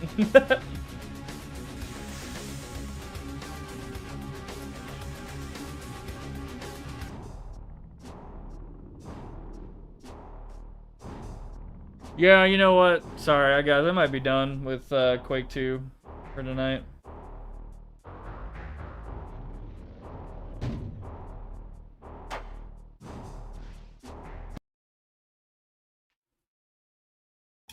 I'm back. Oh, are we fucking done? Yeah, yeah, sorry. Oh, damn it. Okay. I made chili mac for myself. Nice. That's why it took so long is I had to like cook noodles. And it took forever for them to actually get decently cooked through. Yeah. Interesting. Well, I think I don't really know how far I am in the game. I imagine I'm not even halfway. But good chunk. Probably. I would guess I'm at least like 30% of the way through or something like that. I'm kind of like getting through pretty quick. Not too much lost like time or anything. I think I had to retry level like 2 times or some shit. Are you gonna stream tomorrow? I don't know about that. Probably not. I was thinking of maybe doing another stream this weekend since I'm off tomorrow and Monday, but we'll see about that. I kind of wanted to make Specialists play the game stream again because I released that new map, TS Post A1. And I haven't actually played it with real people yet. Played it with bots, and you know, they're bots.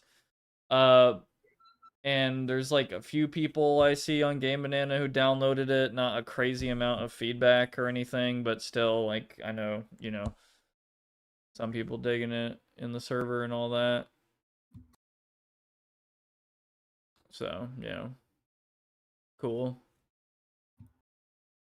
Well, to be fair, there's not like too many people roaming the Game Banana specialist pages, but you know, let alone You got people like 5 actually. people. That's pretty impressive for Yeah. the specialist. It's Half-Life 2 mod? No, it's a Half-Life mod. Half-Life 1. But This is good.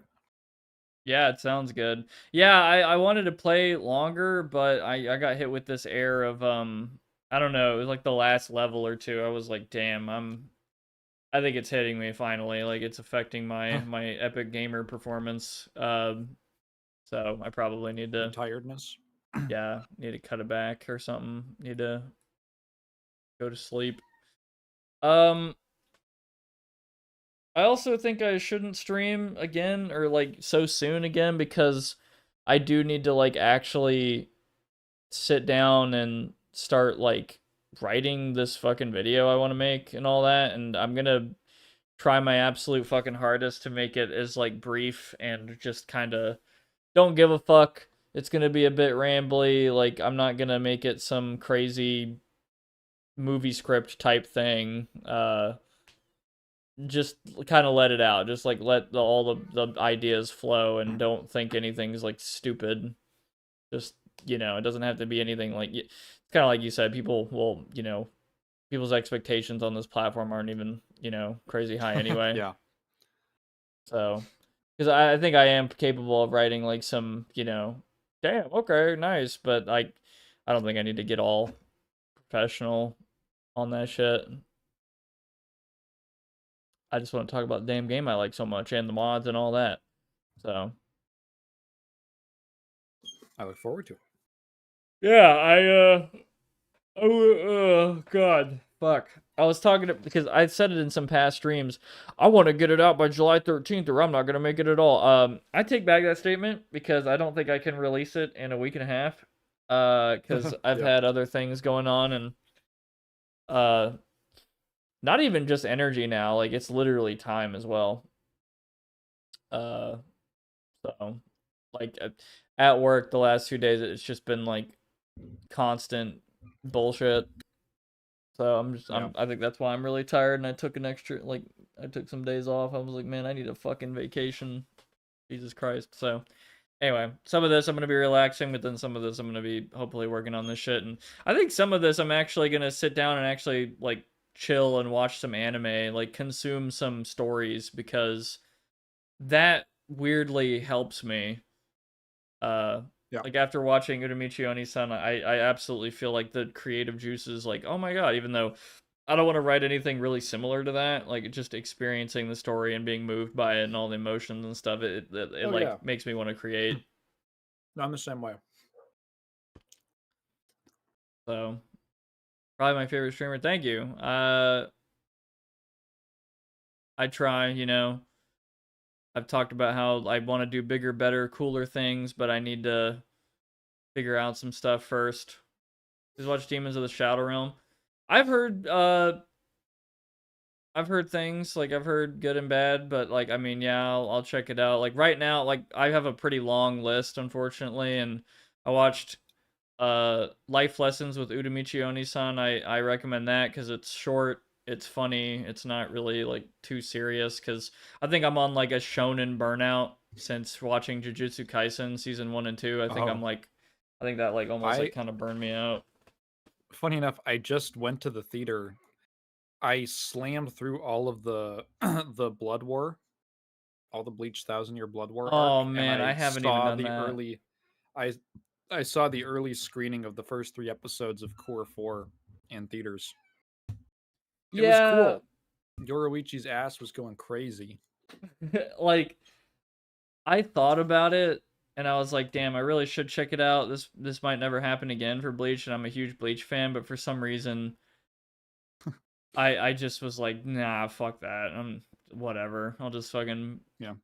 acquire it somewhere else and do all that. Like I don't know. I guess I have a weird. I still do really like Bleach, but I guess Mhm. I feel a little differently about it now that I've watched like other shit, like finally getting into other anime, and Yeah. like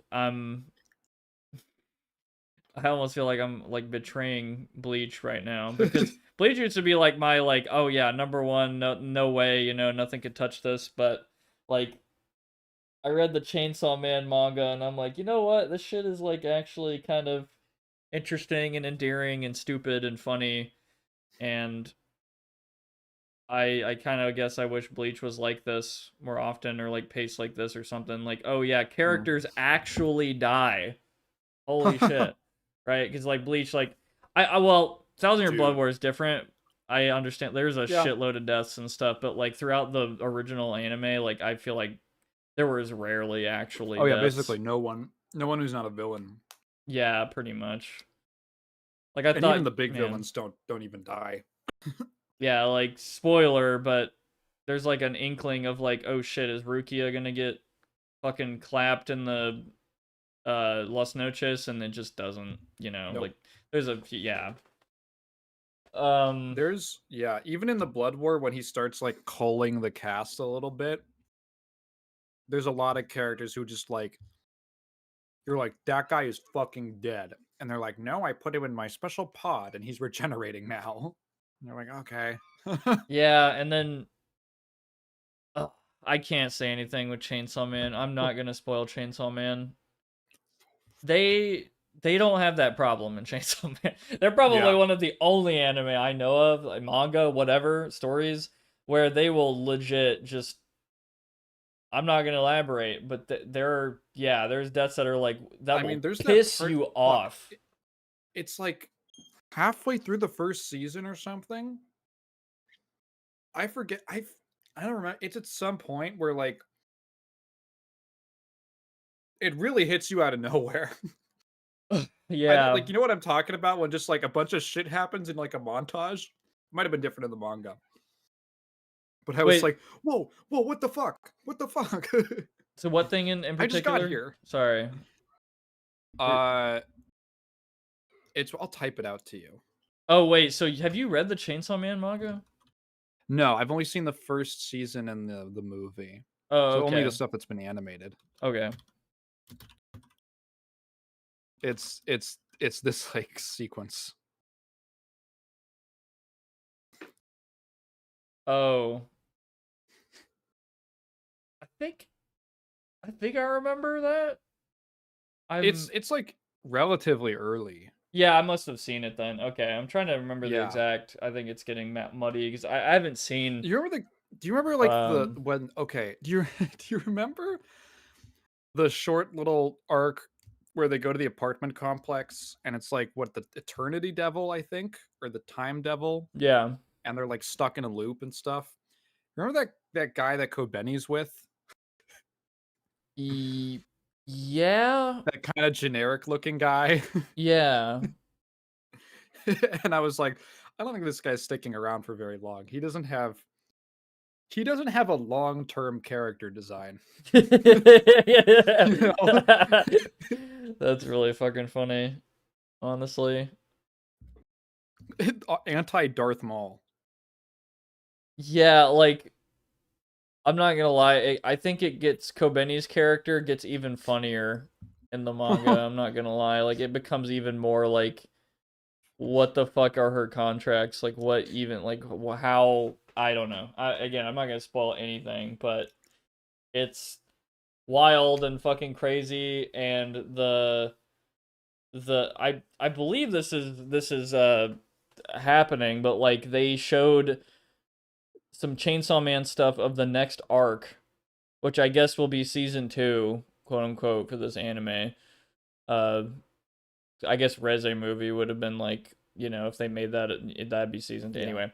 But that arc would have been like 4 episodes. I almost don't even want to say what the name of the arc is because I feel like it could be a neat surprise, but like it is a crazy ass arc, and yeah, I can't fucking wait, to be honest, to see it animated. I don't know what else to say. Shit. Oh yeah, and then there's that scene. That'll become. I'm sure this has probably been, every Chainsaw Man fan has seen the picture of Power with Kobeni in the car. I don't actually think so. Oh, okay. Well, you'll know what I mean. Relatively like unplugged from that. I have I just kind of orbit around a lot of the things I like. You know what? That's good. because if you like try to even delve a little bit into like any conversation about the manga, I think it will absolutely get spoiled. And Oh like yeah, I'm sure. if you, yeah, definitely be careful with that. I got lucky and avoided a lot of it. And well, I heard about, I don't know, there's like a lot of people who fucking hate the ending of the manga because it did end, and I have seen it myself, and yeah, I get it. I anyway, I don't know who the fuck to talk about this with right now. I guess like because I have a couple of I'll friends get who, caught up and then I'll talk to you, and then I'll I'll be the one. it doesn't take long. Like it could potentially take you only like if you started where the Reze arc ended and then you read like I would be very positive you could even finish the entire manga in like a week. Like not even. Oh, probably. Honestly, most manga goes pretty fast. Right. I was debating even I might do this, but I might start the manga from like chapter 1 because I'm very curious how like the what's been covered in the anime has been like how that looks like in the manga. Because I like straight up just started at the end of Reze arc. So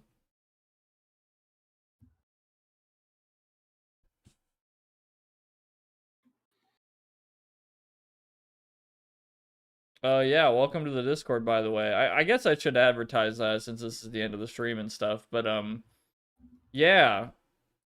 Thanks for watching the Quake 2. I enjoyed it a lot more than I thought I would. I guess I was prepared to kind of hate it a little bit, I guess, because like I've heard several people say like, it was alright. Or, you know, I guess that's just like kind of the overall sentiment, and I kind of went in like, okay, I shouldn't really be expecting much, but then, I mean, I don't know. Like, yeah, it feels like the familiar Quake pacing, but like for some reason, I'm getting the feeling of like, wow, this actually is pretty neat, and it doesn't feel exactly the same. And I really like the levels and the lighting and stuff. Like the game clearly looks quite a bit better. Um, yeah, there's just so many things I like about it. I absolutely want to play this and beat this like as soon as possible. I'm having a lot of fun with this. I guess I let the internet fucking hive mind opinion kind of cloud my bias a little bit. I mean, well, I say that, but then I have had times where I've had like a pretty good experience with a game for its first third or half, and then I come back to it another stream and I'm like, oh god, what the fuck, dude? They should have ended this shit like 2 hours ago. What the fuck? Like, I keep thinking back to the Punisher, but that game could have been like a lot better if they just like chopped the second half of that game off or something. I don't know. Maybe that's a little mean. Like, but that's more Punisher Oh no, game definitely, you're right. content. You know, that's more Punisher game content. It's better that it's there It should than have it's been like, not. And yeah, it's like, at least like 30% shorter. yeah, I like at least 30. Like maybe not. Maybe half is like a bit brutal, but man, 30 is yeah, that seems fair to me. Uh, Not even like cut the level off, but like just fucking make it shorter or like less tedious or something. Like it couldn't have been that anyway. It's probably just fucking time constraints and whatever. But 2 hour dock level is such a PS2 era thing. Like I Good God, oh don't fucking. It's that like was terrible. the turret, fucking 2009 turret section shit. The fucking dock level. Blade had it. I think Blade 2 also had it. Fucking Punisher had it. Gotta go to Fucking Docs. Cargo Docks. The fucking what is that game called? Dead to Rights. They had like a giant dock section. What the hell, dude? It's I get man. I feel like this is like surely somebody has made a video on this already, but I feel like I could definitely make like a. So what the fuck was the deal with the dock levels in PS2 games or PS1 games? And I can go over like so many dock levels that suck. It's almost like a. So I went over. So this is my theory. As a sort of not level designer person, whatever, for one game engine. Uh, when you make a, in my opinion, at least when from what I've heard other people say and from what I do, when you make a level or like a room that is like quote unquote under construction, as in there's plywood, there's like wallpaper missing, and there's beams and stuff.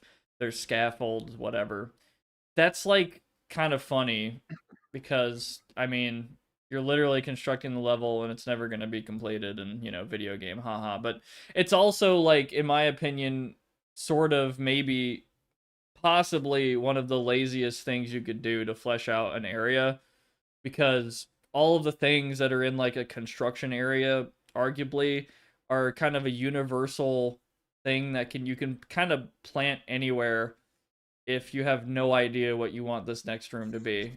Like, okay, so what is this next lobby room big thing? Oh, it's under construction, whatever. Just throw some plywood over there and like a fucking forklift if we got that and like some tarps and beams and yeah, lights. Cool. Yeah, we don't even have to finish any of the details. We don't have to put plants. We don't have to put all that crap because it's under construction. Yeah, I mean that's what Enter the Matrix did with a quarter of its power plant level.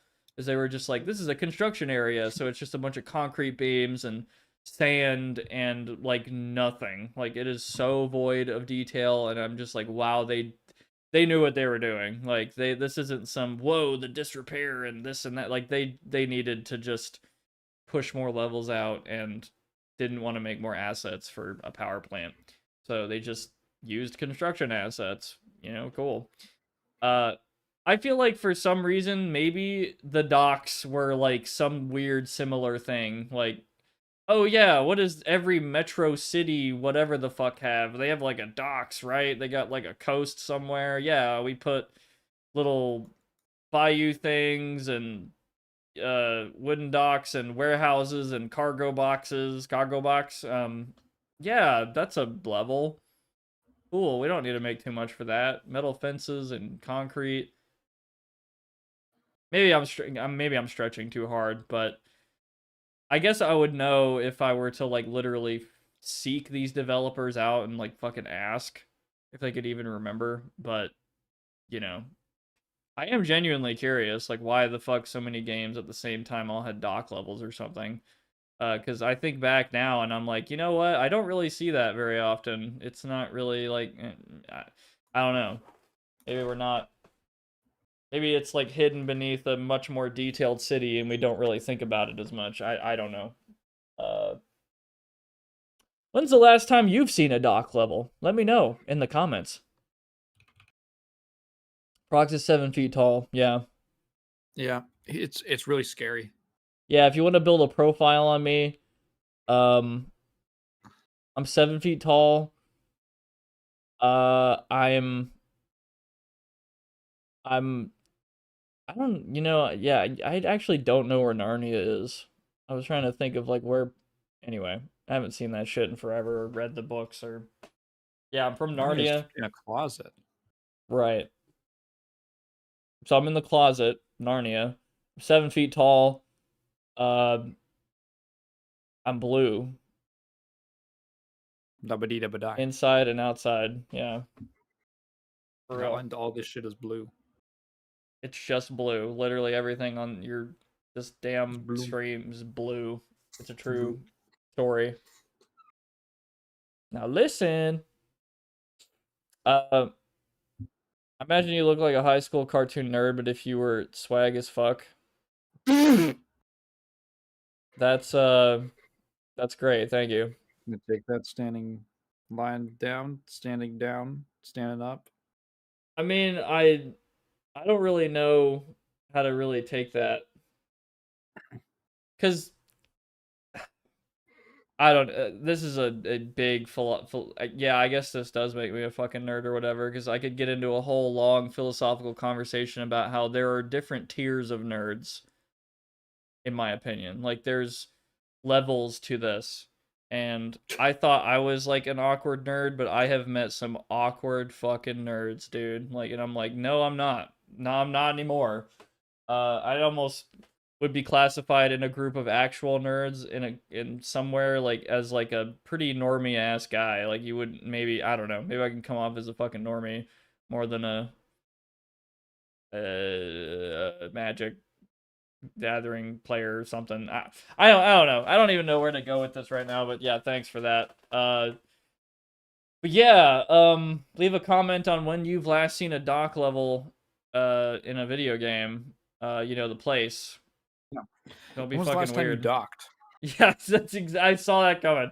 I was like, yeah, like like the place, the motherfucking, yeah, whatever. Just any any of it, whatever. Just put it in there. I don't give a fuck. Like the stream if you like it. Dislike if I suck at the video game. I think I did pretty decent in Quake 2 though. Nightmare, you know, died a couple times from stupid shit. Uh, join the Discord linked in the description below if you want to meet cool people and see what's going on. Usually what's going on though is Tuesdays and Thursdays at 7 p.m. CST is when I'm streaming, and I'm trying to slowly get back to work on a new video, like an actual fucking video. I haven't made one. July 13th will be 5 years. Insane. Very different stuff I want to make from the Raising Cane's memes, but anyway, yeah, like the stream, subscribe too. Maybe you'll get notified, but if you want to get notified, you should probably join that Discord server and sign up for pings and stuff. So get pinged every time I start streaming and all. But again, Tuesday, Thursday, 7 p.m. CST. I also have a Patreon, an Instagram, and a Twitter linked in my channel description if you want to check out my other stuff or support. But still no incentive on the Patreon shit yet. I need to add stuff to that. That'll come with time and more videos and more content and all that. I actually have no idea how tall I am, but I think I have like a Temu measuring tape because according to it, I'm 7'3". Statistically, that's crazy. I mean, I would definitely I'd buy some Temu sunglasses, and I would hope that it would also make me look like Keanu Reeves or something. But I don't know. I guess Just it's the Temu glasses. yeah. If anything from Temu is immediately like fucking life hack or something. I don't know. I actually don't know anybody who has anything from Temu.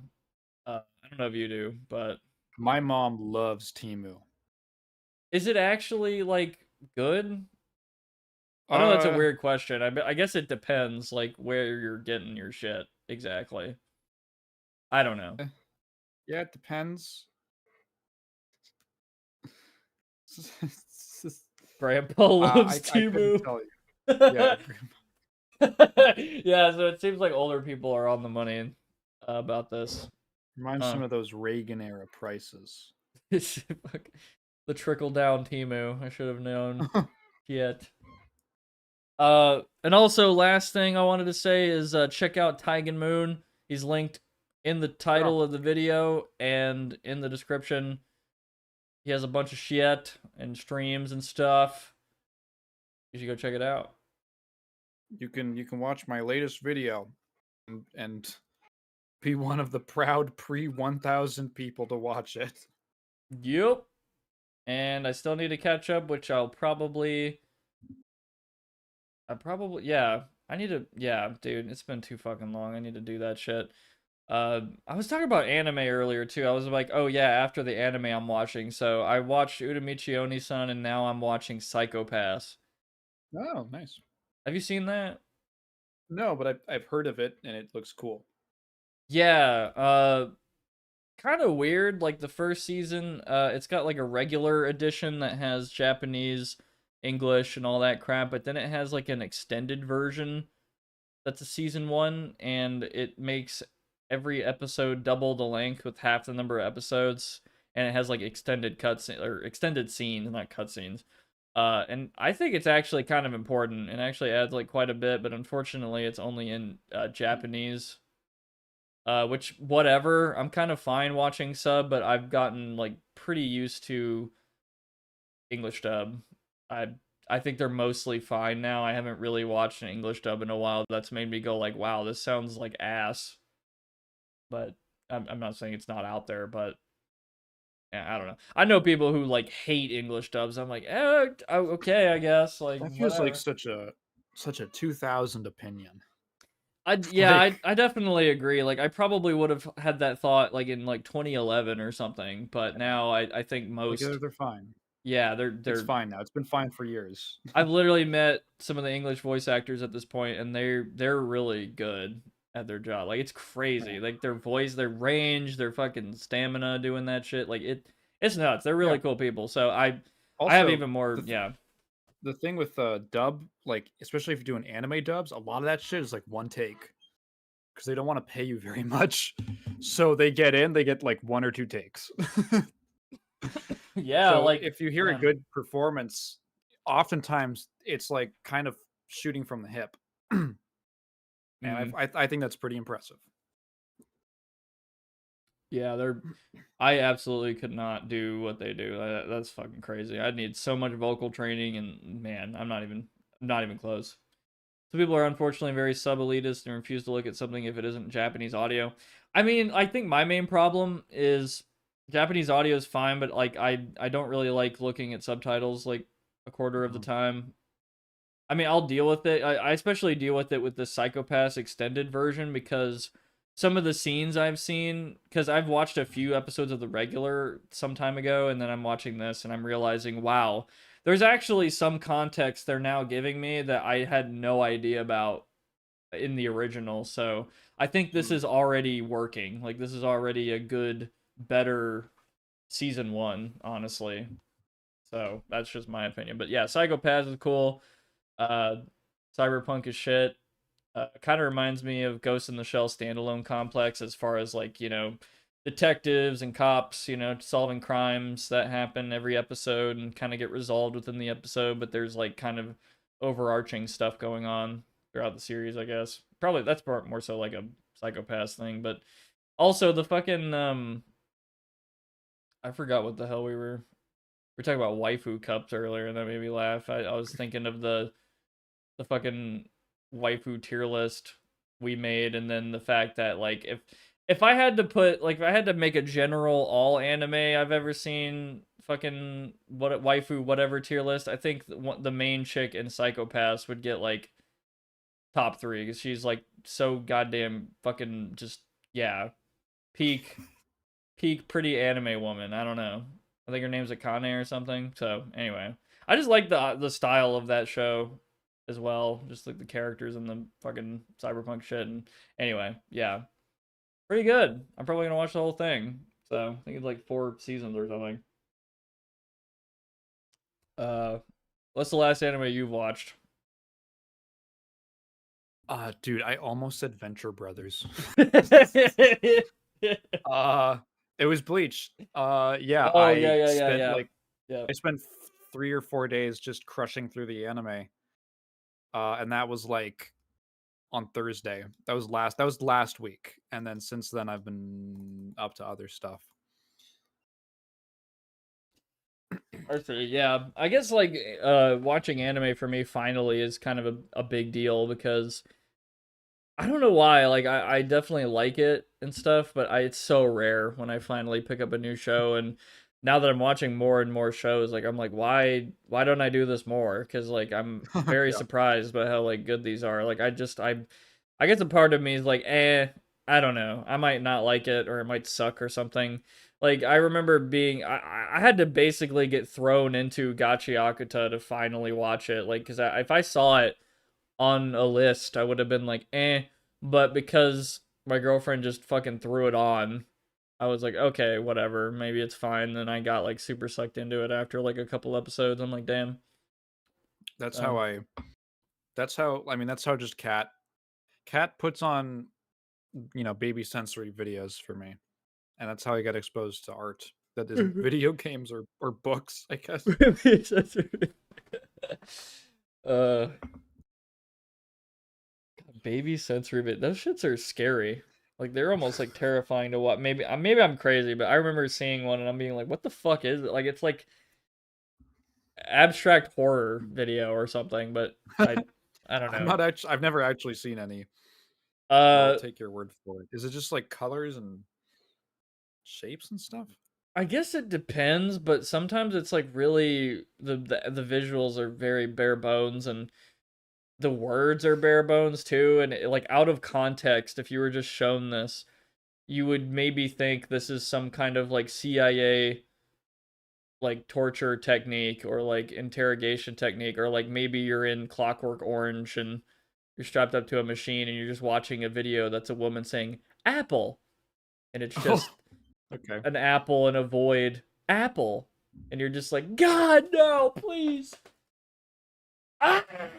You know, just wanting to get out. I also think I fixed my mic adjusting problem. I think I had to turn off enhance my microphone Windows button thingy. Like there's a check mark and I unchecked it and it's Okay. fixed.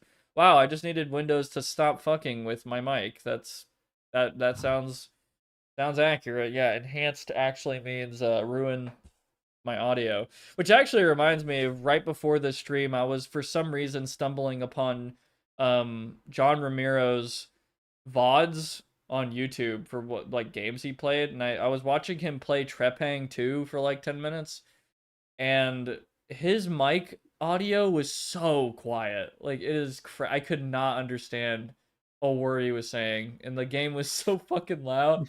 I was just like, this is so fucking funny. Like I don't know why I can't stop watching. Like I don't even know what he's saying. And finally, his audience was like, "We can't hear you." And he was like, "Oh my god, okay," you know. It's just, yeah, it's funny. I don't know. He's definitely a fucking turbo dad now. One time I let my friend on my account and he watched 20 Baby Century videos. That's actually annoying. Like if someone did that to my YouTube account, Fucks up your algorithm. I would be kind of pissed off because like that your algorithm would be screwed forever. That also happens when Kat, before she got her own laptop, she'd come over to my place, and then the next day, after she was gone, I'd be like, "Why am I getting all these theme park walk around videos recommended to me? Why am I getting all these like cute animal videos?" I think that's better than like theme park accident videos or something. Oh God! Or like yeah, Schlitterbahn decapitation or something. Like Holy just something shit. anyway, sorry, TMI, right? But Jesus Christ. I'm trying to think of like what if my girlfriend were to take my YouTube account and watch shit on it and then I looked. I think what it would be is it would be like ghost story videos or something. And Oh. it's just kind of I think she said she likes watching them with me because she likes hearing me debunk all of them. I'm not trying to be that guy, but a part of me is like, okay, you really want to know what I think about this? I think you could do this and that, and like this could have been it. Like, because I've seen some weird ghosts looking shit, but I can kind of explain it away. Like, it's mostly been like, okay, this could have been, you know. I mean, one time it literally could have been a burglar, like an actual person, like who broke into the house, uh, and then saw me and fucking dipped. But yeah, I think that'd probably be it. But I think I do the same with her Crunchyroll because I borrow her Crunchyroll to watch shit. Like you could look at our history and you can tell exactly what is me because it's like, what is she watching? It's like fucking Spy Family or something like that, and then right after it is Hellsing, Hellsing Ultimate, Black Lagoon, uh, and now Psychopaths. Like yeah, Can a I Spy Family girl and a Helsing boy really fall in love? fucking oh man. Dude, Hellsing's so good. Have you seen that? No. I I think you'd really like Hellsing and Hellsing Ultimate. It's so ridiculous. Like you just it's kind of cool, kind of serious, but also like you shouldn't take it very seriously. Like it's just so fucking crazy, stupid. Like honestly, it's kind of just a spectacle and the cool characters and the fights and all that. I don't really think the story is like crazy or anything. It's just yeah, whatever. And the aura, the fucking aura farming that Alucard does or something, you know, just yeah, shit like that. And Wasn't like what's didn't up? the Helsing artist do Gungrave, the game? That That's what it was called, honestly right? wouldn't surprise me. Maybe like I could believe It was that. some really distinctive art style and character designs, and I remember we looked it up, and I saw we found out like the artist, and I was like, oh, that makes sense. He did Trigun. Yeah. Okay. Yeah. Okay. That makes sense. It's like really gothy Trigun. Yeah, so I don't think the guy who did Hellsing did it. I think, yeah, Trigun guy did Gungrave. Okay. Okay, so, I mean, I knew it was a manga artist. Okay. I can see that. I haven't seen Trigun. I've been recommended it a lot. That's one of those I'm like, I don't know, but like I really should. Like I hear it's a classic, it's good and all that. I mean, I hear Cowboy Bebop is like the shit, and I watched like a few episodes of it and I got bored and I never watched it again. Maybe I should change that and be more patient with it. Maybe I could watch it now and maybe my palate's gotten better and I'm like, oh yeah, because I do really like kind of enjoy slow burn stuff now. Uh, Again, I think I just have like a fucking burnout on shonen at the moment. I mean, I'll check it out, but yeah, like my brain has been like, oh yeah, shonen anime. I think part of it is because I have uh I don't know if they're watching this. But I have people in my life who talk a lot about like Jujutsu Kaisen and stuff, and it almost does the opposite for me, where it makes me want to not watch it because I'm like, man, I'm kind of sick of hearing about it. I Yeah. kind of don't want to watch it right now. Like I would imagine there are other. I'm sure if Evan Jelly was in here right now, he'd be like, "Oh, preach, King, preach." Because I fucking all these shonen normies. Oh my god, I only watch Gundam. Uh, which I would almost imagine I will watch some Gundam stuff, but like I swore I have heard somebody on the internet talk about like quote unquote Gundam slop before. Like just oh yeah, it's just more fucking Gundam or robots or mecha whatever. Um I don't know. I guess you could fucking make that argument about a lot of genres and shit. Like oh my god, more fucking I don't know. I guess that's shonen that I'm thinking of, but anyway. But yeah. So what am I doing this weekend? Resting a lot. Probably finishing at least Psychopath season 1. Could do that in like an afternoon. I actually need to put on some of your videos because I need the juice to create my own video soon. Jesus Christ. And anime and your shit would help a lot. Just your way of covering stuff. I've always been a fan. I just haven't been watching a lot of YouTube. So I'm actually Dave, trying to you know remember the exactly last what I'm one. doing this weekend. You're buying me tickets to see Minions and Monsters, Minions and Monsters. the new Minions movie. Oh, okay, yeah. I figured that was in my head, Yeah. and I was like, no, and then I'm like, oh, okay, yeah, It's her idea. It'll be fun. We're going with a bunch of our friends to cool. see it. Uh, I heard it was good, actually. I thought it was actually pretty good. Meanwhile, on the other end of that spectrum, I think my girlfriend wanted me to watch Obsession with her, which I've heard is notoriously uncomfortable to watch with your significant other, Yeah. potentially. But she wants to anyway, and I'm like, okay, yeah, whatever. Like, anyway, yeah. I've heard it's a good movie, so I'm probably gonna see it regardless. But also, I don't know if you were around when I said this, but like, I do like the Backrooms movie. Yeah. Yeah. I thought you'd seen Obsession. I think I was talking to someone else. Yeah, Kat loved it. Kat loved Obsession a lot. But I don't think she saw Backrooms. Yeah, so Okay. I guess TLDR because I said I was gonna have the stream forever ago. Uh, Backrooms is cool. I need to rewatch it though because it was the most annoying theater experience I've ever Right. had Yeah. because there were so many teenagers there who weren't even fucking old enough to be there and they were being shitheads and there was this one fucking mophead kid with his girlfriend who talked all the whole movie they talked and they were talking about the wiki backrooms whatever the fuck some shit, and he was trying to be loud and make funny epic jokes, but he was too much of a pussy to fucking go all out with the loud jokes. And I should have immediately, because he was in my seat, so I should have just immediately been the asshole adult and just walked off and reported him and like got him kicked out. But I just said like whatever. It's just how bad could it be? And then oh dude, it sucked. I wanted to like literally tell him to shut up to his face, but I didn't want to like make a scene toward like a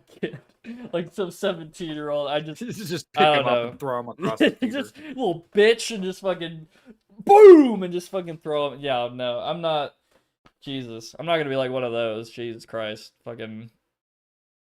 God, that is such a stereotype, isn't it? God damn, like, fucking white dad with his Asian wife who just is like has like such anger issues towards kids or something, and just like fucking gets in a fight with a kid or something. I don't know why. I feel like I've seen that stereotype or something. Anyway, that ain't me, man. You're gonna turn to a little league dad. That kid, my kid was on the mat, okay? I saw it. He's fucking bullshit. Just fighting the ref. The kid's so just dying inside, like, fuck, just let me take the L. No, little Timmy, this is bullshit. I saw it with my, I started to, and you get taken out, like, of the game because you, like, drank too many Bud Lights or something, some trash beer. Oh, that's so... Oh. God, drunk dad at the Little League game. Drunk parent of any kind. Oh, man, that's so embarrassing. Holy crap. I do not want to be that parent. Oh, my God. That's... Wow. Ugh. Yeah, that's got to be harder to watch than Obsession. There's no way. Yeah, but it was a good stream, y'all. Good hanging out, catching up and stuff. I don't know when the next stream will be. I was thinking maybe one more time, like Daft Punk this weekend, maybe. But if not, I'll try to gauge for Tuesday this time, or you know, like Thursday, like usual. But gonna try Tuesday. I want to try to set up another specialist event. That might be the next stream. If not, and something comes up or whatever, I might do Quake II again. But because Quake II is really fun. I don't know if y'all had fun seeing it, but like I had a lot of fun playing it. I think I just got a little burned out in the last like I think hour. I was just getting tired. So, and also I guess Quake fatigue still does very much exist in Quake 2. I will admit, but God, that was really fun. I dig it a lot. So shouldn't have listened to the internet, but I need to hold my breath because there's still so much more of the game, and there's even DLC and stuff, but yeah, soon, whatever. Yeah, you guys have a good 4th of July, good rest of your week, good weekend and all that stuff. Yeah, just stay safe out there, cool, and not sick, because I don't know why. It just seems like there's a lot of flus going around in the fucking summer over here right now. It's terrifying. I think I narrowly avoided getting the flu like a second time in like a couple months. But anyway, we'll see. And thank you, Taigen, for being here, brother. Of course. It's been a while. Glad we could catch up and stuff. I guess that just felt like a tradition thing too. Like, I remember one of my first streams I remember you being on was Quake. Yeah, so, I mean, here we are, so many years later, finally I'm playing Quake 2, and I really shouldn't have waited so long, because, again, a lot of fun, so, you know. But, yeah, thank you, Taigen, and thank you, the rest of y'all, and, I need to try to be more fucking communicative on the server and all that about when's the next time I'm streaming and all that. But yeah, you guys will know soon in the Discord and all that. But yeah, see you next time. Goodbye. Bye.